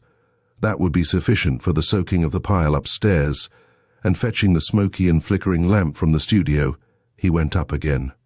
And like a careful gardener watering some bed of choice blossoms, he sprinkled and poured till his ewer was empty. He gave but one glance to the bed behind him, where the huddled thing lay so quietly, and as he turned, lamp in hand, to go down again, the draught that came in through the window against which the gale blew extinguished it. A little blue flame of burning vapour rose in the chimney and went out, so, having no further use for it, he pitched it on to the pile of soaked material. As he left the room, he thought he heard some small stir of movement behind him, but he told himself that it was but something slipping in the heap he had built there. Again he went out into the storm. The clouds that scudded overhead were thinner now, though the gale blew not less fiercely, and the blurred watery moonlight was brighter. Once for a moment, as he approached the shed, he caught sight of the full orb plunging madly among the streaming vapours. Then she was hidden again behind the rack. Close in front of him were the fir trees of the wood where those sweet trysts had been held, and once again the vision of her as she had been broke into his mind, and the queer conviction that it was no withered and bloated hag who lay on the bed upstairs, but the fair, comely limbs and the golden head. It was even more vivid now, and he made haste to get back to the studio, where he would find the trusty medicine that had dispelled that vision before. He would have to make 2 journeys at least with his tin ewer before he transported enough oil to feed the larger pyre below, and so, to save time, he took the barrel off its stand and rolled it along the path and into the house. He paused at the foot of the stairs, listening to hear if anything stirred, but all was silent. Whatever had slipped up there was steady again. From outside only came the squeal and bellow of the wind. The studio was brightly but fitfully lit by the flames on the hearth. At one moment a noonday blazed there, the next but the last smoulder of some red sunset. It was easier to decant from the barrel into his ewer than carry the heavy keg and sprinkle from it, and once again he filled and emptied it. One more application would be sufficient, and after that he could let what remained trickle out onto the floor. But by some awkward movement, he managed to spill a splash of it down the front of his trousers. He must be sure, therefore, how quickly his brain responded with counsels of precautions. To have some accident with his lamp when he came in to his supper, which should account for this little misadventure. Or probably, the wind through which he would presently be walking would dry it before he reached the village. So, for the last time with matches ready in his hand, he mounted the stairs to set light to the fuel piled in the room above. His second dose of whiskey sang in his head, and he said to himself, smiling at the humour of the notion, "She always liked a fire in her bedroom, she shall have it now." That seemed a very comical idea, and it dwelt in his head as he struck the match which should light it for her. Then, still grinning, he gave one glance to the bed, and the smile died on his face, and the wild symbols of panic crashed in his brain. The bed was empty, no huddled shape lay there. Distraught with terror, he thrust the match into the soaked pile, and the flame flared up. Perhaps the body had rolled off the bed. It must in any case be here somewhere, and when once the room was alight, there would be nothing more to fear. High rose the smoky flame, and banging the door, he leaped down the stairs to set light to the pile below and be gone from the house. Yet, whatever monstrous miracle his eye had assured him of, it could not be that she still lived and had left the place where she lay, for she had ceased to breathe when the noose was tight round her neck, and her fight for life and air had long been stilled. But, if by some hideous witchcraft she was not dead, it would soon be over now with her in the stupefaction of the smoke and the scorching flames. Let be, the door was shut and she within. For him it remained to be finished with the business, and flee from the house of terror, lest he leave the sanity of his soul behind him. The red glare from the hearth in the studio lit his steps down the passage from the stairway, and already he could hear from above the dry crack and snap from the fire that prospered there. As he shuffled in, he held his hands to his head, as if pressing the brain back into its cool case, from which it seemed eager to fly out into the welter of storm and fire and hideous imagination. If he could only control himself for a few moments more, all would be done, and he would escape from this disordered, haunted place into the night and the gale, leaving behind him the blaze that would burn away all perilous stuff. Again the flames broke out in the embers on the hearth, bravely burning, and he took from the heart of the glare a fragment on which the fire was bursting into yellow flowers. He heeded not the scorching of his hand, for it was but for a moment that he held it, and then plunged it into the pile that dripped with the oil he had poured on it. A tower of flame mounted, licking the rafters of the low ceiling, then died away as if suffocated by its own smoke, but crept onwards, nosing its way along till it reached the straw mat, which blazed fiercely. That blaze kindled the courage in him. Whatever trick his imagination had played on him just now, He had nothing to fear except his own terror, which now he mastered again. For nothing real could ever escape from the conflagration, and it was only the real that he feared. Spells and witchcrafts and superstitions, such as for the last 20 years had battened on him, were all enclosed in that tight-drawn noose. It was time to be gone, for all was safe now, and the room was growing to oven heat. But as he picked his way across the floor over which runnels of flames from the split barrel were beginning to spread this way and that, he heard from above the sound of a door unlatched, and footsteps light and firm tapped on the stairs. For 1 second the sheer catalepsy of panic seized him, but he recovered his control, and with hands that groped through the thick smoke he found the door. At that moment the fire shot up in a blaze of blinding flame, and there in the doorway stood Ellen. It was no withered body and bloated face that confronted him, but she with whom he had trysted in the wood, with the bloom of eternal youth upon her, and the smooth soft hand, on which was her wedding ring, pointed at him. It was in vain that he called on himself to rush forward out of that torrid and suffocating air. The front door was open. He had but to pass her and speed forth safe into the night. But no power from his will reached his limbs. His will screamed to him, "Go, go! Push by her, it is but a phantom which you fear." But muscle and sinew were in mutiny, and step by step he retreated before that pointing finger and the radiant shape that advanced on him. The flames that flickered over the floor had discovered the paraffin he had spilt, and leaped up his leg. Just one spot in his brain retained lucidity from the encompassing terror. Somewhere behind that barrier of fire there was the second door into the garden. He had but cursorily attempted to unlock its rusty wards. Now, surely, the knowledge that there alone was escape would give strength to his hand. He leaped backwards through the flames, still with eyes fixed on her, who ever advanced in time with his retreat, and turning, wrestled and strove with the key. Something snapped in his hand, and there still in the keyhole was the bare shaft. Holding his breath, for the heat scorched his throat, he groped towards where he knew was the window through which he had first seen her that night. The flames licked fiercely round it, but there, beneath his hand, was the hasp, and he threw it open. At that, the wind poured in as through the nozzle of applied bellows, and death rose high and bright around him. Through the flames, as he sank to the floor, a face radiant with revenge smiled on him. Chapter 7. Inscrutable Decrees. I had found nothing momentous in the more august pages of the Times that morning, and so, just because I was lazy and unwilling to embark on a host of businesses that were waiting for me, I turned to the first page, and, beginning with the 7th column, pondered profoundly over situations vacant, and hoped that the gentlewoman fond of games, who desired the position of governess, would find the very thing to suit her. I glanced at the notices of lectures to be delivered under the auspices of various learned societies, and was thankful that I had not got to give or to listen to any of them. I debated over business opportunities. I vainly tried to conjecture clues to mysterious personal paragraphs, and, still pursuing my sideways crab-fashion course, came to Deaths Continued.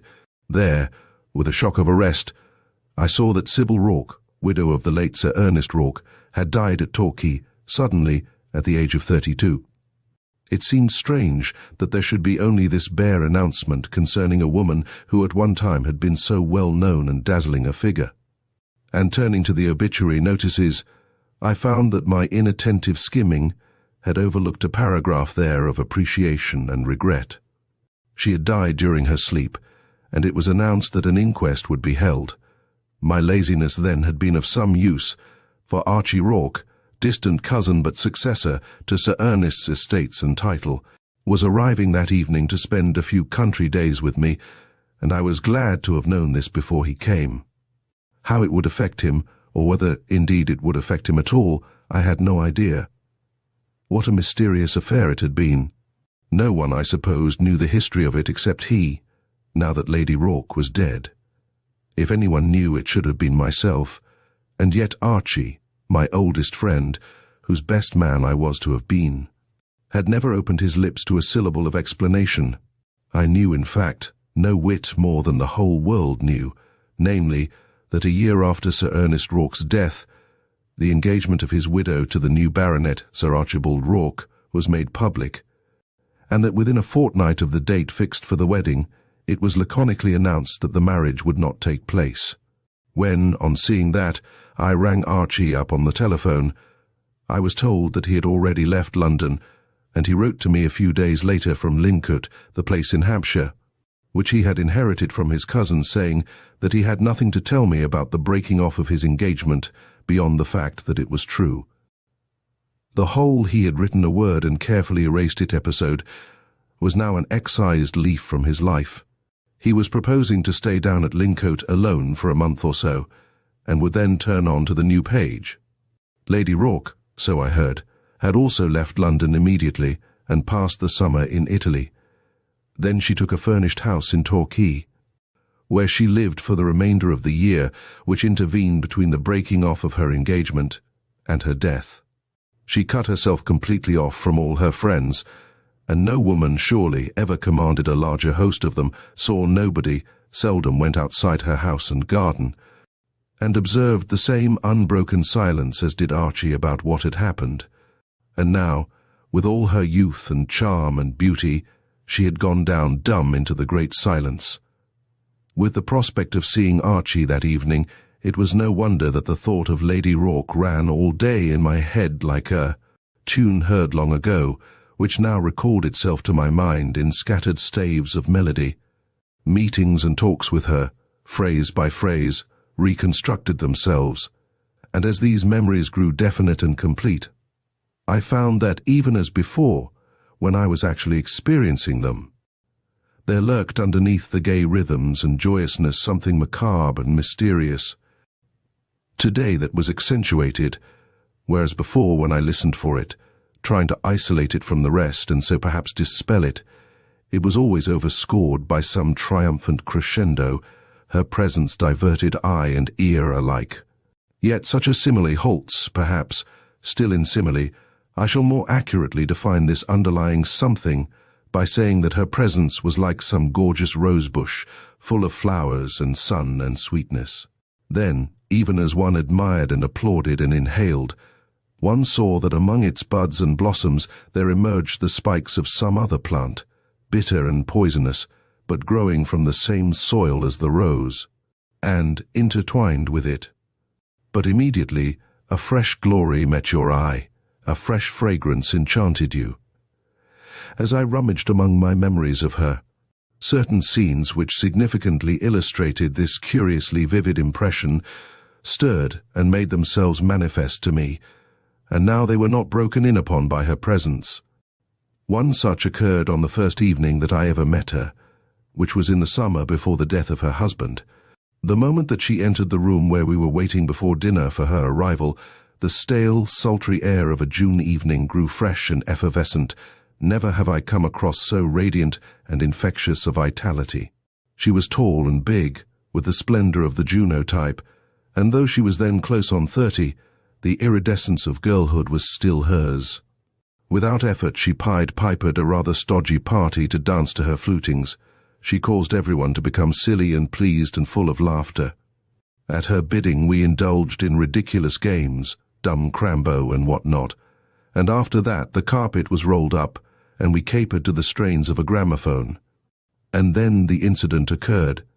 I was standing with her for a breath of air on the balcony outside the drawing-room windows which faced the park. She had just made a great curtsy to a slip of the moon that rose above the trees, and had borrowed a shilling of me in order to turn it. "No, I can't swear that I believe in moon luck," she said, "but after all it does no harm, and in case it's true, you can't afford to make an enemy of her." "Ah, what's that?" A thrush, attracted by the lights inside, had flown between us, dashed itself against the window, and now lay fluttering on the ground at our feet. Instantly she was all pity and tenderness. She picked up the bird, examined it, and found that its wing was broken. "Ah, poor thing," she said. "Look, its wing bone is snapped, the end protrudes. And how terrified it is. What are we to do?" It was clear that the kindest thing to do would be to put the bird out of its pain, but when I suggested that, she took a step back from me and covered it with her other hand. Her eyes gleamed, her mouth smiled, and I saw the tip of her tongue swiftly pass over her lips as if licking them. "No, that would be a terrible thing to do," she said. "I shall take it home with me ever so carefully and watch over it. I am afraid it is badly hurt, but it may live." Suddenly, perhaps it was that swift licking of her lips that suggested the thought to me, I felt instinctively that she was not so much pitiful as pleased. She stood there with eyes fixed on it, as it feebly struggled in her hands. And then her face clouded. Over its brightness there came a look of displeasure, of annoyance. "I'm afraid it is dying," she said. "Its poor frightened eyes are closing." The bird fluttered once more, then its legs stretched themselves stiffly out, and it lay still. She tossed it out of her hands onto the paved balcony, with a little shrug of her shoulders. "What a fuss over a bird," she said. "It was silly of it to fly against the glass. But I have too soft a heart. I cannot bear that the poor creatures should die. Let us go in and have one more romp. Oh, here is your shilling. I hope it will have brought me good luck. And then I must get home. My husband, do you know him? Always sits up till I get back, and he will scold me for being so late." There then was my first meeting with her, and there too were the spikes of the poisonous plant pushing up among the magnificence of her roses. And yet, so I thought to myself then, and so I think to myself now, I perhaps was utterly wrong about it all, in thus attributing to her a secret glee of which she was wholly incapable. So, with a certain effort I wiped the impression I had received off my mind, determining to consider myself quite mistaken. But, involuntarily, my mind, as if to justify itself in having delineated such a picture, proceeded to delineate another.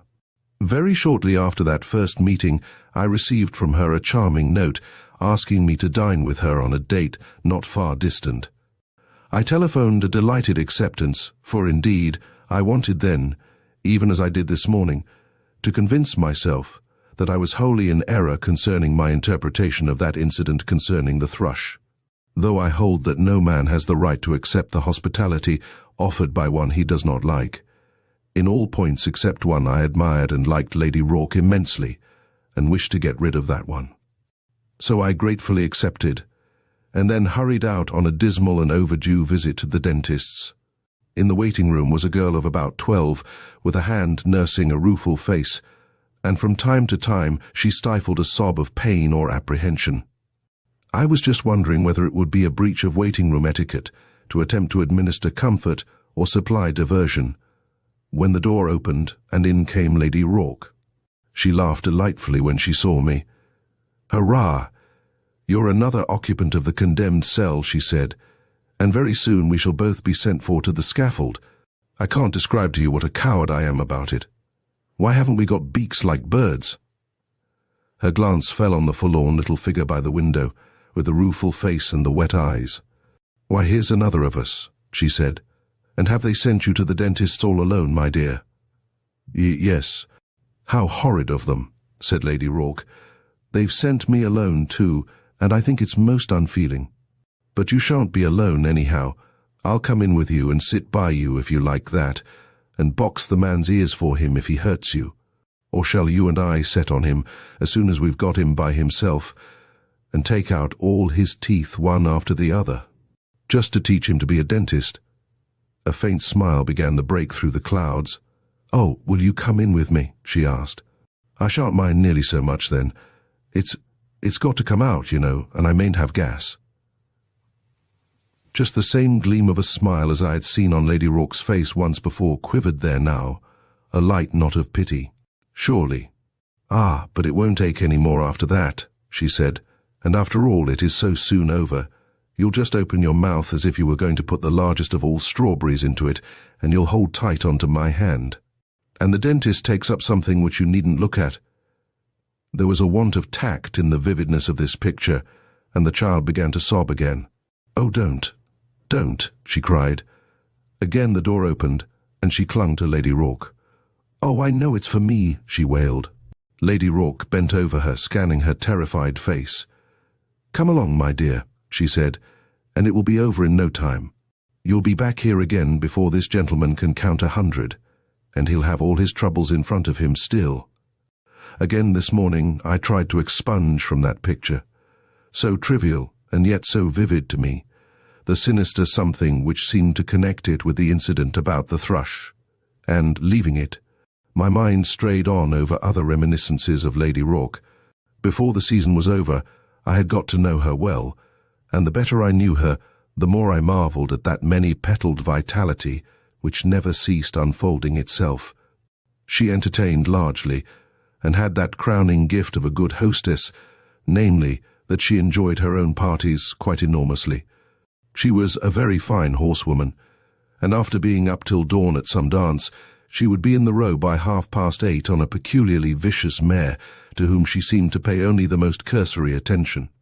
She had a good knowledge of music, she dressed amazingly, she was charming to her meagre little husband, playing piquet with him by the hour, which was the only thing apart from herself that he cared about.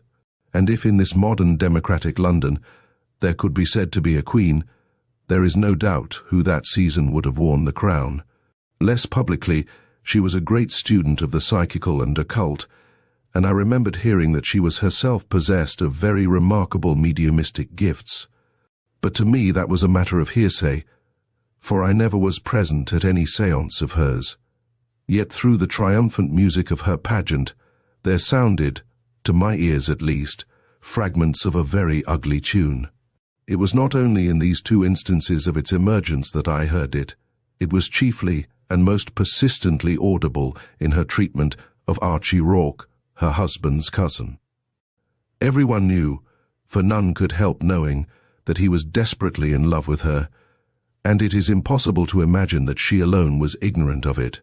It is, no doubt, the instinct of many women to fan a passion which they do not share, and which they have no intention of indulging, just as the male instinct is to gratify a passion that he does not really feel. But there are limits to mercilessness. She was not cruel to be kind, she was kind to be demoniacally cruel. She had him always by her. She gave him those little touches and comrade-like licenses which meant nothing to her, but crazed him with thirst. She held the glass close to his lips, and then tilted it up, and showed it him empty. The more charitable explanation was that she, perhaps, knew that her husband could not live long, and that she intended to marry Archie, and such, so it subsequently appeared, her intentions were.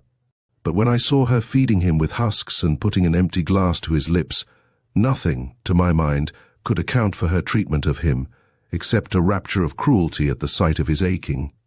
And somehow, awfully and aptly, that seemed to fit in with the affair of the thrush, and the meeting with the forlorn child in the dentist's waiting-room. Yet ever, through that gruesome twilight, there blazed forth her charm and her beauty, and the beam of her joyous vitality, and I would cudgel myself for my nasty interpretations. It was early in the spring of next year that I was spending a weekend with her and her husband at Lincote. She had suggested my coming down on Saturday morning before the party assembled later in the day, and at lunch I was alone with her husband and her. Sir Ernest was very silent. He looked ill and haggard, and in fact hardly spoke a word except when suddenly he turned to the butler and said, "Has anything been heard of the child yet?" He was told that there was no news, and subsided into silence again. I thought that some queer shadow, as of suspense or anxiety, crossed Lady Rorke's face at the question, but on the answer it cleared off again, and, as if to sweep the subject wholly away, she asked me if I could tolerate a saunter with her through the woods till her guests arrived. Out she came like some splendid Diana of the forests, and like the goddesses was the swift, swinging pace of her saunter. Spring all round was riotous in blossom and bird-song. It was just that ecstatic moment of the year when the hounds of spring have run winter to death. And as we gained the high ridge of down above the woods, she stopped and threw her arms wide. "Oh, the sense of spring," she cried. "The daffodils and the west wind and the shadows of the clouds.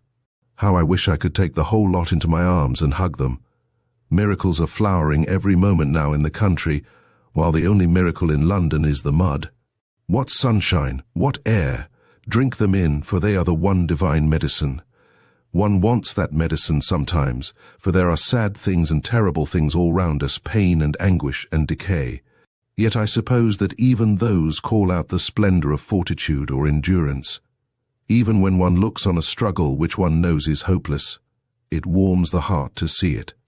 The gleam that shone from her paled, her arms dropped, and she moved on. Then, soft of voice and soft of eye, she spoke again. "Such a sad thing happened here 2 days ago," she said. "A small girl, now what was her name? Yes, Ellen Davenport brought a note from the village up to the house. I was out, so she left it, and started, it is supposed, to go back home. She has not been seen since. Descriptions of her were circulated in all the villages for miles round, but as you heard at lunch, there has been no news of her, and the copses and coverts in the park have been searched, but with no result. And yet, out of that comes splendor. I went to see her mother yesterday, bowed down with grief, but she won't give up hope. 'If it is God's will,' she said to me, 'we shall find my Ellen alive, and if we find her dead, it will be God's will too.'" She paused.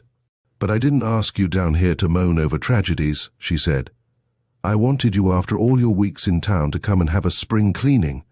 Doesn't the wind take the dust out of you, like one of those sucking machines which you put onto carpets? And the sun? Make a sponge of yourself and soak it up till you're dripping with it." For a couple of miles at the least, we kept along this high ridge of down, and the larks were springing from the grass, vocal with song uncongealed, as they aspired and sank again, dropping at last dumb and spent with rapture. Then we descended steeply, through the woods and glades of the park, past thickets of catkin sallows and of willows with soft moleskin buttons, and in the hollows the daffodils were dancing, and the herbs of the springtime were pushing up through the brittle withered stuff of the winter.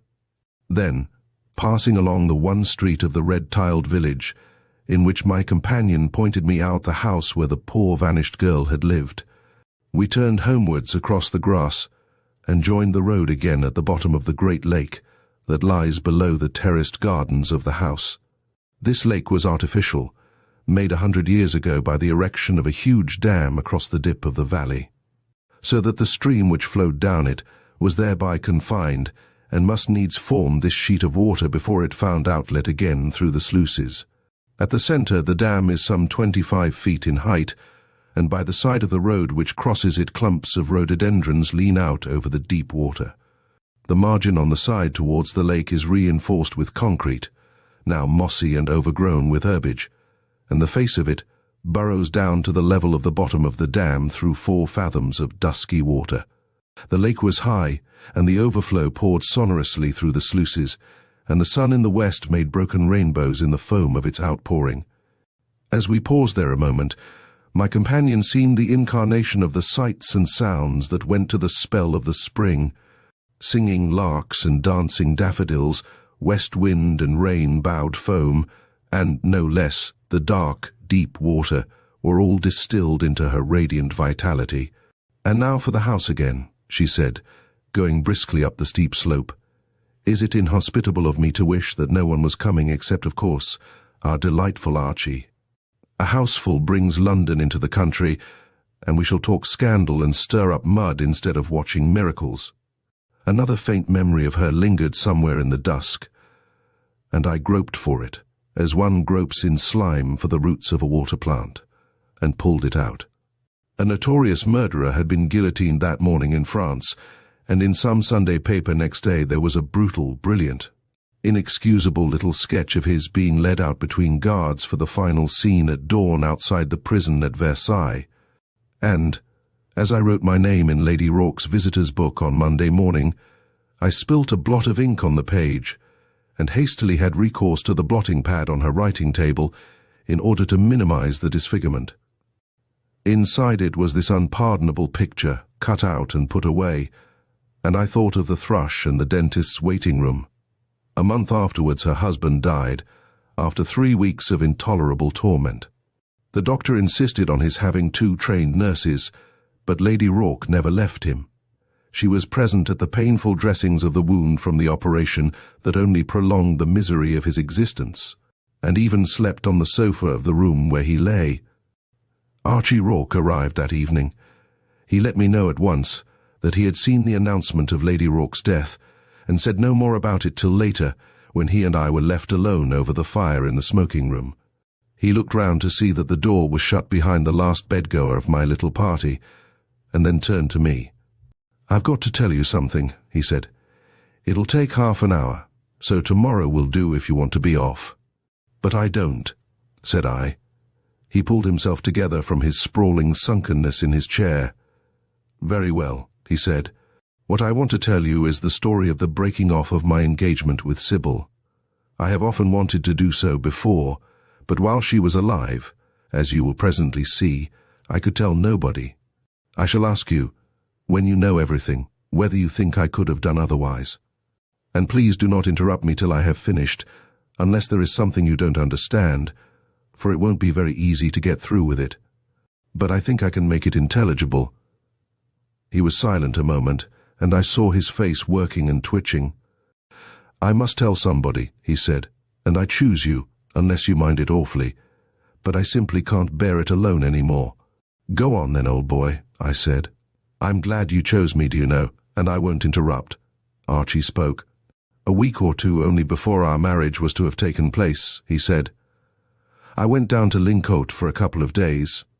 I'd had the house done up and redecorated, and now the work was finished, and I wanted to see that all was in order. Nothing could be worthy of Sybil, but, well, you can guess more or less what my feelings were. For a week before there had been very heavy rains, and the lake, you know it, below the garden was very high, higher than I had ever seen it. The water poured over the road across the dam which leads to the village. Under the weight and press of it, a great crack had appeared in the concrete with which it is faced, and there was danger of the dam being carried away. If that happened, the whole lake would have been suddenly released, and no end of damage might have been done. It was therefore necessary to draw off the water as fast as possible to relieve the pressure and repair the crack. This was done by means of big siphons. For 2 days we had them working, but the crack seemed to extend right to the foundations of the dam. And before it could be repaired, all the water in the lake would have to be drawn off. I was just leaving for town when the foreman came up to the house to tell me that they had found something there. In the ooze and mud at the base of the dam, 25 feet below water level, they had come upon the body of a young girl. He gripped the arms of his chair tight. Little did he know that I was horribly aware of what he was going to tell me next. "About a month before my cousin Ernest's death," he said, "a mysterious affair happened in the village. A girl named Ellen Davenport had disappeared. She came up one afternoon to the house with a note, and was never seen again, dead or alive. Her disappearance was now explained. A chain of beads round the neck and various fragments of clothing established, beyond any doubt, the identity of what they had found at the bottom of the lake. I waited for the inquest, telegraphing to Sybil that business had detained me, and then returned to town, not intending to tell her what that business was. For our marriage was close at hand, and it was not a topic one would choose. She was very superstitious, you know, and I thought that it would shock her, that she would feel it to be unlucky and ill-omened, so I said nothing to her. Sybil had extraordinary mediumistic powers. She did not often exercise them, and she never would give a séance to anyone she did not know extremely well, for she believed that people brought with them the spiritual influences with which they were surrounded, and that there was the possibility of very evil intelligences being set free. But she had sat several times with me, and I had witnessed some very remarkable manifestations. Her procedure was to put herself, by abstraction of her mind, into a state of trance, and spirits of the dead who were connected with the sitters could then communicate through her. On one occasion my mother, whom she had never seen, and who died many years ago, spoke through her, and told me certain facts which Sybil could not have known, and which I did not know. But an old friend of my mother's, still alive, told me that they were correct. They were of an exceedingly private nature. Sybil also, so she told me, could produce materializations, but up till now I had never seen any. A remarkable thing about her mediumship was that she would sometimes regain consciousness from her trance, while still these communications were being made, and she knew what was going on. She could hear herself speak and be mentally aware of what she was saying. On the occasion, for instance, of which I have told you, when my mother spoke to me, she was in this state. The same thing occurred at the sitting of which I shall now speak. That night, on my return to London, she and I dined alone. I felt a very strong desire, for which I could not account, that she should hold a sitting, just herself and me, and she consented. We sat in her room with a shaded lamp, but there was sufficient illumination for me to see her quite distinctly, for her face was towards the light. There was a small table in front of us covered with a dark cloth. She sat close to it, in a high chair, composed herself, and almost immediately went into trance. Her head fell forward, and by her slow breathing and her absolute immobility, I knew she was unconscious. For a long time, we sat there in silence, and I began to think that we should get no manifestations at all, and that the sitting, as sometimes was the case, would be a failure. But then I saw that something was happening. His hands, with which he gripped the arms of his chair, were trembling. Twice he tried to speak, but it was not till the third attempt that he mastered himself. There was forming a mist above the table, he said. It was slightly luminous, and it spread upwards, pillar-shaped in height between 2 and 3 feet. Then I saw that below the outlying skeins of it something was materializing. It molded itself into human shape, rising waist-high from the table, and presently shoulders and arms and neck and head were visible. And features began to outline themselves. For some time it remained vague and fluid, swaying backwards and forwards a little. Then very quickly it solidified, and there, close in front of me, was the half-figure of a young girl. The eyes were still closed, but now they opened. Round her neck was a chain of beads just such as I had seen laid by the body that had been found in the lake, and then I spoke to her, asking her who she was, though I already knew. Her answer was no more than a whisper, but quite distinct. "Ellen Davenport," she said. A disordered terror seized me, yet perhaps this little white figure, with its wide-gazing eyes, was some hallucination, something that had no objective existence at all.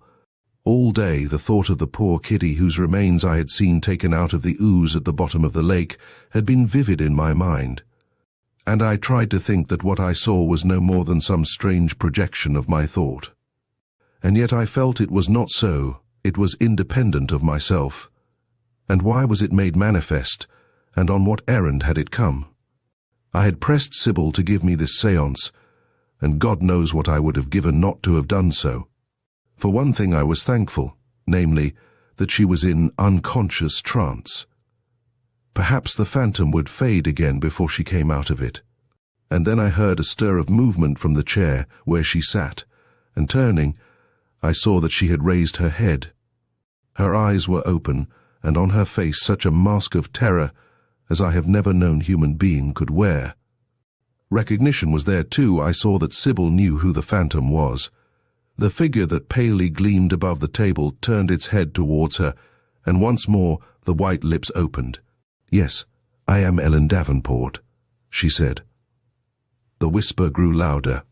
"You might have saved me," she said, "or you might have tried to save me, but you watched me struggling till I sank." And then the apparition vanished. It did not die away.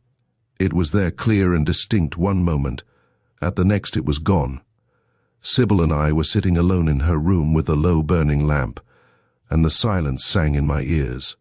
I got up and turned on the switch that kindled the electric lights, and knew that something within me had grown cold, and that something had snapped. She still sat where she was, not looking at me at all, but blankly in front of her. She said no word of denial in answer to the terrible accusation that had been uttered, and I think I was glad of that, for there are times when it is not only futility to deny, but blasphemy. For my part, I could neither look at her nor speak to her. I remember holding out my hands to the empty grate, as if there had been a fire burning there, and standing there I heard her rise, and drearily wondered what she would say, and knew how useless it would be. And then I heard the whisper of her dress on the carpet, and the noise of the door opening and shutting, and when I turned, I found that I was alone in the room. Presently I let myself out of the house. There was a long pause, but I did not break it, for I felt he had not quite finished. I had loved her with my whole heart, he said, and she knew it. Perhaps that was why I never attempted to see her again, and why she did not attempt to see me. That little white figure would always have been with us, for she could not deny the reality of it and the truth of that which it had spoken. That's my story, then. You needn't even tell me if you think I could have done differently, for I knew I couldn't. And she couldn't. He rose. I see there is to be an inquest, he said. I hope they will find that she killed herself. It will mean, won't it, that her remorse was unbearable. And that's atonement. He moved towards the door. Inscrutable decrees, he said. Chapter 8. The Gardener. 2 friends of mine, Hugh Granger and his wife, had taken for a month of Christmas holiday the house in which we were to witness such strange manifestations. And when I received an invitation from them to spend a fortnight there, I returned them an enthusiastic affirmative. Well, already did I know that pleasant heathery countryside, and most intimate was my acquaintance with the subtle hazards of its most charming golf links. Golf, I was given to understand, was to occupy the solid day for Hugh and me, so that Margaret should never be obliged to set her hand to the implements with which the game, so detestable to her, was conducted. I arrived there while yet the daylight lingered, and as my hosts were out, I took a ramble round the place. The house and garden stood on a plateau facing south. Below it were a couple of acres of pasture that sloped down to a vagrant stream crossed by a footbridge, by the side of which stood a thatched cottage with a vegetable patch surrounding it. A path ran close past this across the pasture from a wicket gate in the garden, conducted you over the footbridge, and, so my remembered sense of geography told me, must constitute a short cut to the links that lay not half a mile beyond. The cottage itself was clearly on the land of the little estate, and I at once supposed it to be the gardener's house. What went against so obvious and simple a theory was that it appeared to be untenanted. No wreath of smoke, though the evening was chilly, curled from its chimneys, and, coming closer, I fancied it had that air of waiting about it, which we so often conjure into unused habitations. There it stood, with no sign of life whatever about it, though ready, as its apparently perfect state of repair seemed to warrant, for fresh tenants to put the breath of life into it again. Its little garden, too, though the palings were neat and newly painted, told the same tale. The beds were untended and unweeded, and in the flower border by the front door was a row of chrysanthemums, which had withered on their stems. But all this was but the impression of a moment, and I did not pause as I passed it, but crossed the footbridge and went on up the heathery slope that lay beyond. My geography was not at fault, for presently I saw the clubhouse just in front of me. Hugh, no doubt, would be just about coming in from his afternoon round, and so we would walk back together. On reaching the clubhouse, however, the steward told me that not 5 minutes before Mrs. Granger had called in her car for her husband, and I therefore retraced my steps by the path along which I had already come. But I made a detour, as a golfer will, to walk up the fairway of the 17th and 18th holes just for the pleasure of recognition, and looked respectfully at the yawning sandpit which so inexorably guards the 18th green, wondering in what circumstances I should visit it next, whether with a step complacent and superior, knowing that my ball reposed safely on the green beyond, or with the heavy footfall of one who knows that laborious delving lies before him. The light of the winter evening had faded fast, and when I crossed the footbridge on my return the dusk had gathered. To my right, just beside the path, lay the cottage, the whitewashed walls of which gleamed whitely in the gloaming. And as I turned my glance back from it, to the rather narrow plank which bridged the stream, I thought I caught out of the tail of my eye some light from one of its windows, which thus disproved my theory that it was untenanted. But when I looked directly at it again, I saw that I was mistaken. Some reflection in the glass of the red lines of sunset in the west must have deceived me, for in the inclement twilight it looked more desolate than ever. Yet I lingered by the wicket gate in its low palings, for though all exterior evidence bore witness to its emptiness, some inexplicable feeling assured me, quite irrationally, that this was not so, and that there was somebody there. Certainly there was nobody visible, but, so this absurd idea informed me, he might be at the back of the cottage, concealed from me by the intervening structure, and, still oddly, still unreasonably, it became a matter of importance to my mind to ascertain whether this was so or not. So clearly had my perceptions told me that the place was empty, and so firmly had some conviction assured me that it was tenanted. To cover my inquisitiveness, in case there was someone there, I could inquire whether this path was a short cut to the house at which I was staying, and, rather rebelling at what I was doing, I went through the small garden, and rapped at the door. There was no answer, and after waiting for a response to a second summons, and having tried the door and found it locked, I made the circuit of the house. Of course there was no one there, and I told myself that I was just like a man who looks under his bed for a burglar, and would be beyond measure astonished if he found one. My hosts were at the house when I arrived, and we spent a cheerful 2 hours before dinner in such desultory and eager conversation as is proper between friends who have not met for some time. Between Hugh Granger and his wife it is always impossible to light on a subject which does not vividly interest one or other of them, and golf, politics, the needs of Russia, cooking, ghosts, the possible victory over Mount Everest, and the income tax were among the topics which we passionately discussed. With all these plates spinning, it was easy to whip up any one of them, and the subject of spooks generally was lighted upon again and again. "Margaret is on the high road to madness," remarked Hugh on one of these occasions, "for she has begun using planchette. If you use planchette for 6 months, I am told, most careful doctors will conscientiously certify you as insane. She's got 5 months more before she goes to Bedlam." "Does it work?" I asked. "Yes, it says most interesting things," said Margaret. "It says things that never entered my head. We'll try it tonight." "Oh, not tonight," said Hugh. "Let's have an evening off." Margaret disregarded this. "It's no use asking planchette questions," she went on, "because there is in your mind some sort of answer to them. If I ask whether it will be fine tomorrow, for instance, it is probably I, though indeed I don't mean to push who makes the pencil say yes. And then it usually rains," remarked Hugh. "Not always. Don't interrupt. The interesting thing is to let the pencil write what it chooses. Very often it only makes loops and curves, though they may mean something, and every now and then a word comes, of the significance of which I have no idea whatever, so I clearly couldn't have suggested it. Yesterday evening, for instance, it wrote gardener over and over again. Now what did that mean? The gardener here is a Methodist with a chin beard. Could it have meant him? Oh, it's time to dress. Please don't be late. My cook is so sensitive about soup. We rose, and some connection of ideas about gardener linked itself up in my mind. "By the way, what's that cottage in the field by the footbridge?" I asked. "Is that the gardener's cottage?" "It used to be," said Hugh, "but the chin-beard doesn't live there. In fact, nobody lives there. It's empty. If I was owner here, I should put the chin-beard into it and take the rent off his wages. Some people have no idea of economy. Why did you ask?" I saw Margaret was looking at me rather attentively. "Curiosity," I said. "Idle curiosity." "I don't believe it was," said she. "But it was," I said. "It was idle curiosity to know whether the house was inhabited.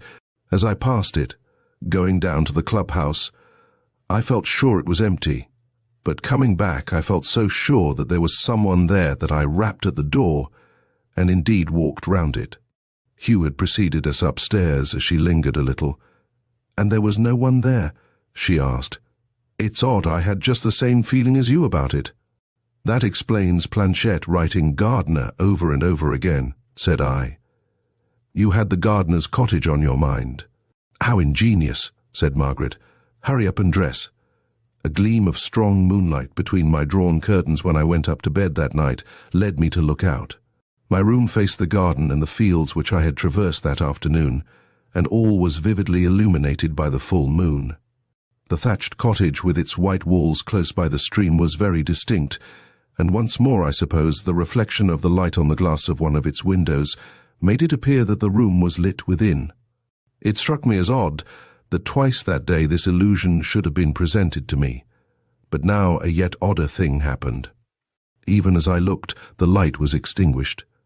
The morning did not at all bear out the fine promise of the clear night, for when I woke, the wind was squealing, and sheets of rain from the southwest were dashed against my panes.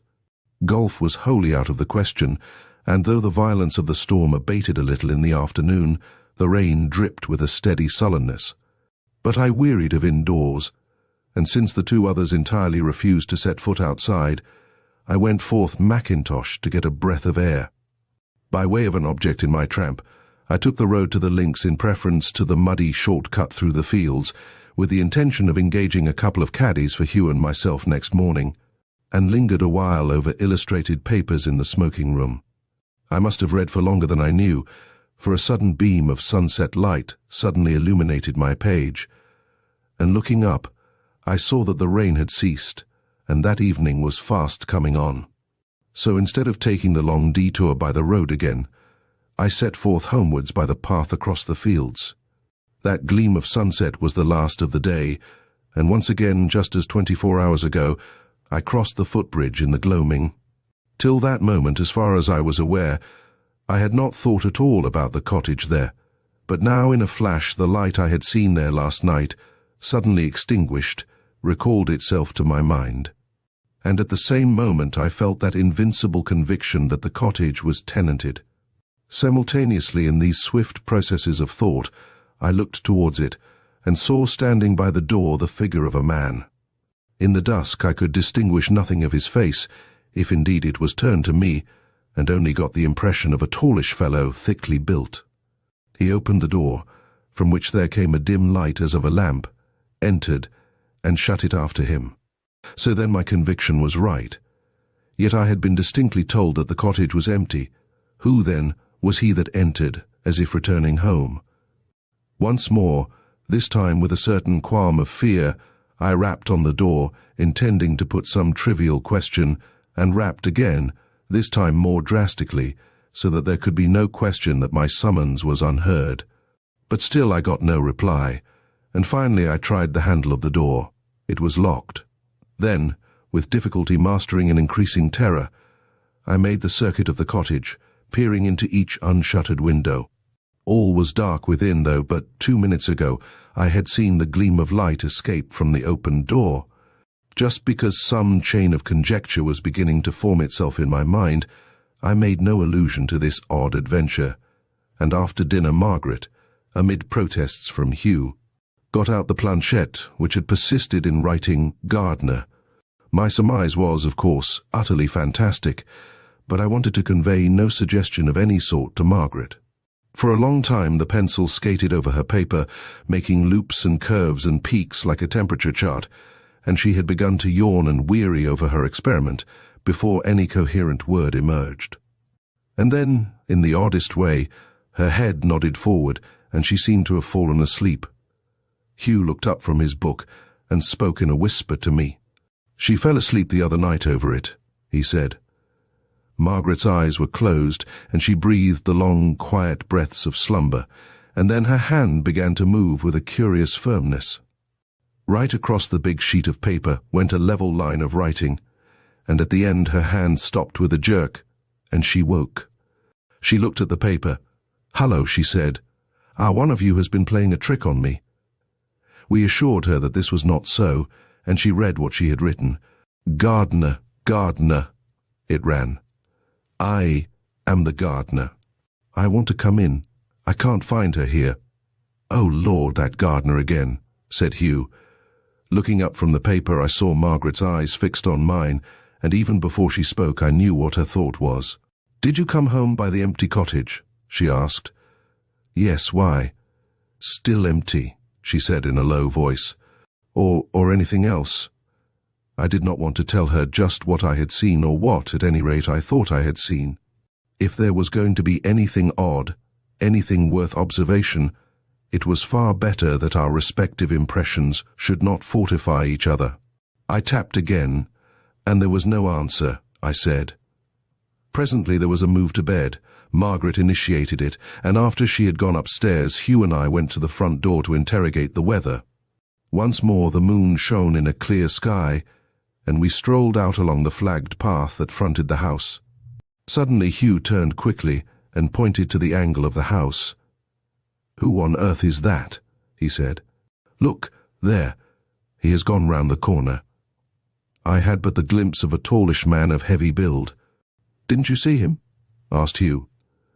"I'll just go round the house and find him. I don't want anyone prowling round us at night. Wait here, will you? And if he comes round the other corner, ask him what his business is."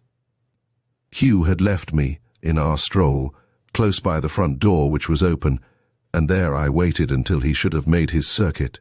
He had hardly disappeared when I heard, quite distinctly, a rather quick but heavy footfall coming along the paved walk towards me from the opposite direction, but there was absolutely no one to be seen who made this sound of rapid walking. Closer and closer to me came the steps of the invisible one, and then with a shudder of horror I felt somebody unseen push by me as I stood on the threshold. That shudder was not merely of the spirit, for the touch of him was that of ice on my hand. I tried to seize this impalpable intruder, but he slipped from me, and next moment I heard his steps on the parquet of the floor inside. Some door within opened and shut, and I heard no more of him. Next moment, Hugh came running round the corner of the house from which the sound of steps had approached. "But where is he?" he asked. He was not 20 yards in front of me, a big, tall fellow. "I saw nobody," I said. "I heard his step along the walk, but there was nothing to be seen." "And then?" asked Hugh. "Whatever it was seemed to brush by me and go into the house," said I. There had certainly been no sound of steps on the bare oak stairs, and we searched room after room through the ground floor of the house. The dining room door and that of the smoking room were locked. That into the drawing room was open, and the only other door which could have furnished the impression of an opening and a shutting was that into the kitchen and servants' quarters. Here again our quest was fruitless. Through pantry and scullery and boot room and servants' hall we searched, but all was empty and quiet. Finally we came to the kitchen, which too was empty. But by the fire there was set a rocking chair, and this was oscillating to and fro as if someone, lately sitting there, had just quitted it. There it stood gently rocking, and this seemed to convey the sense of a presence, invisible now, more than even the sight of him who surely had been sitting there could have done. I remember wanting to steady it and stop it, and yet my hand refused to go forth to it. What we had seen, and in especial what we had not seen, would have been sufficient to furnish most people with a broken night, and assuredly I was not among the strong-minded exceptions. Long I lay wide-eyed and open-eared, and when at last I dozed I was plucked from the borderland of sleep by the sound, muffled but unmistakable, of someone moving about the house. It occurred to me that the steps might be those of Hugh conducting a lonely exploration, but even while I wondered a tap came at the door of communication between our rooms, and, in answer to my response, it appeared that he had come to see whether it was I thus uneasily wandering. Even as we spoke, the step passed my door, and the stairs leading to the floor above creaked to its ascent. Next moment it sounded directly above our heads in some attics in the roof. "Those are not the servants' bedrooms," said Hugh. "No one sleeps there.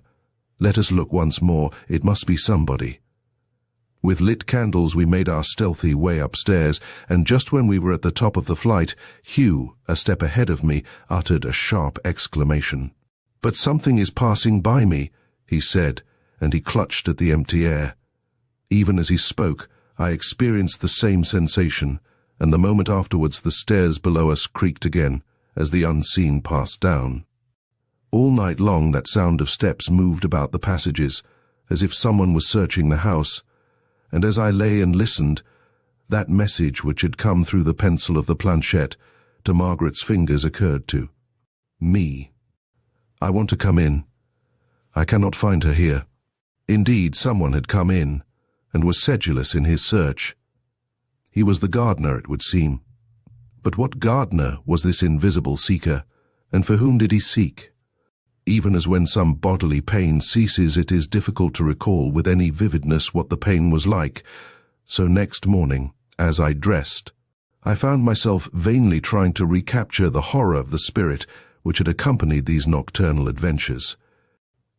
I remembered that something within me had sickened as I watched the movements of the rocking chair the night before, and as I heard the steps along the paved way outside, and by that invisible pressure against me, knew that someone had entered the house. But now, in the sane and tranquil morning, and all day under the serene winter sun, I could not realize what it had been. The presence, like the bodily pain, had to be there for the realization of it, and all day it was absent. Hugh felt the same. He was even disposed to be humorous on the subject. "Well, he's had a good look," he said, "whoever he is and whomever he was looking for. By the way, not a word to Margaret, please." She heard nothing of these perambulations, nor of the entry of whatever it was. Not gardener, anyhow. Who ever heard of a gardener spending his time walking about the house? If there were steps all over the potato patch, I might have been with you. Margaret had arranged to drive over to have tea with some friends of hers that afternoon, and in consequence, Hugh and I refreshed ourselves at the clubhouse after our game. And it was already dusk when, for the third day in succession, I passed homewards by the whitewashed cottage. But tonight, I had no sense of it being subtly occupied. It stood mournfully desolate, as is the way of untenanted houses, and no light nor semblance of such gleamed from its windows. Hugh, to whom I had told the odd impressions I had received there, gave them a reception as flippant as that which he had accorded to the memories of the night. And he was still being humorous about them when we came to the door of the house. "A psychic disturbance, old boy," he said, "like a cold in the head. Hullo, the door's locked." He rang and rapped, and from inside came the noise of a turned key and withdrawn bolts. "What's the door locked for?" he asked his servant who opened it. The man shifted from one foot to the other. "The bell rang half an hour ago, sir," he said, "and when I came to answer it, there was a man standing outside and—" "Well?" asked Hugh. "I didn't like the looks of him, sir," he said, "and I asked him his business. He didn't say anything, and then he must have gone pretty smartly away, for I never saw him go." "Where did he seem to go?" asked Hugh, glancing at me. "I can't rightly say, sir. He didn't seem to go at all. Something seemed to brush by me." "That'll do," said Hugh rather sharply. Margaret had not come in from her visit, but when soon after the crunch of the motor wheels was heard, Hugh reiterated his wish that nothing should be said to her about the impression which now, apparently, a third person shared with us. She came in with a flush of excitement on her face. "Never laugh at my planchette again," she said. "I've heard the most extraordinary story from Maud Ashfield, horrible, but so frightfully interesting." "Out with it," said Hugh. "Well, there was a gardener here," she said. "He used to live at that little cottage by the footbridge, and when the family were up in London, he and his wife used to be caretakers and live here." Hugh's glance and mine met, then he turned away. I knew, as certainly as if I was in his mind, that his thoughts were identical with my own. "He married a wife much younger than himself," continued Margaret, "and gradually he became frightfully jealous of her. And one day, in a fit of passion, he strangled her with his own hands. A little while after, someone came to the cottage and found him sobbing over her, trying to restore her. They went for the police, but before they came he had cut his own throat. Isn't it all horrible? But surely it's rather curious that the planchette said gardener. I am the gardener. I want to come in. I can't find her here. You see, I knew nothing about it. I shall do planchette again tonight. Oh dear me, the post goes in half an hour, and I have a whole budget to send. But respect my planchette for the future, Hughie." We talked the situation out when she had gone, but Hugh, unwillingly convinced and yet unwilling to admit that something more than coincidence lay behind that planchette nonsense, still insisted that Margaret should be told nothing of what we had heard and seen in the house last night, and of the strange visitor who again this evening, so we must conclude, had made his entry. "She'll be frightened," he said, "and she'll begin imagining things. As for the planchette, as likely as not it will do nothing but scribble and make loops. "What's that?" "Yes, come in." There had come from somewhere in the room one sharp, peremptory rap. I did not think it came from the door, but Hugh, when no response replied to his words of admittance, jumped up and opened it. He took a few steps into the hall outside and returned. "Didn't you hear it?" he asked. "Certainly. No one there. Not a soul." Hugh came back to the fireplace and rather irritably threw a cigarette which he had just lit into the fender. "That was rather a nasty jar," he observed, "and if you ask me whether I feel comfortable, I can tell you I never felt less comfortable in my life. I'm frightened, if you want to know, and I believe you are too." I hadn't the smallest intention of denying this, and he went on. "We've got to keep a hand on ourselves," he said. "There's nothing so infectious as fear, and Margaret mustn't catch it from us. But there's something more than our fear, you know. Something has got into the house and we're up against it. I never believed in such things before. Let's face it for a minute. What is it anyhow?"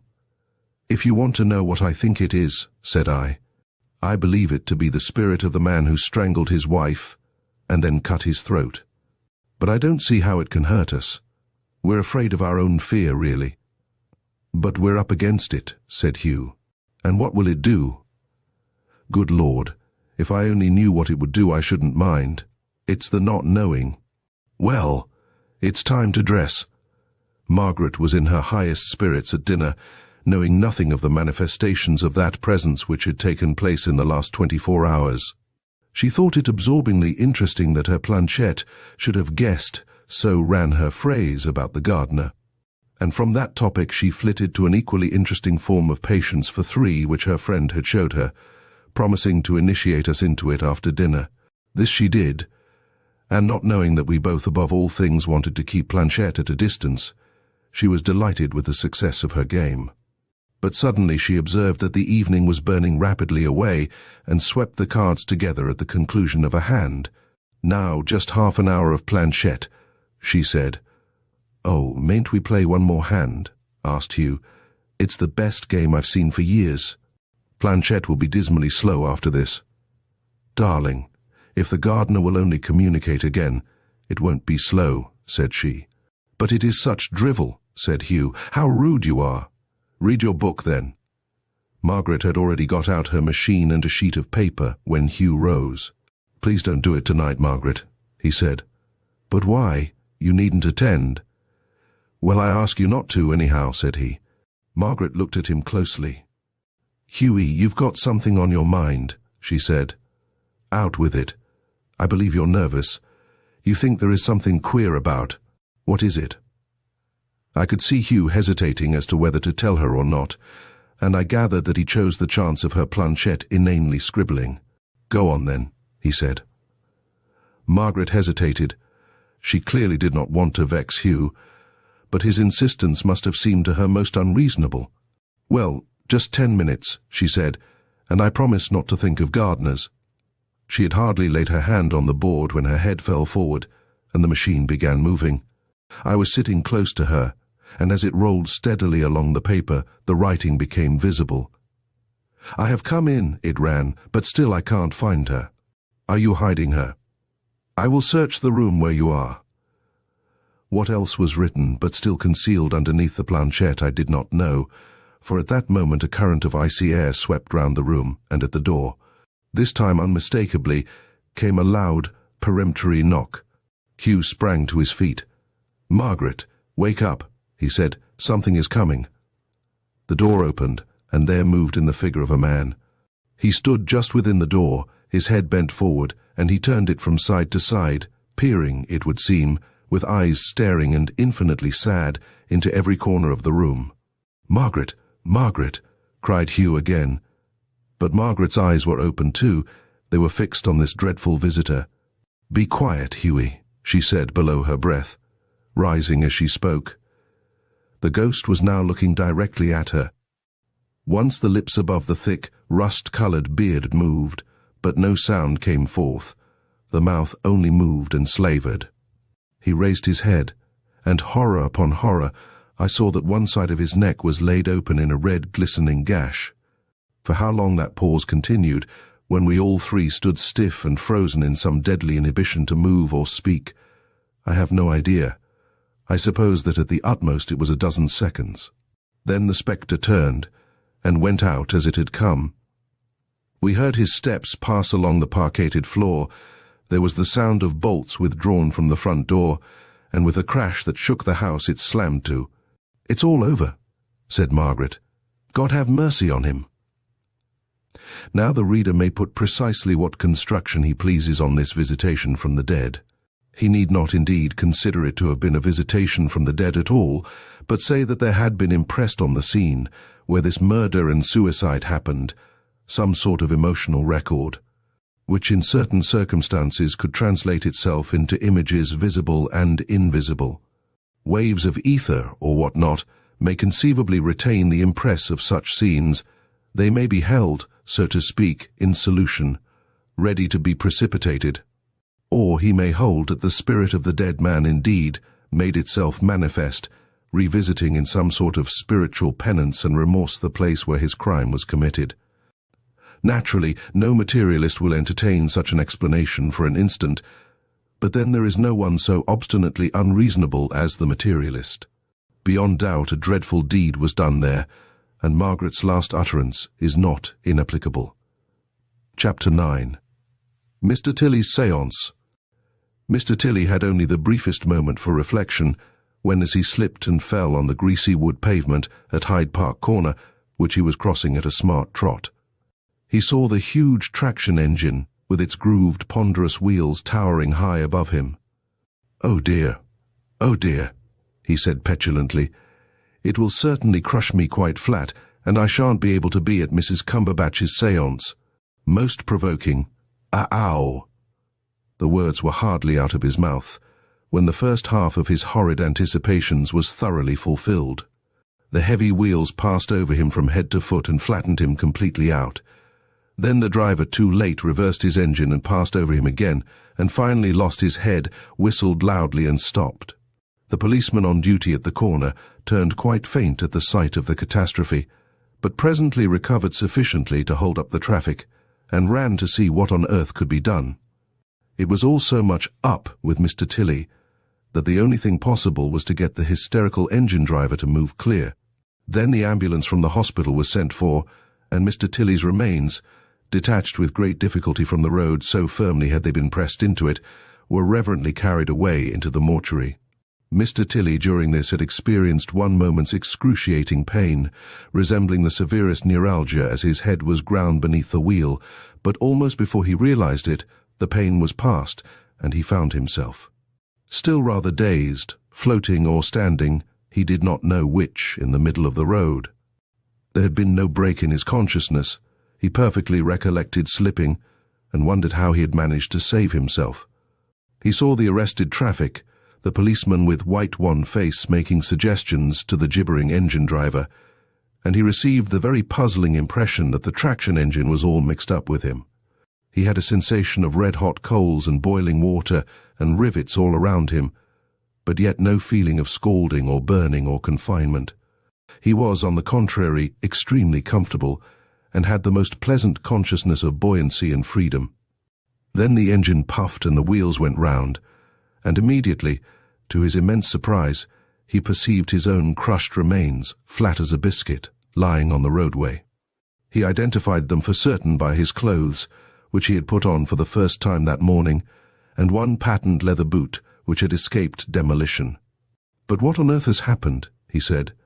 "Here am I, and yet that poor pressed flower of arms and legs is me, or rather I also, and how terribly upset the driver looks. Why, I do believe that I've been run over. It did hurt for a moment, now I come to think of it. My good man, where are you shoving to? Don't you see me?" He addressed these two questions to the policeman, who appeared to walk right through him. But the man took no notice, and calmly came out on the other side.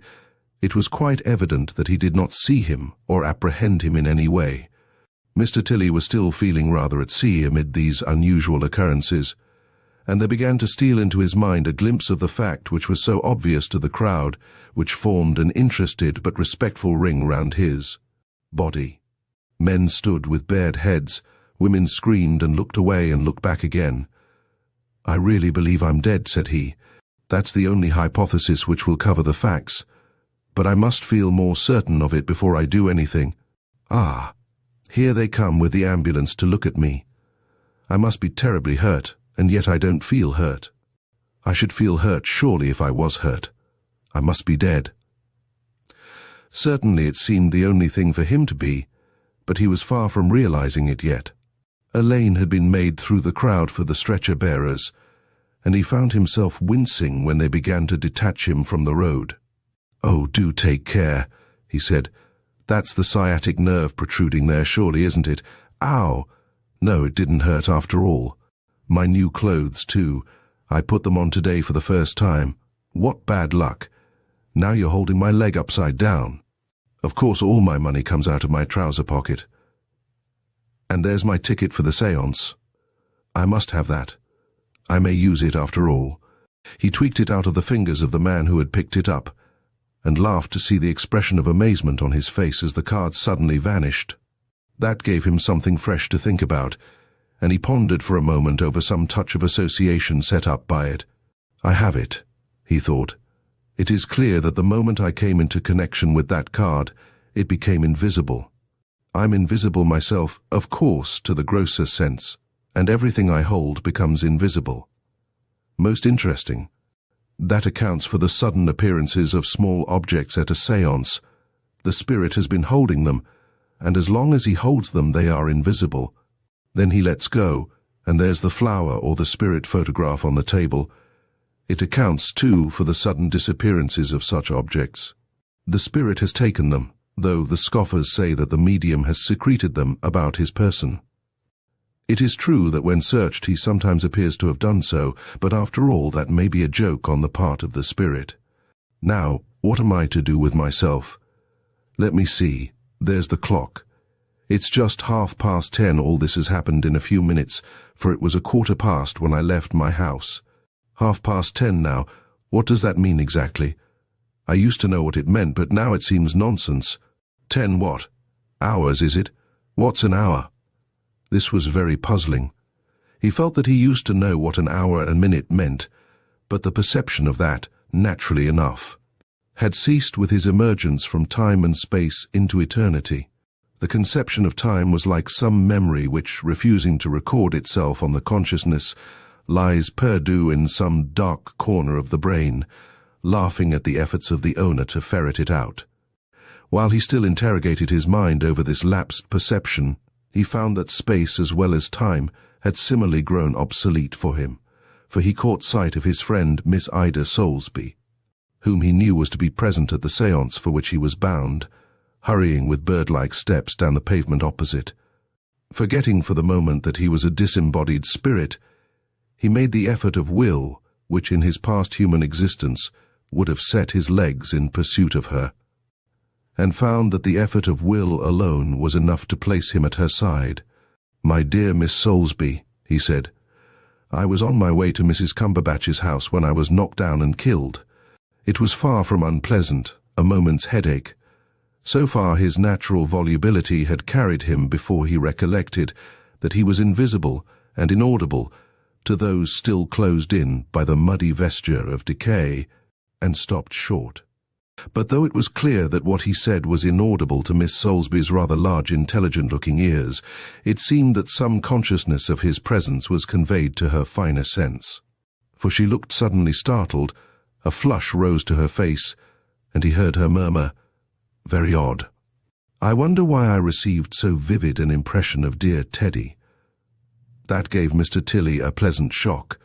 He had long admired the lady, and here she was alluding to him in her supposed privacy as "dear Teddy."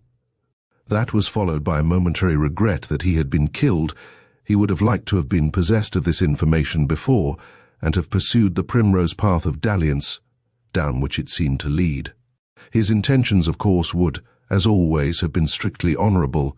The path of dalliance would have conducted them both, if she consented, to the altar, where the primroses would have been exchanged for orange blossom. But his regret was quite short-lived. Though the altar seemed inaccessible, the primrose path might still be open, for many of the spiritualistic circle in which he lived were on most affectionate terms with their spiritual guides and friends who, like himself, had passed over. From a human point of view, these innocent and even elevating flirtations had always seemed to him rather bloodless. But now, looking on them from the far side, he saw how charming they were, for they gave him the sense of still having a place and an identity in the world he had just quitted. He pressed Miss Ida's hand, or rather put himself into the spiritual condition of so doing, and could vaguely feel that it had some hint of warmth and solidity about it. This was gratifying, for it showed that though he had passed out of the material plane, he could still be in touch with it.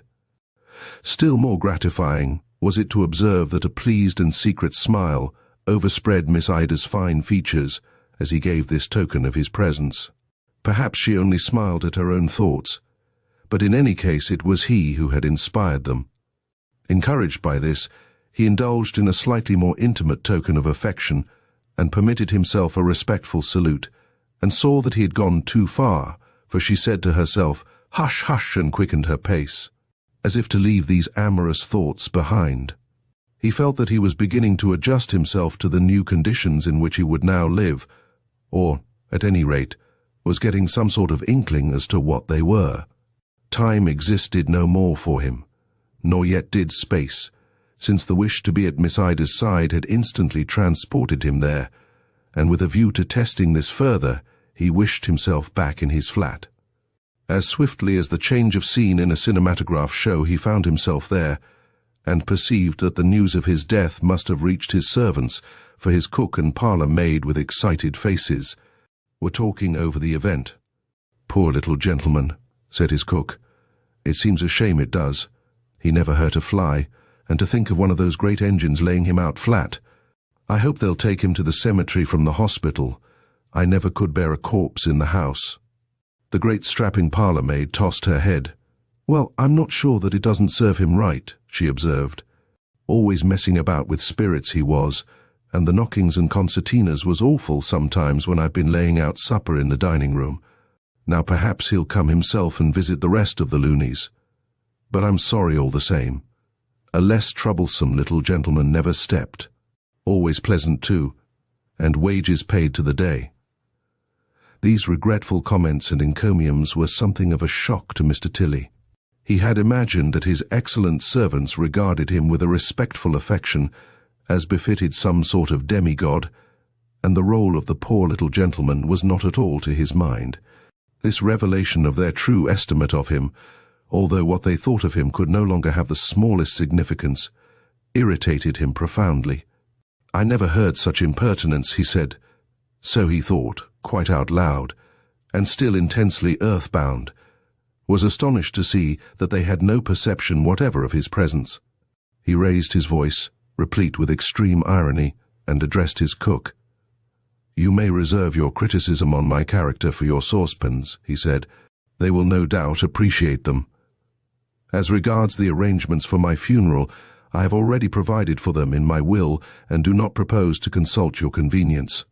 At present, Law," said Mrs. Inglis. I declare I can almost hear his voice, poor little fellow. Husky it was, as if he would do better by clearing his throat. "I suppose I'd best be making a black bow to my cap. His lawyers and what not will be here presently." Mr. Tilly had no sympathy with this suggestion.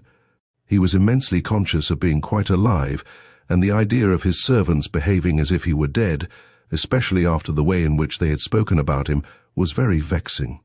He wanted to give them some striking evidence of his presence and his activity, and he banged his hand angrily on the dining-room table, from which the breakfast equipage had not yet been cleared. 3 tremendous blows he gave it, and was rejoiced to see that his parlour-maid looked startled. Mrs. Inglis's face remained perfectly placid. "Why, if I didn't hear a sort of rapping sound," said Miss Taunton. "Where did it come from?" "Nonsense. You've the jumps, dear," said Mrs. Inglis, picking up a remaining rasher of bacon on a fork and putting it into her capacious mouth.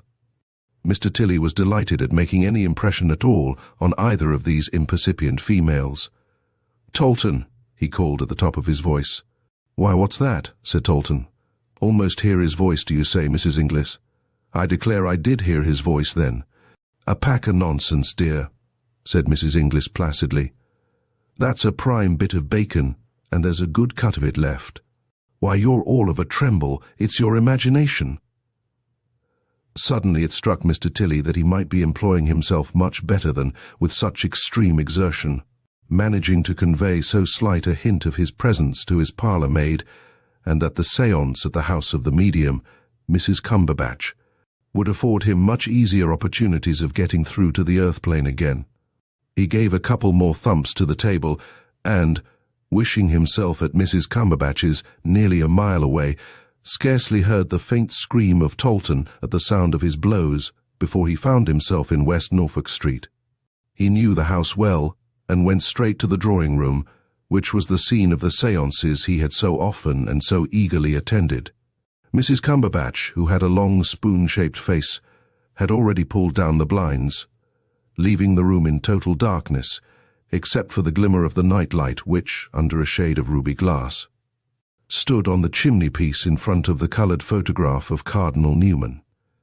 Round the table were seated Miss Ida Soulsby, Mr. and Mrs. Marriott, who paid their guineas at least twice a week in order to consult their spiritual guide Abibel, and received mysterious advice about their indigestion and investments, and Sir John Place, who was much interested in learning the details of his previous incarnation as a Chaldean priest, completed the circle. His guide, who revealed to him his sacerdotal career, was playfully called Mespot. Naturally, many other spirits visited them, for Miss Soulsby had no less than 3 guides in her spiritual household, Sapphire, Semiramis, and Sweet William, while Napoleon and Plato were not infrequent guests. Cardinal Newman, too, was a great favourite, and they encouraged his presence by the singing in unison of "Led Kindly Light." He could hardly ever resist that. Mr. Tilly observed with pleasure that there was a vacant seat by the table, which no doubt had been placed there for him. As he entered, Mrs. Cumberbatch peered at her watch. 11 o'clock already, she said, and Mr. Tilly is not here yet. I wonder what can have kept him. What shall we do, dear friends? Abibel gets very impatient sometimes if we keep him waiting. Mr. and Mrs. Marriott were getting impatient too, for he terribly wanted to ask about Mexican oils, and she had a very vexing heartburn. And Mespot doesn't like waiting either, said Sir John, jealous for the prestige of his protector, not to mention Sweet William. Miss Soulsby gave a little silvery laugh. Oh, but my Sweet William's so good and kind, she said.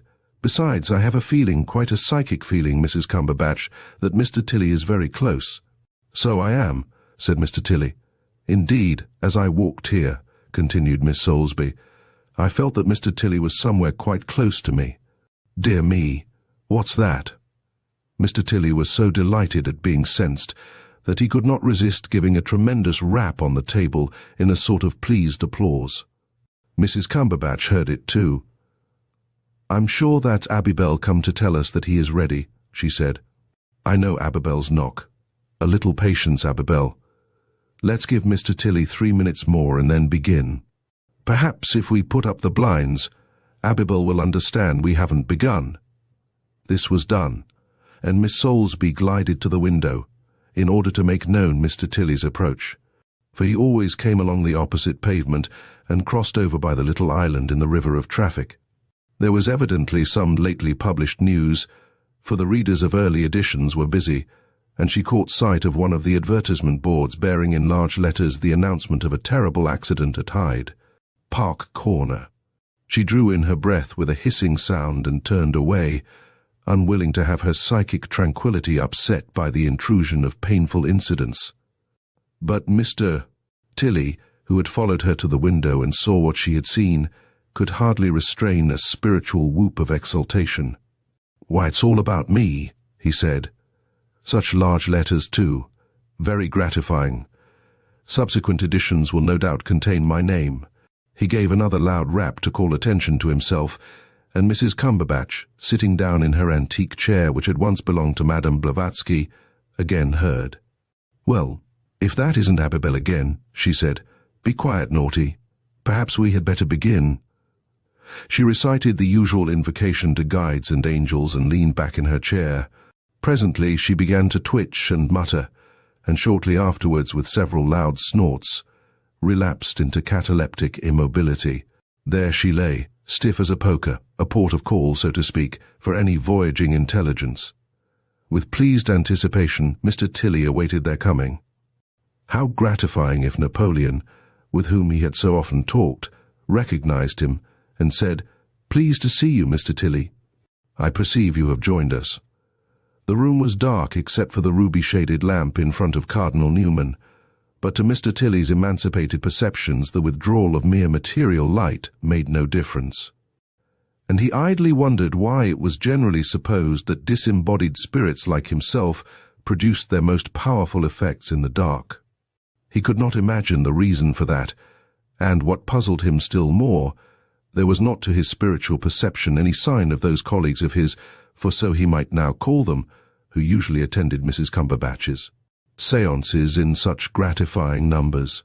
Though she had been moaning and muttering a long time now, Mr. Tilly was in no way conscious of the presence of Abibel and Sweet William and Sapphire and Napoleon. "They ought to be here by now," he said to himself. But while he still wondered at their absence, he saw to his amazed disgust that the medium's hand, now covered with a black glove, and thus invisible to ordinary human vision in the darkness, was groping about the table and clearly searching for the megaphone trumpet which lay there. He found that he could read her mind with the same ease, though far less satisfaction, as he had read Miss Ida's half an hour ago, and knew that she was intending to apply the trumpet to her own mouth and pretend to be Abibel or Semiramis or somebody, whereas she affirmed that she never touched the trumpet herself. Much shocked at this, he snatched up the trumpet himself, and observed that she was not in trance at all, for she opened her sharp black eyes, which always reminded him of buttons covered with American cloth, and gave a great gasp. "Why, Mr. Tilly," she said, "on the spiritual plane too." The rest of the circle was now singing "Lead, Kindly Light" in order to encourage Cardinal Newman, and this conversation was conducted under cover of the hoarse, crooning voices. But Mr. Tilly had the feeling that though Mrs. Cumberbatch saw and heard him as clearly as he saw her, he was quite imperceptible to the others. "Yes, I've been killed," he said, "and I want to get into touch with the material world. That's why I came here. But I want to get into touch with other spirits too.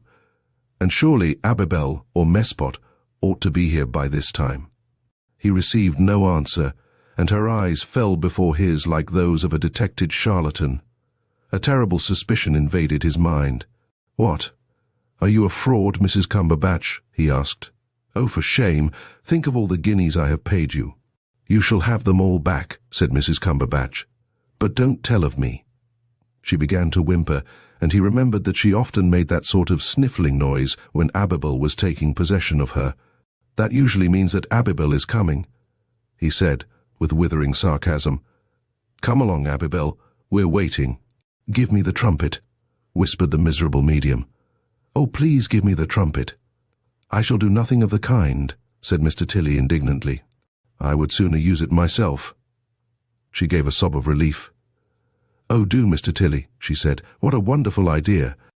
It will be most interesting to everybody to hear you talk just after you've been killed and before they know. It would be the making of me.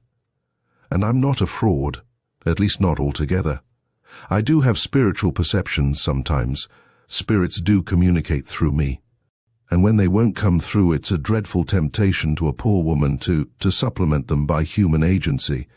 And how could I be seeing and hearing you now, and be able to talk to you so pleasantly, I'm sure, if I hadn't supernormal powers? You've been killed, so you assure me, and yet I can see and hear you quite plainly. Where did it happen, may I ask, if it's not a painful subject?" "Hyde Park Corner half an hour ago," said Mr. Tilly. "No, it only hurt for a moment, thanks. But about your other suggestion, while the third verse of Lead, Kindly Light was going on, Mr. Tilly applied his mind to this difficult situation. It was quite true that if Mrs. Cumberbatch had no power of communication with the unseen, she could not possibly have seen him. But she evidently had, and had heard him too, for their conversation had certainly been conducted on the spirit plane with perfect lucidity. Naturally, now that he was a genuine spirit, He did not want to be mixed up in fraudulent mediumship, for he felt that such a thing would seriously compromise him on the other side, where probably. It was widely known that Mrs. Cumberbatch was a person to be avoided. But, on the other hand, having so soon found a medium through whom he could communicate with his friends, it was hard to take a high moral view and say that he would have nothing whatever to do with her. "I don't know if I trust you," he said. "I shouldn't have a moment's peace if I thought that you would be sending all sorts of bogus messages from me to the Circle, which I wasn't responsible for at all. You've done it with Abibel and Mespot. How can I know that when I don't choose to communicate through you, you won't make up all sorts of piffle on your own account?" She positively squirmed in her chair. "Oh, I'll turn over a new leaf," she said. "I will leave all that sort of thing behind me, and I am a medium. Look at me. Aren't I more real to you than any of the others? Don't I belong to your plane in a way that none of the others do? I may be occasionally fraudulent, and I can no more get Napoleon here than I can fly, but I'm genuine as well. Oh, Mr. Tilly, be indulgent to us poor human creatures. It isn't so long since you were one of us yourself." The mention of Napoleon, with the information that Mrs. Cumberbatch had never been controlled by that great creature, wounded Mr. Tilly again. Often in this darkened room he had held long colloquies with him, and Napoleon had given him most interesting details of his life on St. Helena, which, so Mr. Tilly had found, were often borne out by Lord Rosebery's pleasant volume, The Last Phase. But now the whole thing wore a more sinister aspect, and suspicion as solid as certainty bumped against his mind. "Confess," he said. "Where did you get all that Napoleon talk from? You told us you had never read Lord Rosebery's book, and allowed us to look through your library to see that it wasn't there. Be honest for once, Mrs. Cumberbatch." She suppressed a sob. "I will," she said. "The book was there all the time. I put it into an old cover called Elegant Extracts. But I'm not wholly a fraud. We're talking together, you a spirit and I a mortal female. They can't hear us talk. But only look at me, and you'll see. You can talk to them through me, if you'll only be so kind. I don't often get in touch with a genuine spirit like yourself." Mr. Tilly glanced at the other sitters and then back to the medium, who, to keep the others interested, was making weird gurgling noises like an undervitalized siphon. Certainly she was far clearer to him than were the others, and her argument that she was able to see and hear him had great weight. And then a new and curious perception came to him. Her mind seemed spread out before him like a pool of slightly muddy water, and he figured himself as standing on a headerboard above it, perfectly able, if he chose, to immerse himself in it. The objection to so doing was its muddiness, its materiality. The reason for so doing was that he felt that then he would be able to be heard by the others, possibly to be seen by them, certainly to come into touch with them. As it was, the loudest bangs on the table were only faintly perceptible. "I'm beginning to understand," he said. "Oh, Mr. Tilly, just jump in like a kind, good spirit," she said. "Make your own test conditions. Put your hand over my mouth to make sure that I'm not speaking, and keep hold of the trumpet." "And you'll promise not to cheat any more?" he asked. "Never." He made up his mind. "All right then," he said, and so to speak dived into her mind. He experienced the oddest sensation. It was like passing out of some fine, sunny air into the stuffiest of unventilated rooms. Space and time closed over him again, his head swam, his eyes were heavy. Then, with the trumpet in one hand, he laid the other firmly over her mouth. Looking round, he saw that the room seemed almost completely dark, but that the outline of the figures sitting round the table had vastly gained in solidity. "Here I am," he said briskly. Miss Soulsby gave a startled exclamation. "That's Mr. Tilly's voice," she whispered. "Why, of course it is," said Mr. Tilly. "I've just passed over at Hyde Park Corner under a traction engine." He felt the dead weight of the medium's mind, her conventional conceptions, her mild, unreal piety pressing in on him from all sides, stifling and confusing him. Whatever he said had to pass through muddy water. "There's a wonderful feeling of joy and lightness," he said. "I can't tell you of the sunshine and happiness. We're all very busy and active, helping others. and it's such a pleasure, dear friends, to be able to get into touch with you all again. Death is not death. It is the gate of life." He broke off suddenly. "Oh, I can't stand this," he said to the medium. "You make me talk such twaddle. Do get your stupid mind out of the way. Can't we do anything in which you won't interfere with me so much?" "Can you give us some spirit lights round the room?" suggested Mrs. Cumberbatch in a sleepy voice. "You have come through beautifully, Mr. Tilly. It's too dear of you." "You're sure you haven't arranged some phosphorescent patches already?" asked Mr. Tilly suspiciously. "Yes, there are one or two near the chimney-piece," said Mrs. Cumberbatch, "but none anywhere else. Dear Mr. Tilly, I swear there are not. Just give us a nice star with long rays on the ceiling." Mr. Tilly was the most good-natured of men, always willing to help an unattractive female in distress, and whispering to her, "I shall require the phosphorescent patches to be given into my hands after the séance," he proceeded, by the mere effort of his imagination, to light a beautiful big star with red and violet rays on the ceiling. Of course, it was not nearly as brilliant as his own conception of it, for its light had to pass through the opacity of the medium's mind, but it was still a most striking object, and elicited gasps of applause from the company. To enhance the effect of it, he intoned a few very pretty lines about a star by Adelaide Ann Proctor, whose poems had always seemed to him to emanate from the topmost peak of Parnassus. "Oh, thank you, Mr. Tilly," whispered the medium. "It was lovely. Would a photograph of it be permitted on some future occasion if you would be so kind as to reproduce it again?" "Oh, I don't know," said Mr. Tilly irritably. "I want to get out. I'm very hot and uncomfortable, and it's all so cheap." "Cheap?" ejaculated Mrs. Cumberbatch.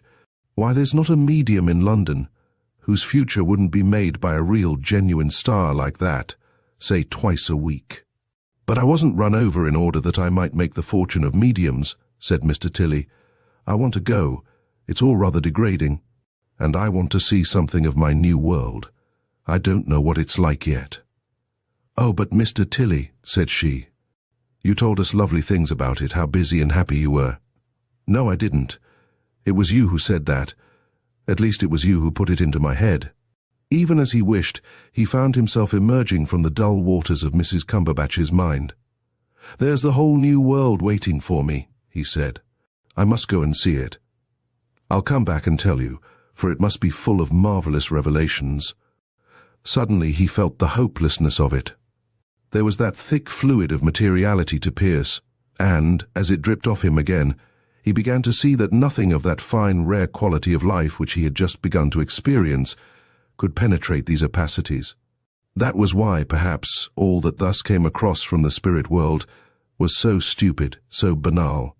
They, of whom he now was one, could tap on furniture, could light stars, could abound with commonplace, could read, as in a book, the mind of medium or sitters, but nothing more. They had to pass into the region of gross perceptions in order to be seen of blind eyes and be heard of deaf ears. Mrs. Cumberbatch stirred. "The power is failing," she said, in a deep voice, which Mr. Tilly felt was meant to imitate his own. "I must leave you now, dear friends." He felt much exasperated. "The power isn't failing," he shouted. "It wasn't I who said that." But he had emerged too far, and perceived that nobody except the medium heard him. "Oh, don't be vexed, Mr. Tilly," she said. "That's only a formula. But you're leaving us very soon. Not time for just one materialization. They are more convincing than anything to most inquirers." "Not one," said he. "You don't understand how stifling it is even to speak through you and make stars. But I'll come back as soon as I find there's anything new that I can get through to you. What's the use of my repeating all that stale stuff about being busy and happy? They've been told that often enough already. Besides, I have got to see if it's true. Goodbye, don't cheat any more." He dropped his card of admittance to the séance on the table and heard murmurs of excitement as he floated off. The news of the wonderful star and the presence of Mr. Tilly at the séance within half an hour of his death, which at the time was unknown to any of the sitters, spread swiftly through spiritualistic circles. The Psychical Research Society sent investigators to take independent evidence from all those present. but were inclined to attribute the occurrence to a subtle mixture of thought transference and unconscious visual impression when they heard that Miss Soulsby had, a few minutes previously, seen a newsboard in the street outside recording the accident at Hyde Park Corner. This explanation was rather elaborate, for it postulated that Miss Soulsby, thinking of Mr. Tilley's non-arrival, had combined that with the accident at Hyde Park Corner, and had probably, though unconsciously, seen the name of the victim on another newsboard and had transferred the whole by telepathy to the mind of the medium. As for the star on the ceiling, though they could not account for it, they certainly found remains of phosphorescent paint on the panels of the wall above the chimney-piece, and came to the conclusion that the star had been produced by some similar contrivance. So they rejected the whole thing, which was a pity, since, for once, the phenomena were absolutely genuine. Miss Soulsby continued to be a constant attendant at Mrs. Cumberbatch's séance, but never experienced the presence of Mr. Tilley again. On that the reader may put any interpretation he pleases. It looks to me somewhat as if he had found something else to do. Chapter 10. Mrs. Amworth. The village of Maxley, where last summer and autumn these strange events took place, lies on a heathery and pine-clad upland of Sussex. In all England you could not find a sweeter and saner situation. Should the wind blow from the south, it comes laden with the spices of the sea. To the east, high downs protect it from the inclemencies of March. And from the west and north, the breezes which reach it travel over miles of aromatic forest and heather. The village itself is insignificant enough in point of population, but rich in amenities and beauty.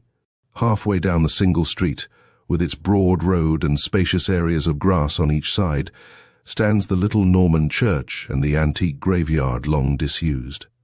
For the rest, there are dozens small, sedate Georgian houses, red-bricked and long-windowed, each with a square of flower garden in front and an ampler strip behind. A score of shops and a couple of score of thatched cottages belonging to labourers on neighbouring estates complete the entire cluster of its peaceful habitations.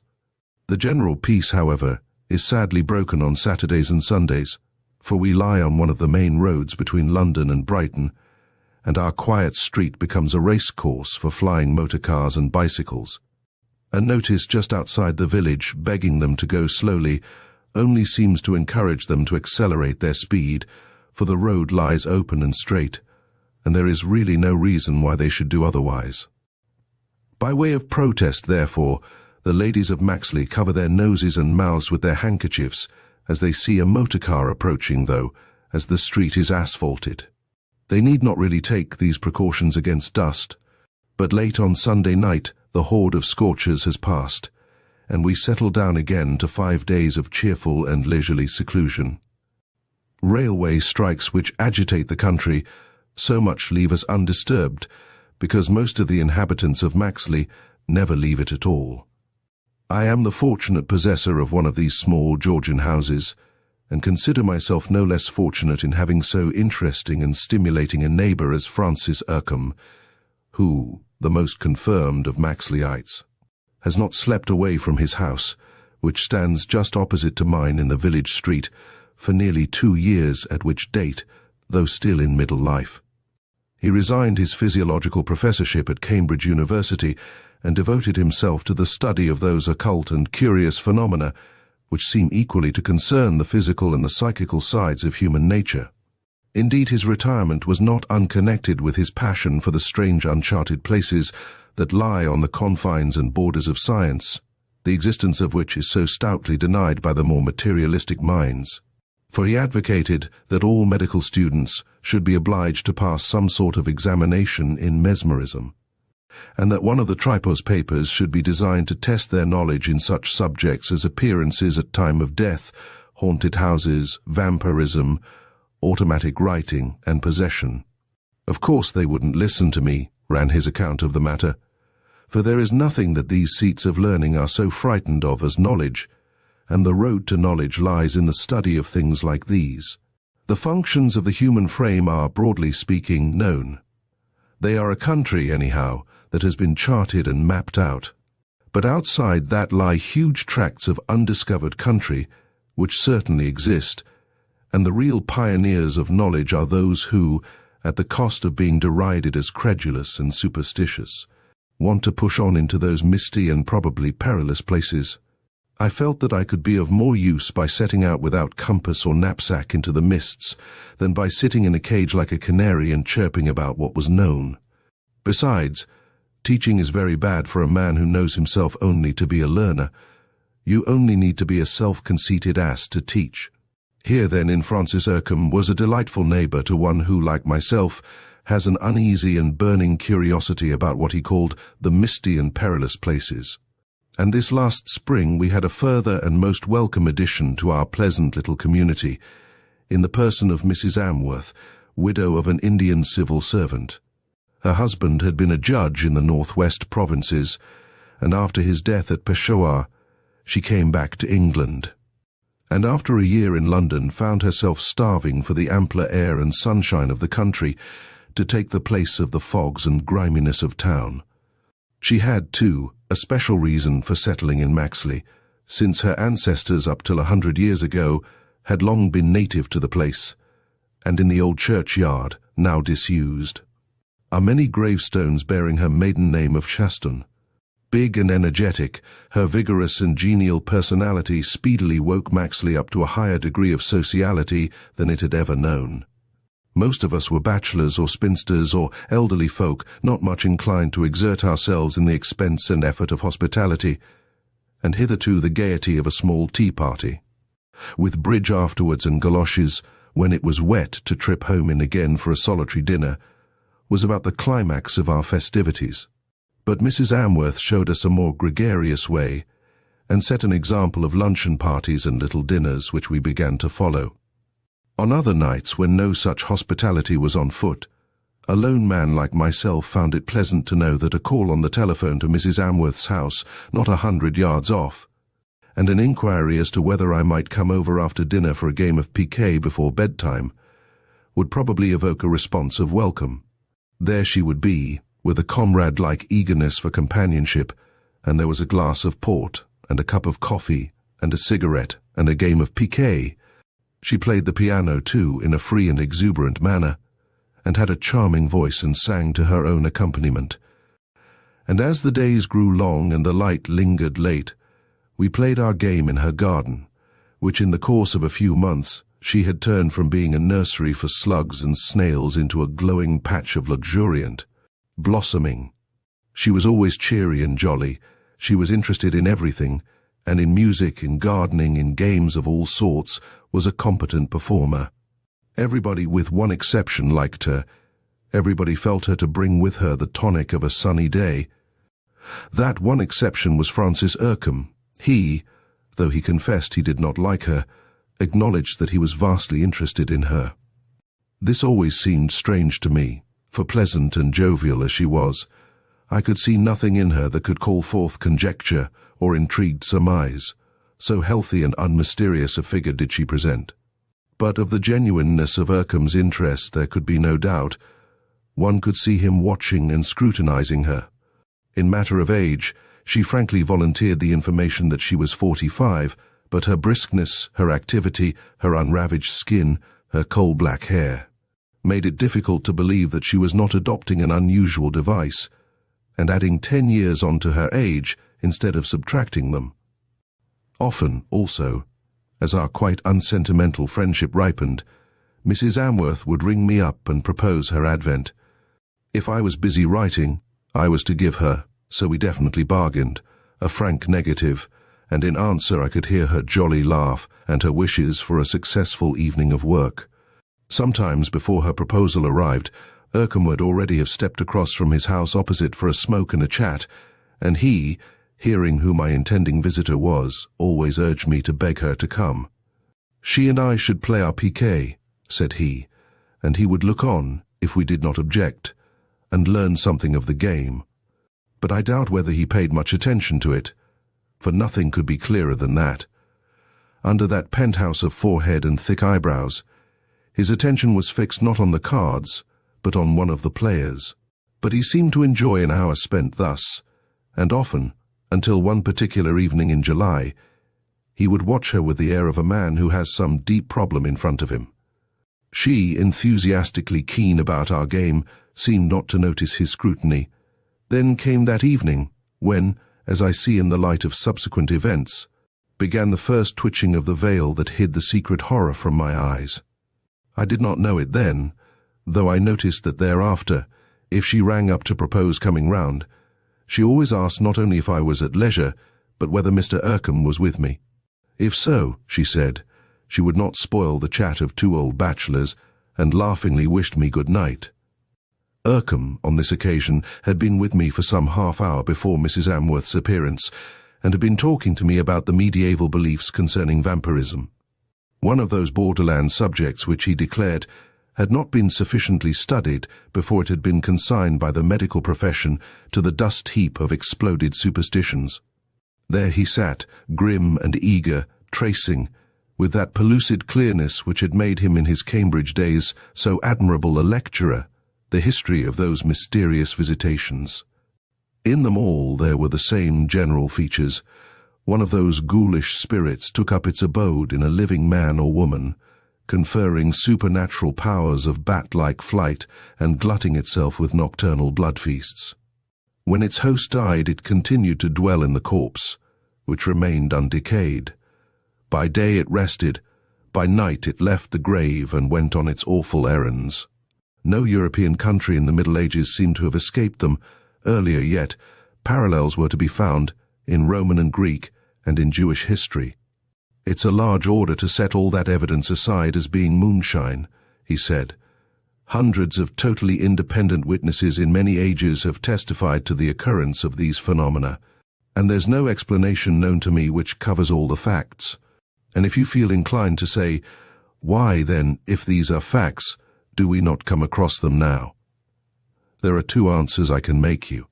One is that there were diseases known in the Middle Ages, such as the Black Death, which were certainly existent then and which have become extinct since. But for that reason we do not assert that such diseases never existed. Just as the Black Death visited England and decimated the population of Norfolk, so here in this very district about 300 years ago, there was certainly an outbreak of vampirism, and Maxley was the centre of it. My second answer is even more convincing, for I tell you that vampirism is by no means extinct now. An outbreak of it certainly occurred in India a year or two ago. At that moment I heard my knocker plied in the cheerful and peremptory manner in which Mrs. Amworth is accustomed to announce her arrival, and I went to the door to open it. "Come in at once," I said, "and save me from having my blood curdled. Mr. Ercombe has been trying to alarm me." Instantly her vital, voluminous presence seemed to fill the room. "Ah, but how lovely," she said. "I delight in having my blood curdled. Go on with your ghost story, Mr. Ercombe. I adore ghost stories." I saw that, as his habit was, he was intently observing her. "It wasn't a ghost story exactly," said he. "I was only telling our host how vampirism was not extinct yet. I was saying that there was an outbreak of it in India, only a few years ago." There was a more than perceptible pause, and I saw that, if Ercombe was observing her. She on her side was observing him with fixed eye and parted mouth. Then her jolly laugh invaded that rather tense silence. "Oh, what a shame," she said. "You're not going to curdle my blood at all. Where did you pick up such a tale, Mr. Ercombe?" "I have lived for years in India and never heard a rumour of such a thing. Some storyteller in the bazaars must have invented it. They are famous at that." I could see that Ercombe was on the point of saying something further, but checked himself. "Ah, very likely that was it," he said. But something had disturbed our usual peaceful sociability that night, and something had damped Mrs. Amworth's usual high spirits. She had no gusto for her piquet, and left after a couple of games. Ercombe had been silent too. Indeed, he hardly spoke again till she departed. "That was unfortunate," he said, "for the outbreak of a very mysterious disease, let us call it, took place at Peshawar, where she and her husband were." "And, well?" I asked. "He was one of the victims of it," said he. "Naturally, I had quite forgotten that when I spoke."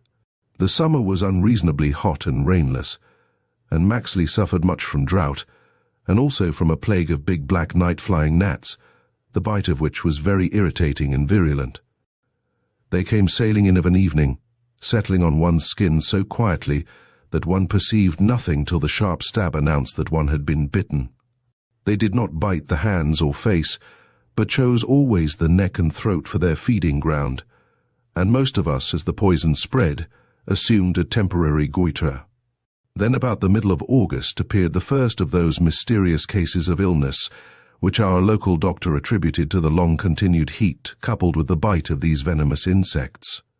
The patient was a boy of 16 or 17, the son of Mrs. Amworth's gardener, and the symptoms were an anemic pallor and a languid prostration, accompanied by great drowsiness and an abnormal appetite. He had, too, on his throat 2 small punctures where, so Dr. Ross conjectured, one of these great gnats had bitten him. But the odd thing was that there was no swelling or inflammation round the place where he had been bitten. The heat at this time had begun to abate, but the cooler weather failed to restore him, and the boy, in spite of the quantity of good food which he so ravenously swallowed, wasted away to a skin-clad skeleton. I met Dr. Ross in the street one afternoon about this time, and in answer to my inquiries about his patient, he said that he was afraid the boy was dying. The case, he confessed, completely puzzled him. Some obscure form of pernicious anemia was all he could suggest. But he wondered whether Mr. Ercombe would consent to see the boy, on the chance of his being able to throw some new light on the case, and since Ercombe was dining with me that night, I proposed to Dr. Ross to join us. He could not do this, but said he would look in later. When he came, Ercombe at once consented to put his skill at the other's disposal, and together they went off at once. Being thus shorn of my sociable evening, I telephoned to Mrs. Amworth to know if I might inflict myself on her for an hour. Her answer was a welcoming affirmative, and between piquet and music the hour lengthened itself into 2. She spoke of the boy who was lying so desperately and mysteriously ill, and told me that she had often been to see him, taking him nourishing and delicate food. But today, and her kind eyes moistened as she spoke, she was afraid she had paid her last visit. Knowing the antipathy between her and Ercombe, I did not tell her that he had been called into consultation, and when I returned home she accompanied me to my door for the sake of a breath of night air, and in order to borrow a magazine which contained an article on gardening which she wished to read. "Ah, this delicious night air," she said, luxuriously sniffing in the coolness. "Night air and gardening are the great tonics. There is nothing so stimulating as bare contact with rich Mother Earth. You are never so fresh as when you have been grubbing in the soil-black hands, black nails, and boots covered with mud." She gave her great jovial laugh. "I'm a glutton for air and earth," she said. "Positively, I look forward to death, for then I shall be buried and have the kind earth all round me.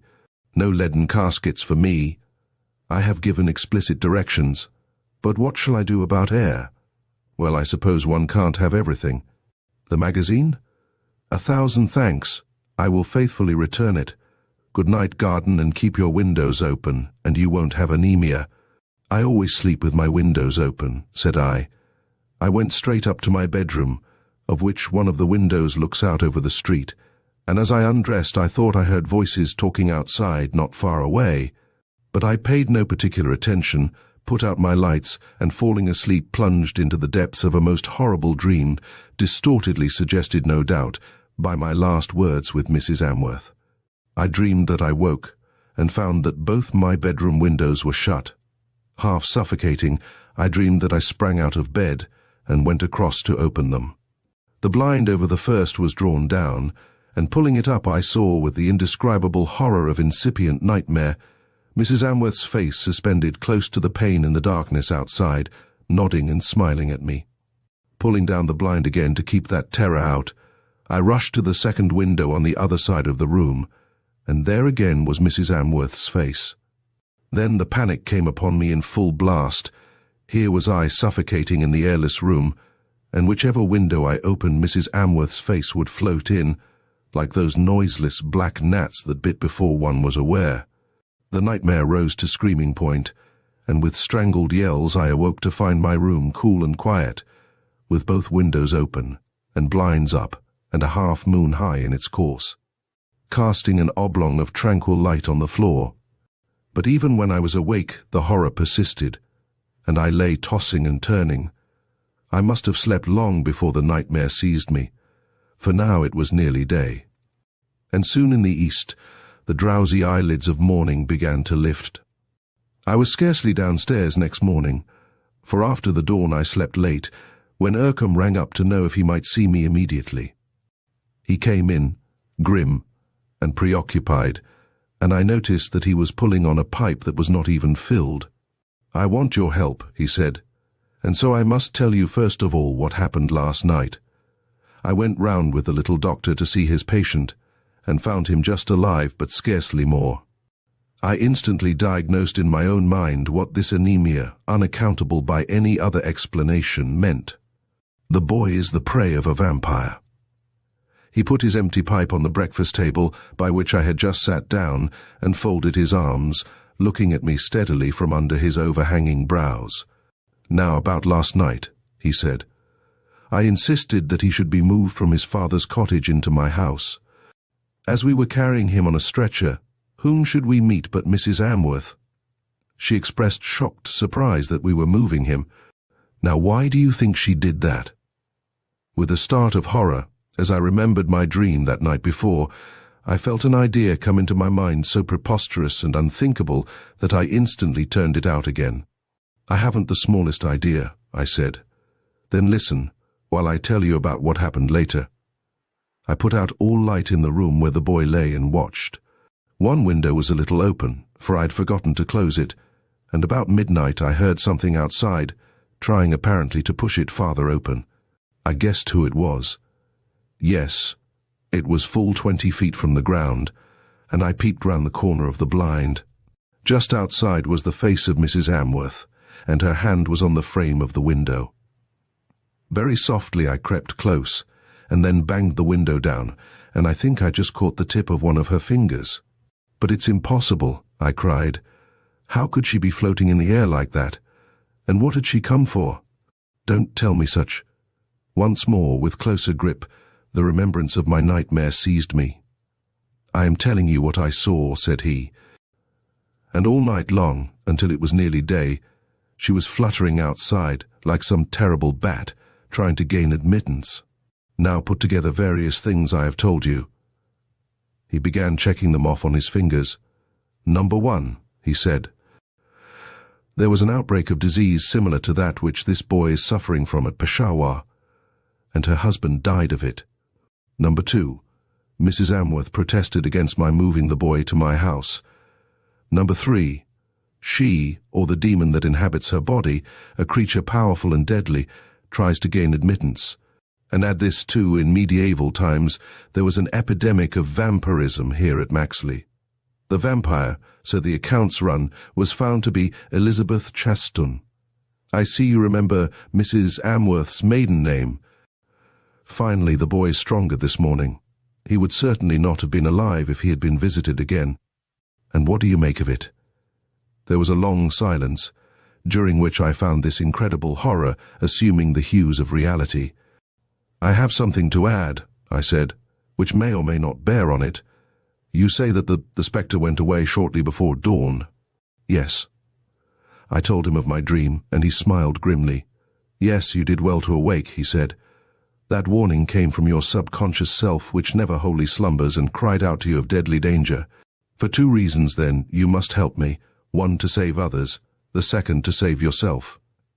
"What do you want me to do?" I asked. "I want you first of all to help me in watching this boy, and ensuring that she does not come near him. Eventually, I want you to help me in tracking the thing down, in exposing and destroying it. It is not human. It is an incarnate fiend. What steps we shall have to take I don't yet know." It was now 11 of the forenoon, and presently I went across to his house for a 12-hour vigil while he slept, to come on duty again that night. So that for the next 24 hours, either Urkham or myself was always in the room where the boy, now getting stronger every hour, was lying. The day following was Saturday, and a morning of brilliant pellucid weather, and already when I went across to his house to resume my duty, the stream of motors down to Brighton had begun. Simultaneously I saw Ercom with a cheerful face, which boded good news of his patient coming out of his house, and Mrs. Amworth, with a gesture of salutation to me and a basket in her hand, walking up the broad strip of grass which bordered the road. There we all three met. I noticed, and saw that Ercom noticed it too, that one finger of her left hand was bandaged. "Good morning to you both," said she, "and I hear your patient is doing well, Mr. Ercom. I have come to bring him a bowl of jelly and to sit with him for an hour. He and I are great friends. I am overjoyed at his recovery." Ercom paused a moment, as if making up his mind, and then shot out a pointing finger at her. "I forbid that," he said. "You shall not sit with him or see him, and you know the reason as well as I do. I have never seen so horrible a change pass over a human face as that which now blanched hers to the colour of a grey mist." She put up her hand as if to shield herself from that pointing finger, which drew the sign of the cross in the air, and shrank back cowering onto the road. There was a wild hoot from a horn, a grinding of brakes, a shout too late from a passing car, and one long scream suddenly cut short. Her body rebounded from the roadway after the first wheel had gone over it, and the second followed. It lay there, quivering and twitching, and was still. She was buried 3 days afterwards in the cemetery outside Maxley, in accordance with the wishes she had told me that she had devised about her interment, and the shock which her sudden and awful death had caused to the little community began by degrees to pass off. To 2 people only, Ercom and myself. The horror of it was mitigated from the first by the nature of the relief that her death brought. But naturally enough, we kept our own counsel, and no hint of what greater horror had been thus averted was ever let slip. But oddly enough, so it seemed to me, he was still not satisfied about something in connection with her, and would give no answer to my questions on the subject. Then, as the days of a tranquil mellow September and the October that followed began to drop away like the leaves of the yellowing trees, his uneasiness relaxed. But before the entry of November, the seeming tranquillity broke into hurricane. I had been dining one night at the far end of the village, and about 11 o'clock was walking home again. The moon was of an unusual brilliance, rendering all that it shone on as distinct as in some etching. I had just come opposite the house which Mrs. Amworth had occupied, where there was a board up telling that it was to let, when I heard the click of her front gate, and next moment I saw, with a sudden chill and quaking of my very spirit, that she stood there. Her profile, vividly illuminated, was turned to me, and I could not be mistaken in my identification of her. She appeared not to see me. Indeed, the shadow of the yew hedge in front of her garden enveloped me in its blackness, and she went swiftly across the road and entered the gate of the house directly opposite. There I lost sight of her completely. My breath was coming in short pants as if I had been running, and now indeed I ran, with fearful backward glances, along the 100 yards that separated me from my house and Ercom's. It was to his that my flying steps took me, and next minute I was within. "What have you come to tell me?" he asked. "Or shall I guess?" "You can't guess," said I. "No, it's no guess. She has come back and you have seen her. Tell me about it." I gave him my story. "That's Major Pearsall's house," he said. "Come back with me there at once." "But what can we do?" I asked. "I've no idea. That's what we've got to find out." A minute later we were opposite the house. When I had passed it before, it was all dark. Now lights gleamed from a couple of windows upstairs. Even as we faced it, the front door opened, and next moment Major Pearsall emerged from the gate. He saw us and stopped. "I'm on my way to Dr. Ross," he said quickly. "My wife has been taken suddenly ill. She had been in bed an hour when I came upstairs, and I found her white as a ghost and utterly exhausted. She had been to sleep, it seemed, but you will excuse me." "One moment, Major," said Ercom. "Was there any mark on her throat?" "How did you guess that?" said he. "There was. One of those beastly gnats must have bitten her twice there. She was streaming with blood." "And there's someone with her?" asked Ercom. Yes, I roused her maid. He went off, and Urkham turned to me. I know now what we have to do, he said. Change your clothes, and I'll join you at your house. What is it? I asked. I'll tell you on our way. We're going to the cemetery. He carried a pick, a shovel, and a screwdriver when he rejoined me, and wore round his shoulders a long coil of rope. As we walked, he gave me the outlines of the ghastly hour that lay before us. What I have to tell you, he said, will seem to you now too fantastic for credence, but before dawn we shall see whether it outstrips reality. By a most fortunate happening, you saw the spectre, the astral body, whatever you choose to call it, of Mrs. Amworth, going on its grisly business, and therefore, beyond doubt, the vampire spirit which abode in her during life animates her again in death. That is not exceptional indeed. All these weeks since her death I have been expecting it. If I am right, we shall find her body undecayed and untouched by corruption. But she has been dead nearly 2 months, said I. If she had been dead 2 years it would still be so, if the vampire has possession of her. So remember, whatever you see done, it will be done not to her, who in the natural course would now be feeding the grasses above her grave, but to a spirit of untold evil and malignancy, which gives a phantom life to her body. But what shall I see done? Said I. I will tell you. We know that now, at this moment, the vampire clad in her mortal semblance is out, dining out. But it must get back before dawn, and it will pass into the material form that lies in her grave. We must wait for that, and then with your help I shall dig up her body. If I am right, you will look on her as she was in life, with the full vigor of the dreadful nutriment she has received pulsing in her veins. And then, when dawn has come, and the vampire cannot leave the lair of her body, I shall strike her with this. And he pointed to his pick through the heart, and she, who comes to life again only with the animation the fiend gives her, she and her hellish partner will be dead indeed. Then we must bury her again, delivered at last. We had come to the cemetery, and in the brightness of the moonshine there was no difficulty in identifying her grave.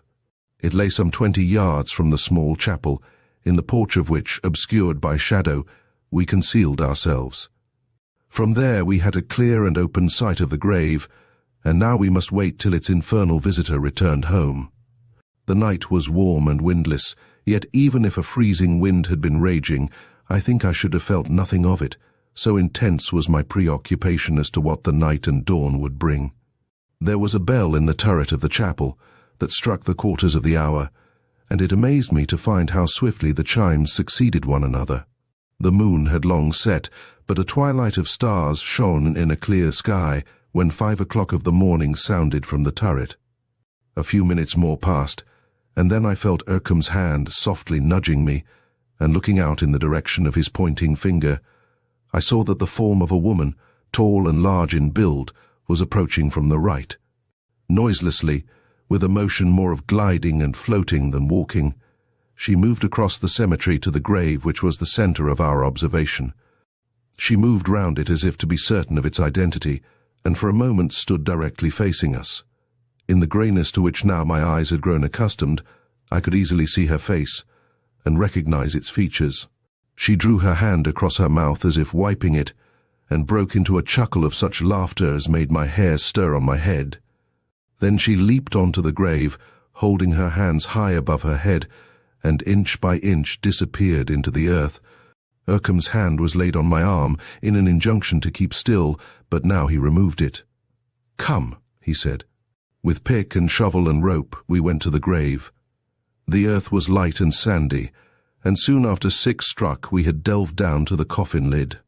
With his pick he loosened the earth round it, and adjusting the rope through the handles by which it had been lowered, we tried to raise it. This was a long and laborious business, and the light had begun to herald day in the east before we had it out, and lying by the side of the grave. With his screwdriver he loosed the fastenings of the lid and slid it aside, and standing there we looked on the face of Mrs. Amworth. The eyes, once closed in death, were open, the cheeks were flushed with colour, the red, full-lipped mouth seemed to smile. "One blow and it is all over," he said. "You need not look." Even as he spoke, he took up the pick again, and laying the point of it on her left breast, measured his distance. And though I knew what was coming, I could not look away. He grasped the pick in both hands, raised it an inch or two for the taking of his aim, and then with full force brought it down on her breast.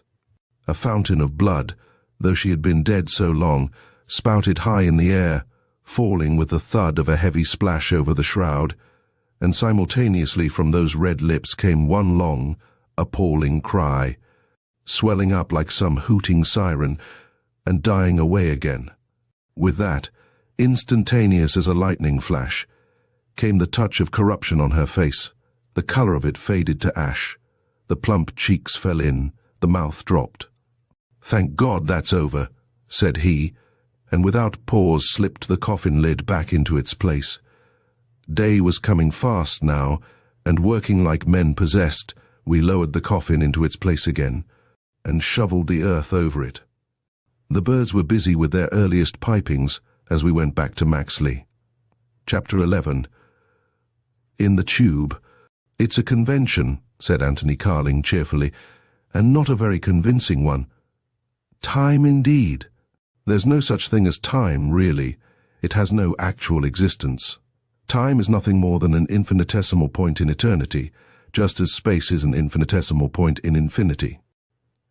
At the most, time is a sort of tunnel through which we are accustomed to believe that we are traveling. There's a roar in our ears and a darkness in our eyes which makes it seem real to us.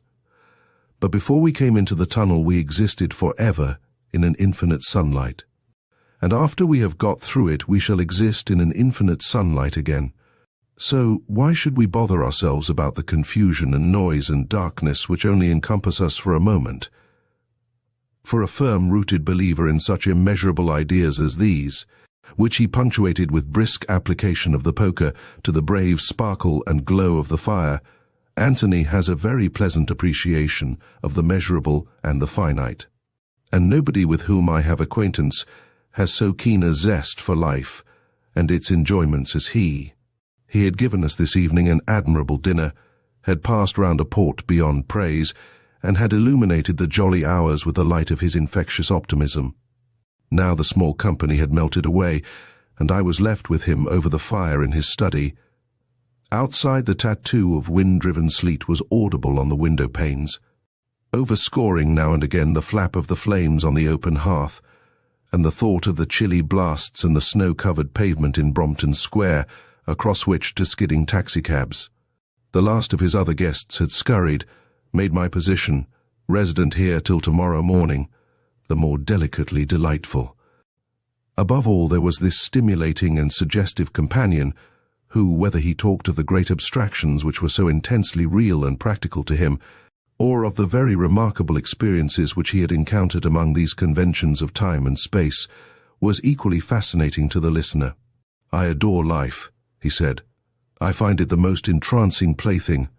It's a delightful game, and as you know very well, the only conceivable way to play a game is to treat it extremely seriously.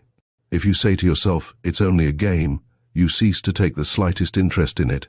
You have to know that it's only a game, and behave as if it was the one object of existence. I should like it to go on for many years yet. But all the time one has to be living on the true plane as well, which is eternity and infinity.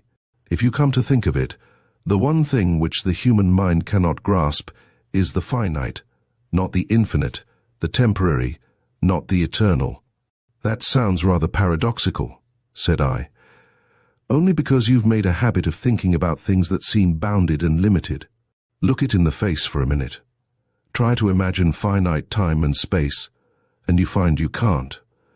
Go back 1,000,000 years and multiply that million of years by another million, and you find that you can't conceive of a beginning. What happened before that beginning? Another beginning and another beginning, and before that. Look at it like that, and you find that the only solution comprehensible to you is the existence of an eternity, something that never began and will never end. It's the same about space.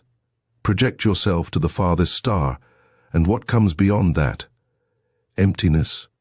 Go on through the emptiness, and you can't imagine it being finite and having an end. It must needs go on forever. That's the only thing you can understand. There's no such thing as before or after, or beginning or end, and what a comfort that is. I should fidget myself to death if there wasn't the huge soft cushion of eternity to lean one's head against.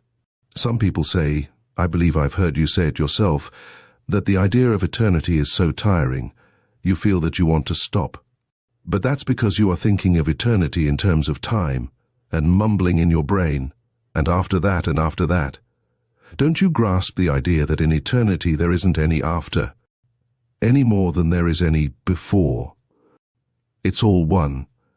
Eternity isn't a quantity, it's a quality. Sometimes, when Anthony talks in this manner, I seem to get a glimpse of that which to his mind is so transparently clear and solidly real. At other times, not having a brain that readily envisages abstractions, I feel as though he was pushing me over a precipice, and my intellectual faculties grasped wildly at anything tangible or comprehensible. This was the case now, and I hastily interrupted. But there is a before and after, I said. A few hours ago you gave us an admirable dinner, and after that, yes, after we played bridge. And now you are going to explain things a little more clearly to me. And after that, I shall go to bed. He laughed. You shall do exactly as you like, he said, and you shan't be a slave to time either tonight or tomorrow morning. We won't even mention an hour for breakfast, but you shall have it in eternity whenever you awake. And as I see it is not midnight yet, we'll slip the bonds of time and talk quite infinitely. I will stop the clock, if that will assist you in getting rid of your illusion, and then I'll tell you a story, which to my mind shows how unreal so-called realities are. Or at any rate, how fallacious are our senses as judges of what is real and what is not. Something occult, something spookish, I asked, pricking up my ears, for Anthony has the strangest clairvoyances and visions of things unseen by the normal eye. I suppose you might call some of it occult, he said, though there's a certain amount of rather grim reality mixed up in it. Go on, excellent mixture, said I. He threw a fresh log on the fire. It's a longish story, he said. You may stop me as soon as you've had enough, but there will come a point for which I claim your consideration. You, who cling to your before and after, has it ever occurred to you how difficult it is to say when an incident takes place?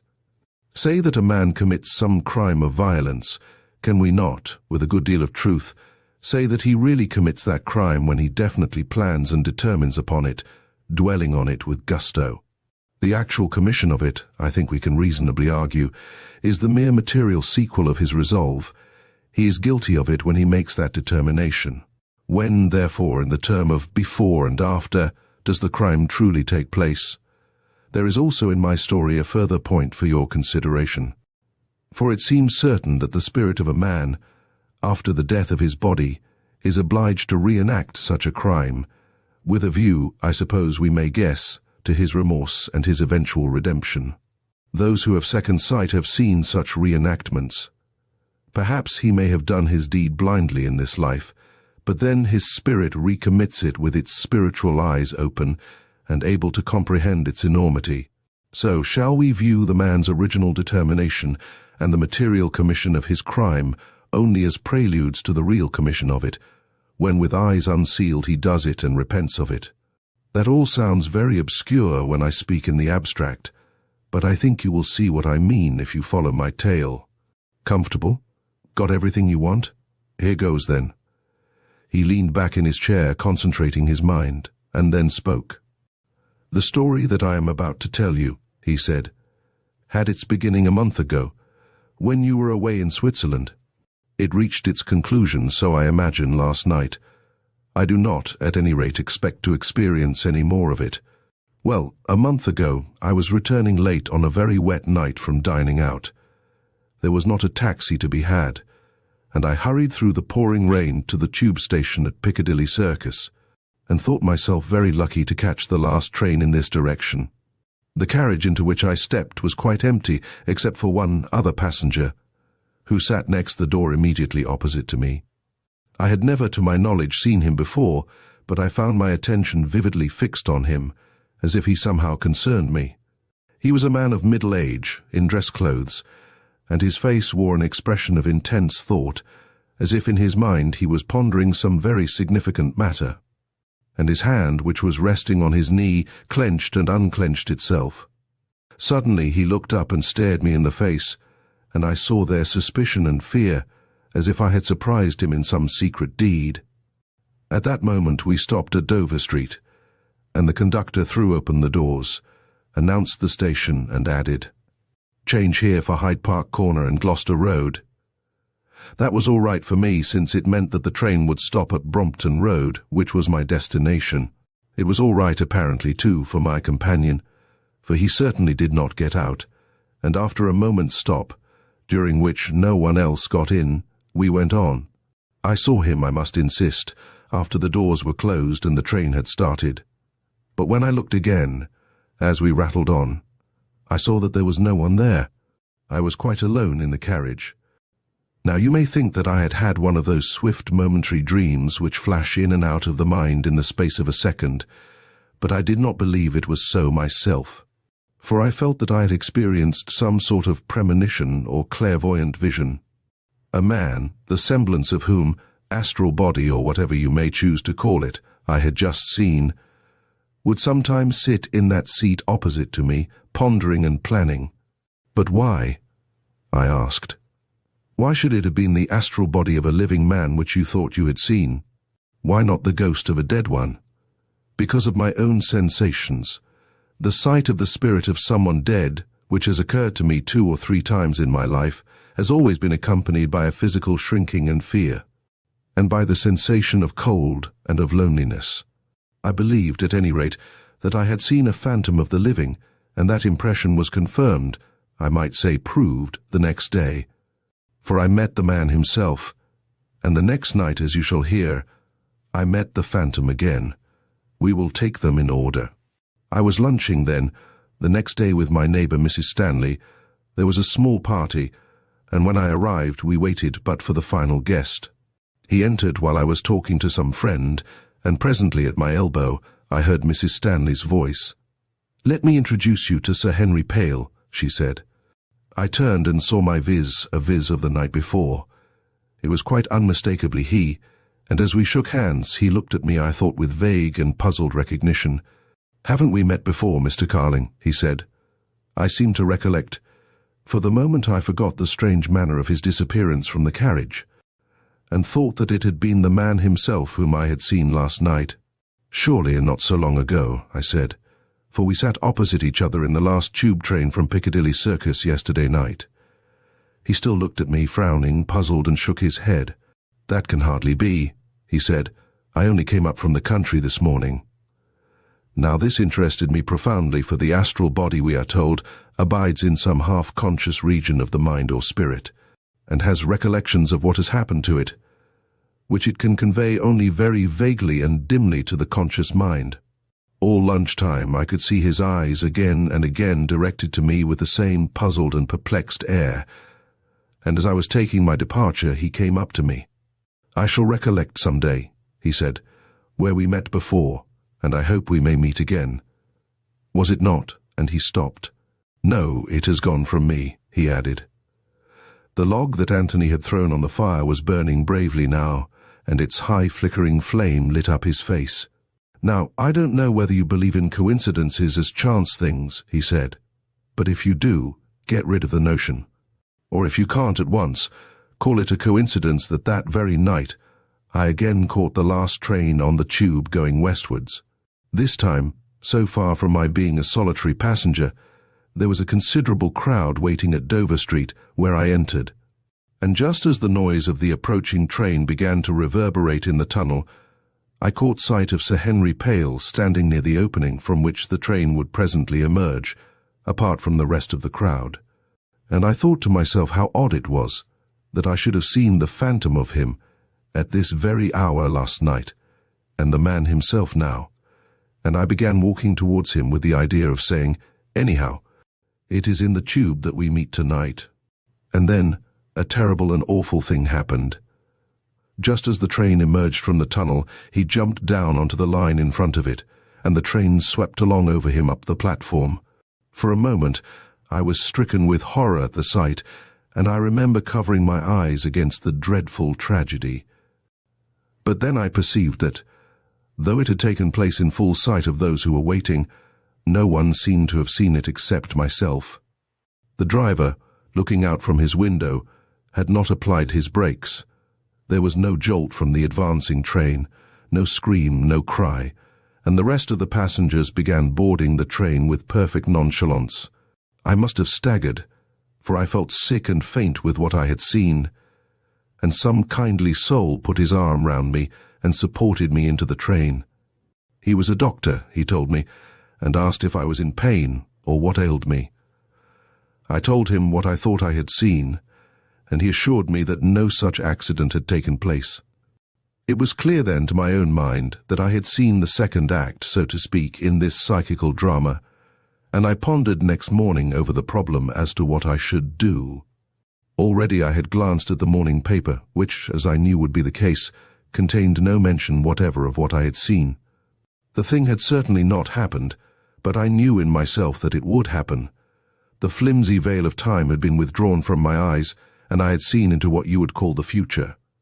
In terms of time, of course, it was the future, but from my point of view, the thing was just as much in the past as it was in the future. It existed, and waited only for its material fulfillment. The more I thought about it, the more I saw that I could do nothing. I interrupted his narrative. "You did nothing?" I exclaimed. "Surely you might have taken some step in order to try to avert the tragedy." He shook his head. "What step precisely?" he said. "Was I to go to Sir Henry and tell him that once more I had seen him in the tube in the act of committing suicide? Look at it like this. Either what I had seen was pure illusion, pure imagination, in which case it had no existence or significance at all, or it was actual and real, and essentially it had happened. Or take it, though not very logically, somewhere between the two. Say that the idea of suicide, for some cause of which I knew nothing, had occurred to him or would occur. Should I not, if that was the case, be doing a very dangerous thing by making such a suggestion to him? Might not the fact of my telling him what I had seen put the idea into his mind, or, if it was already there, confirm it and strengthen it? It's a ticklish matter to play with souls, as Browning says. "But it seems so inhuman not to interfere in any way," said I, "not to make any attempt." "What interference?" asked he. "What attempt?" The human instinct in me still seemed to cry aloud at the thought of doing nothing to avert such a tragedy, but it seemed to be beating itself against something austere and inexorable, and cudgel my brain as I would, I could not combat the sense of what he had said. I had no answer for him, and he went on. "You must recollect, too," he said, "that I believed then, and believe now, that the thing had happened. The cause of it, whatever that was, had begun to work, and the effect in this material sphere was inevitable. That is what I alluded to when, at the beginning of my story, I asked you to consider how difficult it was to say when an action took place. You still hold that this particular action, this suicide of Sir Henry, had not yet taken place, because he had not yet thrown himself under the advancing train. To me that seems a materialistic view. I hold that in all but the endorsement of it, so to speak, it had taken place. I fancy that Sir Henry, for instance, now free from the material dusks, knows that himself." Exactly as he spoke there swept through the warm-lit room a current of ice-cold air, ruffling my hair as it passed me, and making the wood flames on the hearth to dwindle and flare. I looked round to see if the door at my back had opened, but nothing stirred there, and over the closed window the curtains were fully drawn. As it reached Anthony, he sat up quickly in his chair and directed his glance this way and that about the room. "Did you feel that?" he asked. "Yes, a sudden draught," I said. "Ice cold." "Anything else?" he asked. "Any other sensation?"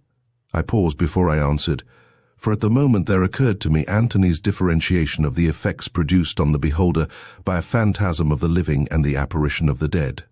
It was the latter which accurately described my sensations now. A certain physical shrinking, a fear, a feeling of desolation. But yet I had seen nothing. I felt rather creepy, I said. As I spoke, I drew my chair rather closer to the fire, and sent a swift and, I confess, a somewhat apprehensive scrutiny round the walls of the brightly lit room. I noticed at the same time that Anthony was peering across to the chimney-piece, on which, just below a sconce holding 2 electric lights, stood the clock which at the beginning of our talk he had offered to stop. The hands I noticed pointed to 25 minutes to 1. "But you saw nothing?" he asked. "Nothing whatever," I said. "Why should I? What was there to see, or did you—" "I don't think so," he said. Somehow this answer got on my nerves, for the queer feeling which had accompanied that cold current of air had not left me. If anything, it had become more acute. "But surely you know whether you saw anything or not," I said. "One can't always be certain," said he. "I say that I don't think I saw anything, but I'm not sure, either, whether the story I'm telling you was quite concluded last night. I think there may be a further incident. If you prefer it, I will leave the rest of it, as far as I know it, unfinished till tomorrow morning, and you can go off to bed now." His complete calmness and tranquility reassured me. "But why should I do that?" I asked. Again he looked round on the bright walls.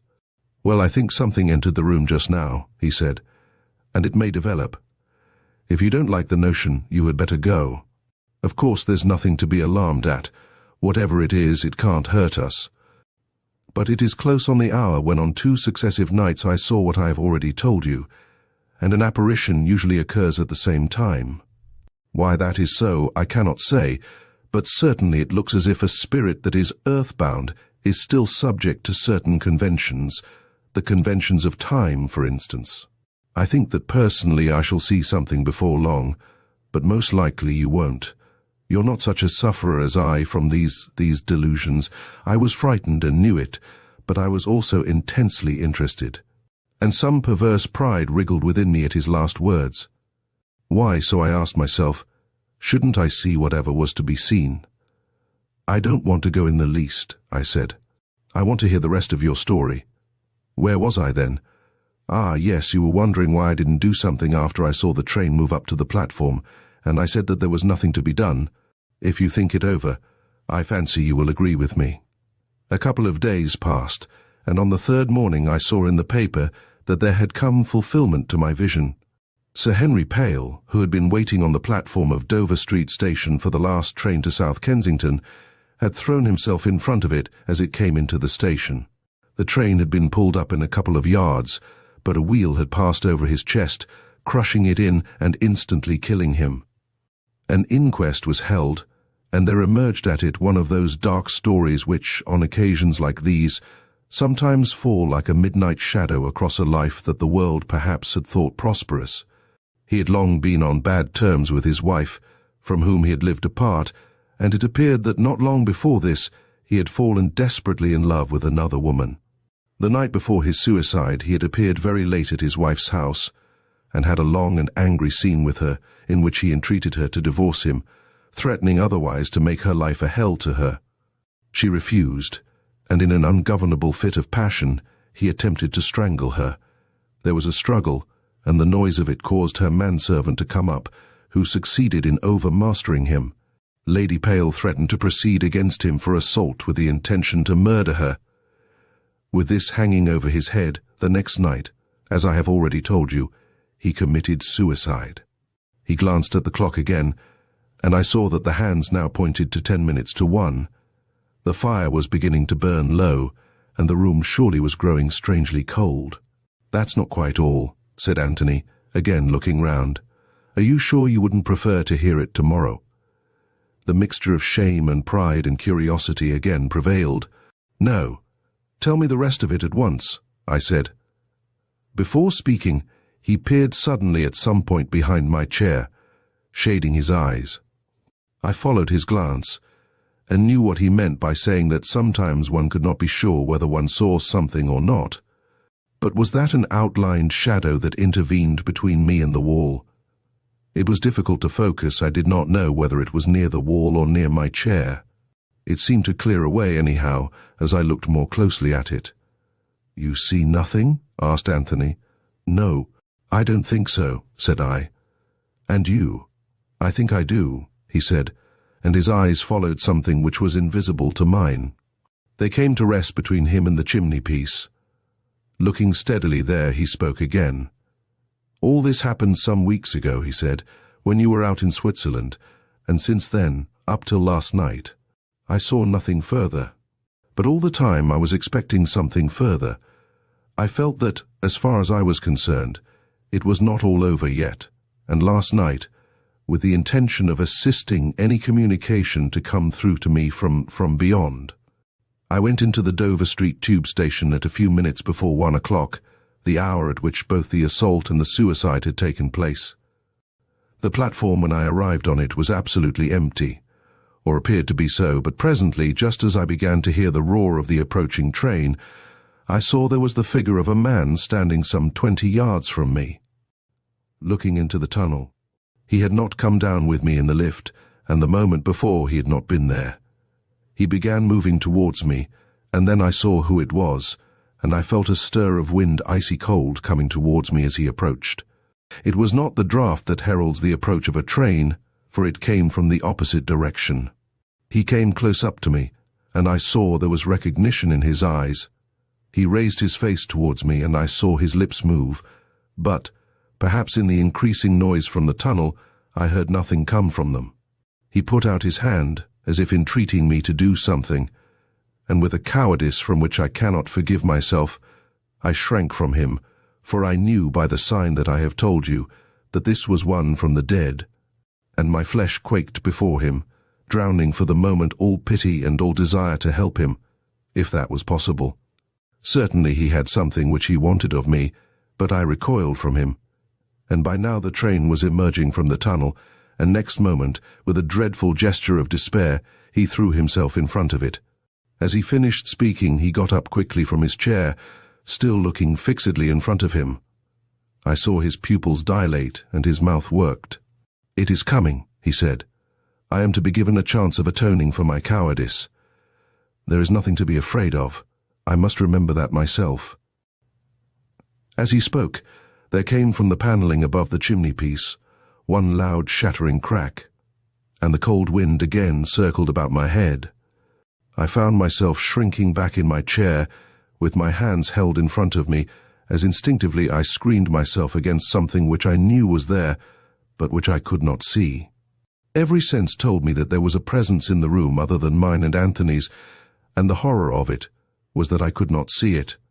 Any vision, however terrible, would, I felt, be more tolerable than this clear certain knowledge that close to me was this invisible thing. And yet, what horror might not be disclosed of the face of the dead and the crushed chest? But all I could see, as I shuddered in this cold wind, was the familiar walls of the room, and Anthony standing in front of me stiff and firm, making, as I knew, a call on his courage. His eyes were focused on something quite close to him, and some semblance of a smile quivered on his mouth.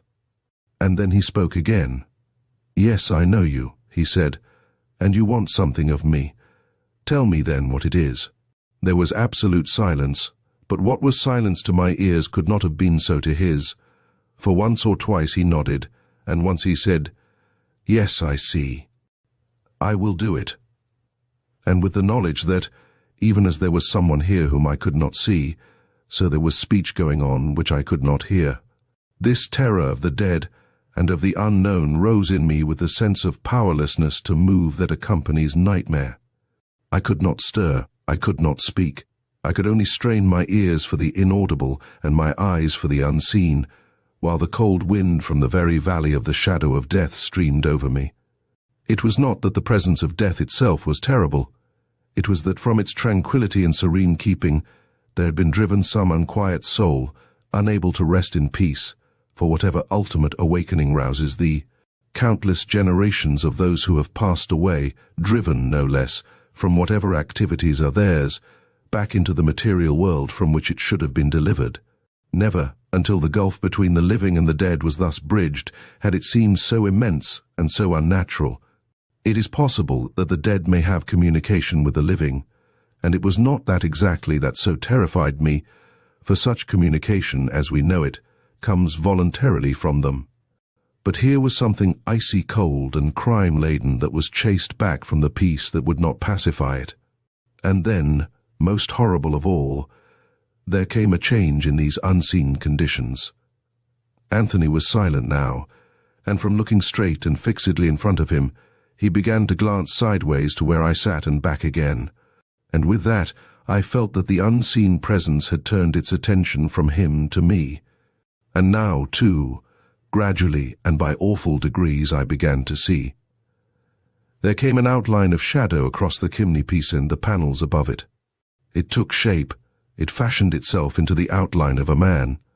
Within the shape of the shadow, details began to form themselves, and I saw wavering in the air, like something concealed by haze, the semblance of a face, stricken and tragic, and burdened with such a weight of woe as no human face had ever worn. Next, the shoulders outlined themselves, and a stain livid and red spread out below them, and suddenly the vision leaped into clearness. There he stood, the chest crushed in and drowned in the red stain, from which broken ribs, like the bones of a wrecked ship, protruded.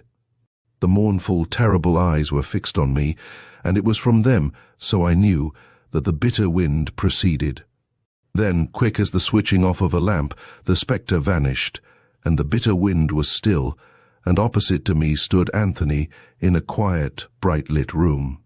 There was no sense of an unseen presence any more. He and I were then alone, with an interrupted conversation still dangling between us in the warm air. I came round to that, as one comes round after an anesthetic. It all swam into sight again, unreal at first, and gradually assuming the texture of actuality. "You were talking to somebody, not to me," I said. "Who was it? What was it?" He passed the back of his hand over his forehead, which glistened in the light. "A soul in hell," he said. Now it is hard ever to recall mere physical sensations when they have passed. If you have been cold and are warmed, it is difficult to remember what cold was like. If you have been hot and have got cool, it is difficult to realize what the oppression of heat really meant. Just so, with the passing of that presence, I found myself unable to recapture the sense of the terror with which, a few moments ago only, it had invaded and inspired me. "A soul in hell," I said. "What are you talking about?" He moved about the room for a minute or so, and then came and sat on the arm of my chair. "I don't know what you saw," he said, "or what you felt, but there has never in all my life happened to me anything more real than what these last few minutes have brought. I have talked to a soul in the hell of remorse, which is the only possible hell. He knew, from what happened last night, that he could perhaps establish communication through me with the world he had quitted. And he sought me, and found me. I am charged with a mission to a woman I have never seen, a message from the contrite. You can guess who it eyes." He got up with a sudden briskness. "Let's verify it anyhow," he said. He gave me the street and the number. "Ah, there's the telephone book. Would it be a coincidence merely if I found that at number 20 in Chasemore Street, South Kensington, there lived a Lady Pale?" He turned over the leaves of the bulky volume. "Yes, that's right," he said. Chapter 12. Roderick's Story. My powers of persuasion at first seemed quite ineffectual. I could not induce my friend Roderick Cardew to strike his melancholy tent in Chelsea, and leaving it struck, steal away like the Arabs, and spend this month of spring with me at my newly acquired house at Tilling to observe the spell of April's wand making magic in the country. I seemed to have brought out all the arguments of which I was master. He had been very ill, and his doctor recommended a clearer air with as mild a climate as he could conveniently attain. He loved the great stretches of drained marshland, which lay spread like a pool of verdure round the little town. He had not seen my new home, which made a breach in the functions of hospitality, and he really could not be expected to object to his host, who, after all, was one of his oldest friends. Besides, to leave no stone unturned, as he regained his strength, he could begin to play golf again, and it entailed, as he well remembered, a very mild exertion for him to keep me in my proper position in such a pursuit. At last there was some sign of yielding. "Yes, I should like to see the marsh and the big sky once more," he said. A rather sinister interpretation of his words, "once more," made a sudden flashed signal of alarm in my mind. It was utterly fanciful, no doubt, but that had better be extinguished first. "Once more?" I asked. What does that mean? I always say once more, he said. It's greedy to ask for too much. The very fact that he fenced so ingeniously deepened my suspicion. That won't do. I said, Tell me, Roddy. He was silent a moment. I didn't intend to, he said, for there can be no use in it. But if you insist, as apparently you mean to do, I may as well give in. It's what you think. Once more will very likely be the most. But you mustn't fuss about it, I'm not going to. No proper person fusses about death. That's a train which we are all sure to catch. It always waits for you. I have noticed that when one learns tidings of that sort, one feels almost immediately that one has known them a long time. I felt so now. Go on, I said. Well, that's about all there is. I've had sentence of death passed upon me, and it will probably be carried out, I'm delighted to say, in the French fashion. In France, you know, they don't tell you when you are to be executed till a few minutes before. It is likely that I shall have even less than that, so my doctor informs me. A second or two will be all I shall get. Congratulate me, please. I thought it over for a moment. Yes, heartily, I said. I want to know a little more, though. Well, my heart's all wrong, quite unmendably so. Heart disease. Doesn't it sound romantic? In mid-Victorian romance, heroes and heroines alone die of heart disease. But that's by the way. The fact is that I may die at any time without a moment's warning. I shall give a couple of gasps, so he told me when I insisted on knowing details, and that'll be all. Now perhaps you understand why I was unwilling to come and stay with you. I don't want to die in your house. I think it's dreadfully bad manners to die in other people's houses. I long to see Tilling again, but I think I shall go to an hotel. Hotels are fair game, for the management overcharges those who live there to compensate themselves for those who die there. But it would be rude of me to die in your house. It might entail a lot of bother for you, and I couldn't apologize. But I don't mind your dying in my house, I said. At least you see what I mean. He laughed. I do indeed, he said, and you couldn't give a warmer assurance of friendship. But I couldn't come and stay with you in my present plight without telling you what it was, and yet I didn't mean to tell you. But there we are now. Think again, reconsider your decision. I don't, I said. Come and die in my house by all means if you've got to. I would much sooner you lived there. Your dying will, in any case, annoy me immensely. But it would annoy me even more to know that you had done it in some beastly hotel among plush and looking-glasses. You shall have any bedroom you like, and I want you dreadfully to see my house, which is adorable. Oh, Roddy, what a bore it all is. It was impossible to speak or to think differently. I knew well how trivial a matter death was to my friend, and I was not sure that at heart I did not agree with him. We were quite at one, too, in that we had so often gossiped about death with cheerful conjecture and interested surmise based on the steady assurance that something of new and delightful import was to follow. Since neither of us happened to be of that melancholy cast of mind that can envisage annihilation, I had promised, in case I was the first to embark on the great adventure, to do my best to get through and give him some irrefutable proof of the continuance of my existence, just by way of endorsement of our belief. And he had given a similar pledge, for it appeared to us both that, whatever the conditions of the future might turn out to be, it would be impossible when lately translated there, not to be still greatly concerned with what the present world still held for us in ties of love and affection. I laughed now to remember how he had once imagined himself begging to be excused for a few minutes, directly after death, and saying to St. Peter, "May I keep your holiness waiting for a minute before you finally lock me into heaven or hell with those beautiful keys? I won't be a minute, but I do want so much to be a ghost and appear to a friend of mine who is on the lookout for such a visit.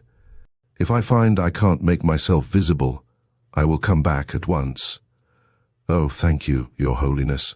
So we agreed that I should run the risk of his dying in my house, and promised not to make any reproaches posthumously as far as he was concerned, in case he did so. He on his side promised not to die if he could possibly help it, and next week or so he would come down to me in the heart of the country that he loved, and see April at work. "And I haven't told you anything about my house yet," I said. It's right at the top of the hill, square and Georgian and red bricked. A panelled hall, dining room and panelled sitting room downstairs, and more panelled rooms upstairs. And there's a garden with a lawn and a high brick wall round it, and there is a big garden room full of books, with a bow window looking down the cobbled street. Which bedroom will you have? Do you like looking onto the garden or onto the street? You may even have my room if you like. He looked at me a moment with eager attention. I'll have the square panelled bedroom that looks out onto the garden, please, he said. It's the second door on the right when you stand at the top of the stairs. But how do you know? I asked. Because I've been in the house before. Once only. 3 years ago, he said. Margaret Alton took it furnished and lived there for a year or so. She died there, and I was with her. And if I had known that this was your house, I should never have dreamed of hesitating whether I should accept your invitation. I should have thrown my good manners about not dying in other people's houses to the winds. But the moment you began to describe the garden and garden room, I knew what house it was. I have always longed to go there again. When may I come, please? Next week is too far ahead. You're off there this afternoon, aren't you? I rose. The clock warned me that it was time for me to go to the station. Yes. Come this afternoon, I suggested. Come with me. I wish I could, but I take that to mean that it will suit you if I come tomorrow. For I certainly will. Good Lord, to think of your having got just that house. It ought to be a wonderfully happy one, for I saw... But I'll tell you about that perhaps when I'm there. But don't ask me to. I'll tell you if and when I can, as the lawyers say. Are you really off? I was really off, for I had no time to spare, but before I got to the door he spoke again. Of course, the room I have chosen was the room, he said, and there was no need for me to ask what he meant by the room. I knew no more than the barest and most public outline of that affair, distant now by the space of many years, but, so I conceived, evergreen in Roderick's heart, and, as my train threaded its way through the gleams of this translucent spring evening, I retraced this outline as far as I knew it. It was the one thing of which Roderick never spoke. Even now he was not sure that he could manage to tell me the end of it, and I had to rummage in my memory for the reconstruction of the half-obliterated lines. Margaret, her maiden name, would not be conjured back into memory, had been an extremely beautiful girl when Roderick first met her, and, not without encouragement, he had fallen head over ears in love with her. All seemed to be going well with his wooing. He had the air of a happy lover, when there appeared on the scene that handsome and outrageous fellow, Richard Alton. He was the heir to his uncle's barony and his really vast estates, and the girl, when he proceeded to lay siege, very soon capitulated. She may have fallen in love with him, for he was an attractive scamp, but the verdict at the time was that it was her ambition, not her heart, that she indulged. In any case, there was the end of Roderick's wooing, and before the year was out, she had married the other. I remembered seeing her once or twice in London about this time, splendid and brilliant, of a beauty that dazzled, with the world very much at her feet. She bore him 2 sons. She succeeded to a great position. And then, with the granting of her heart's desire, the leanness withal followed. Her husband's infidelities were numerous and notorious. He treated her with a subtle cruelty that just kept on the right side of the law, and finally, seeking his freedom, he deserted her, and openly lived with another woman. Whether it was pride that kept her from divorcing him, or whether she still loved him if she had ever done so and was ready to take him back, or whether it was out of revenge that she refused to have done with him legally, was an affair of which I knew nothing. Calamity followed on calamity.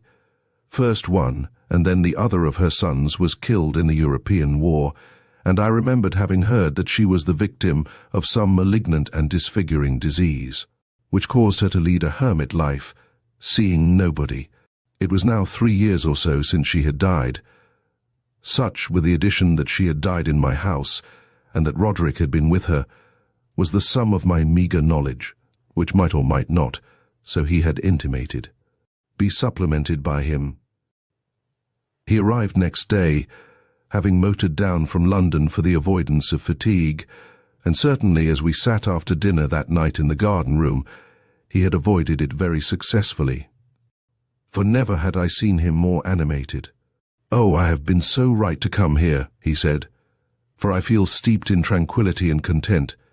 There's such a tremendous sense of Margaret's presence here, and I never knew how much I wanted it. Perhaps that is purely subjective, but what does that matter so long as I feel it? How a scene soaks into the place where it has been enacted, my room, which you know was her room, is alive with her. I want nothing better than to be here, prowling and purring over the memory of the last time, which was the only one, that I was here. Yes, just that. And I know how odd you must think it. But it's true, it was here that I saw her die, and instead of shunning the place, I bathed myself in it, for it was one of the happiest hours of my life. Because, I began. "No, not because it gave her release, if that's in your mind," he said. "It's because I saw," he broke off, and remembering his stipulation that I should ask him nothing, but that he would tell me if and when he could, I put no question to him. His eyes were dancing with the sparkle of fire that burned on the hearth, for though April was here, the evenings were still chilly, and it was not the fire that gave them their light, but a joyousness that was as bright as glee and as deep as happiness. "No, I'm not going on with that now," he said, "though I expect I shall before my days are out. At present I shall leave you wondering why a place that should hold such mournful memories for me is such a wellspring. And as I am not for telling you about me, let me inquire about you. Bring yourself up to date. What have you been doing? And much more important, what have you been thinking about?" "My doings have chiefly been confined to settling into this house," I said. "I've been pulling and pushing furniture into places where it wouldn't go, and cursing it." He looked round the room. "It doesn't seem to bear you any grudge," he said. "It looks contented, and what else?" "In the intervals when I couldn't push and curse any more," I said, "I've been writing a few spook stories, all about the borderland, which I love as much as you do." He laughed outright. "Do you indeed?" he said. "Then it's no use my saying that it is quite impossible, but I should like to know your views on the borderland." I pointed to a sheaf of typewritten stuff that littered my table. "Them's my sentiments," I said, "and quite at your service." "Good, then I'll take them to bed with me when I go, if you'll allow me. I've always thought that you had a pretty notion of the creepy, but the mistake that you make is to imagine that creepiness is characteristic of the borderland. No doubt there are creepy things there, but so there are everywhere, and a thunderstorm is far more terrifying than an apparition, and when you get really close to the borderland, you see how enchanting it is, and how vastly more enchanting the other side must be. I got right on to the borderland once, here in this house, as I shall probably tell you, and I never saw so happy and kindly a place. And without doubt, I shall soon be careering across it in my own person. That'll be, as we've often determined, wildly interesting, and it will have the solemnity of a first night at a new play about it. There'll be the curtain close in front of you, and presently it will be raised, and you will see something you never saw before. How well, on the whole, the secret has been kept, though from time to time little bits of information, little scraps of dialogue, little descriptions of scenery have leaked out. Enthrallingly interesting, one wonders how they will come into the great new drama. "You don't mean the sort of thing that mediums tell us?" I asked. "Of course I don't. I hate the sloshy, really there's no other word for it, and why should there be, since that word fits so admirably, the sloshy utterances of the ordinary high class. Beyond suspicion medium at half a guinea a sitting, who asks if there's anybody present who once knew a Charles, or if not Charles, Thomas or William. Naturally, somebody has known a Charles, Thomas or William who has passed over, and is the son, brother, father or cousin of a lady in black. So when she claims Thomas, he tells her that he is very busy and happy, helping people. Oh Lord, what rot! I went to one such séance a month ago, just before I was taken ill, and the medium said that Margaret wanted to get into touch with somebody. 2 of us claimed Margaret, but Margaret chose me and said she was the spirit of my wife. Wife, you know. You must allow that this was a very unfortunate shot. When I said that I was unmarried, Margaret said that she was my mother, whose name was Charlotte. Oh dear, Well, I shall go to bed with joy, bringing your spooks with me. Sheaves, said I. Yes, but aren't they the sheaves? Isn't one's gleaning of sheaves in this world what they call spooks? That is the knowledge of what one takes across.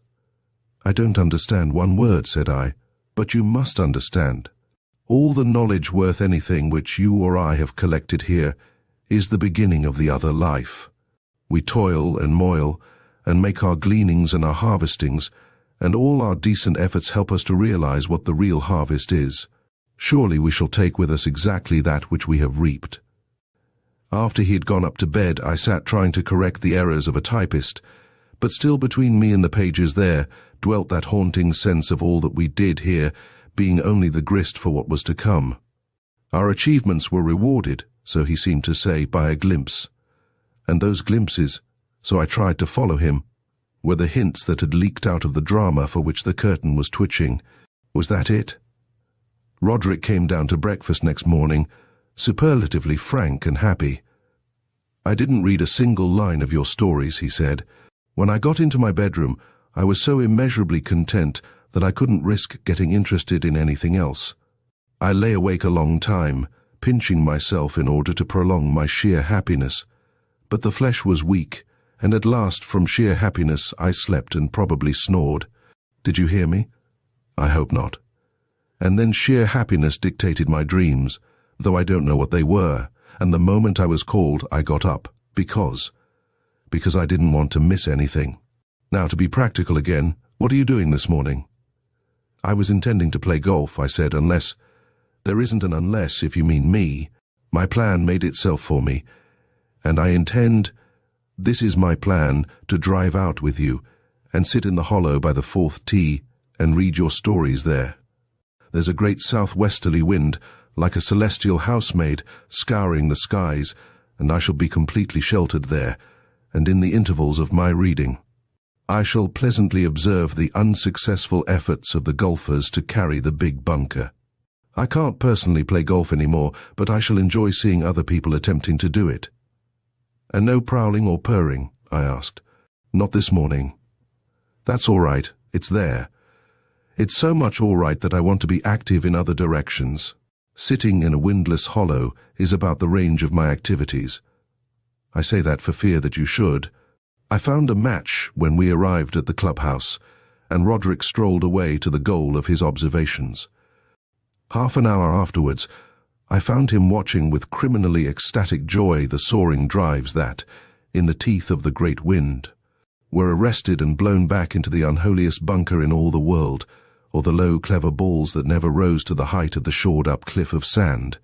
The couple in front of my partner and me were sarcastic dogs, and bade us wait only till they had delved themselves over the ridge, and then we might follow as soon as we chose. After violent deeds in the bunker, they climbed over the big dune, 30 yards beyond which lay the green on which they would now be putting. As soon as they had disappeared, Roderick snatched my driver from my hand. "I can't bear it," he said. "I must hit a ball again. Tee it low, caddy. No tee at all." He hit a superb shot, just high enough to carry the ridge, and not so high that it caught the opposing wind, and was stopped towards the end of its flight. He gave a loud croak of laughter. "That'll teach them not to insult my friend," he said. "It must have been pitched right among their careful puttings. And now, I shall read his ghost stories." I have recorded this athletic incident because, better than any analysis of his attitude towards life and death, it conveys just what that attitude was. He knew perfectly well that any swift exertion might be fatal to him, but he wanted to hit a golf ball again as sweetly and as hard as it could be hit. He had done it. He had scored off death.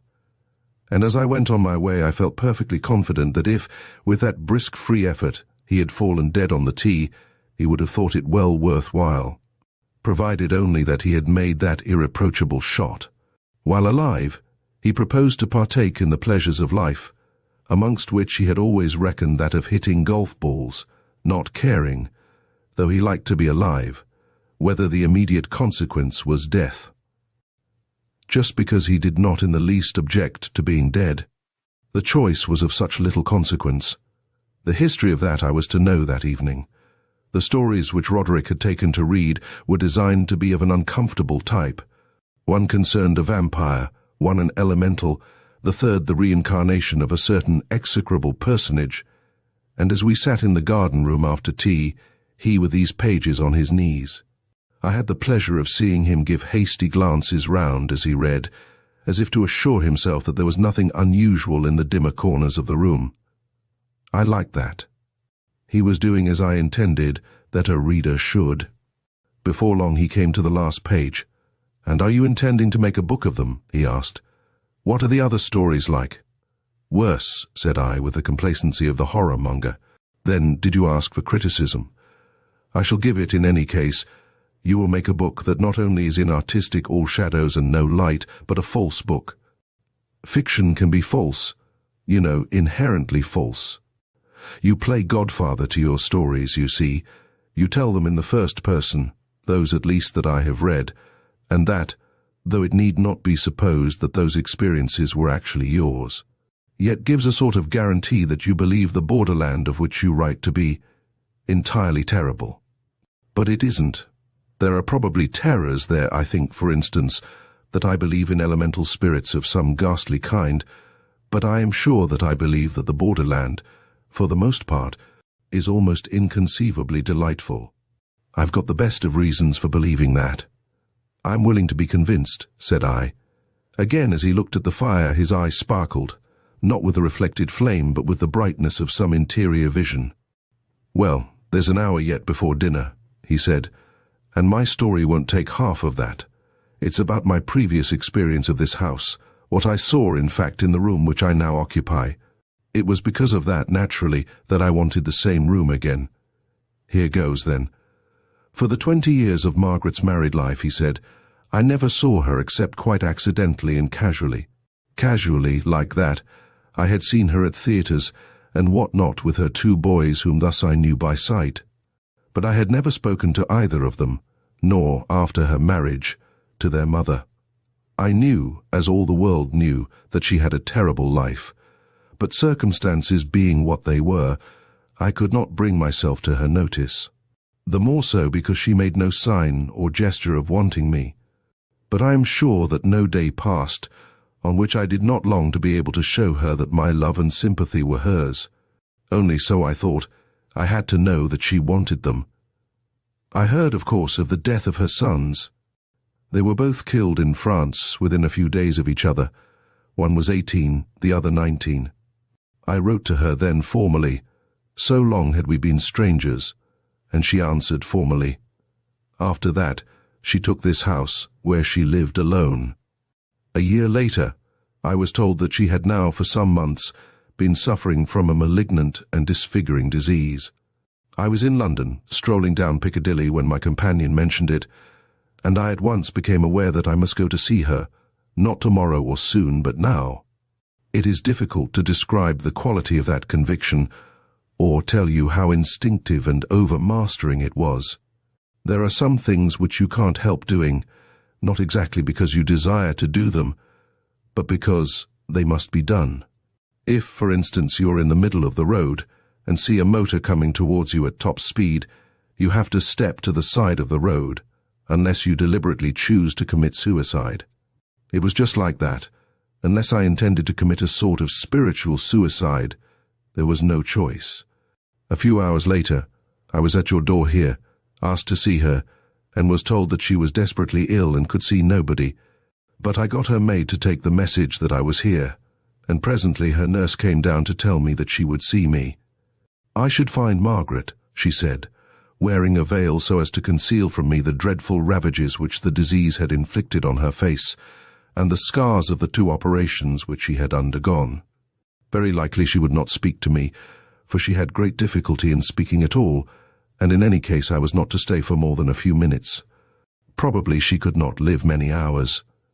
I had only just come in time, and at that moment I wished I had done anything rather than come here, for though instinct had driven me here, yet instinct now recoiled with unspeakable horror.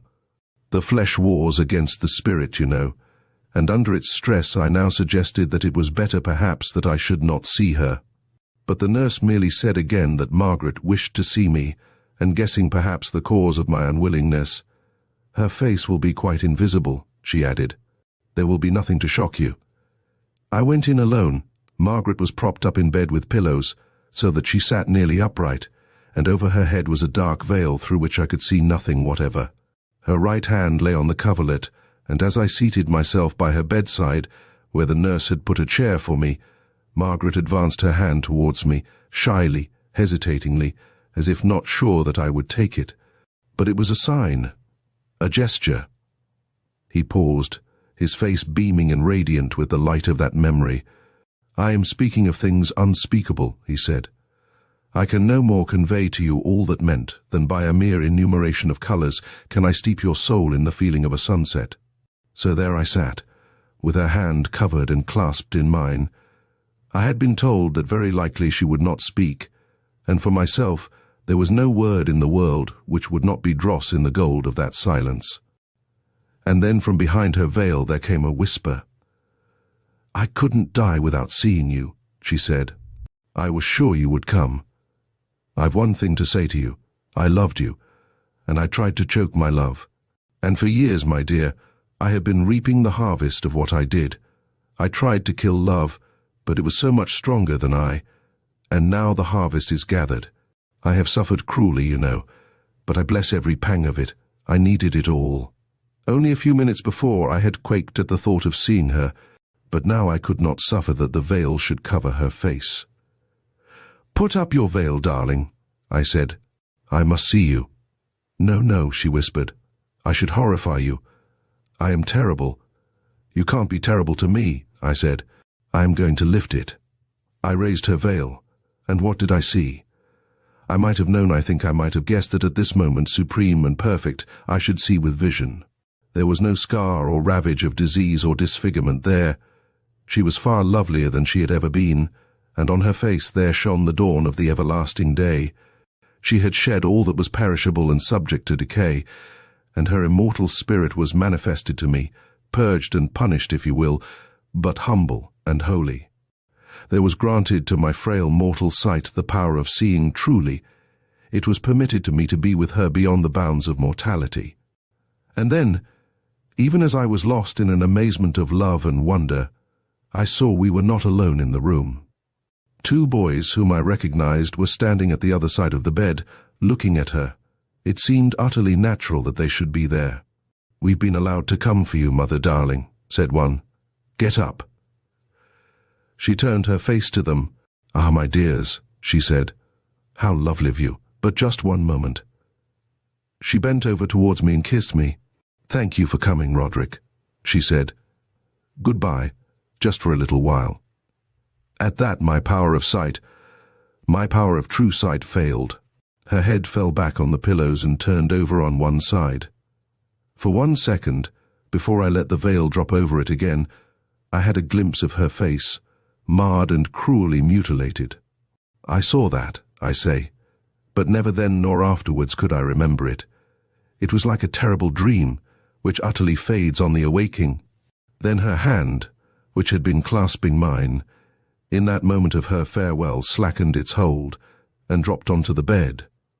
She had just moved away, somewhere out of sight, with her two boys to look after her.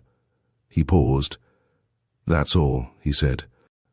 "And do you wonder that I chose that room? How I hope that she will come for me." My room was next to Roderick's, the head of his bed being just opposite the head of mine on the other side of the wall. That night I had undressed, lain down, and had just put out my light, when I heard a sharp tap just above me. I thought it was some fortuitous noise, as of a picture swinging in a draught, but the moment after it was repeated, and it struck me that it was perhaps a summons from Roderick, who wanted something. Still quite unalarmed, I got out of bed, and, candle in hand, went to his door. I knocked, but receiving no answer, opened it an inch or two. "Did you want anything?" I asked, and again receiving no answer, I went in. His lights were burning, and he was sitting up in bed. He did not appear to see me or be conscious of my presence, and his eyes were fixed on some point a few feet away in front of him. His mouth smiled, and in his eyes was just such a joy as I had seen there when he told me his story. Then, leaning on his arm, he moved as if to rise. "Oh, Margaret, my dear," he cried. He drew a couple of short breaths and fell back. "Thank you for joining us for this enthralling journey through visible and invisible."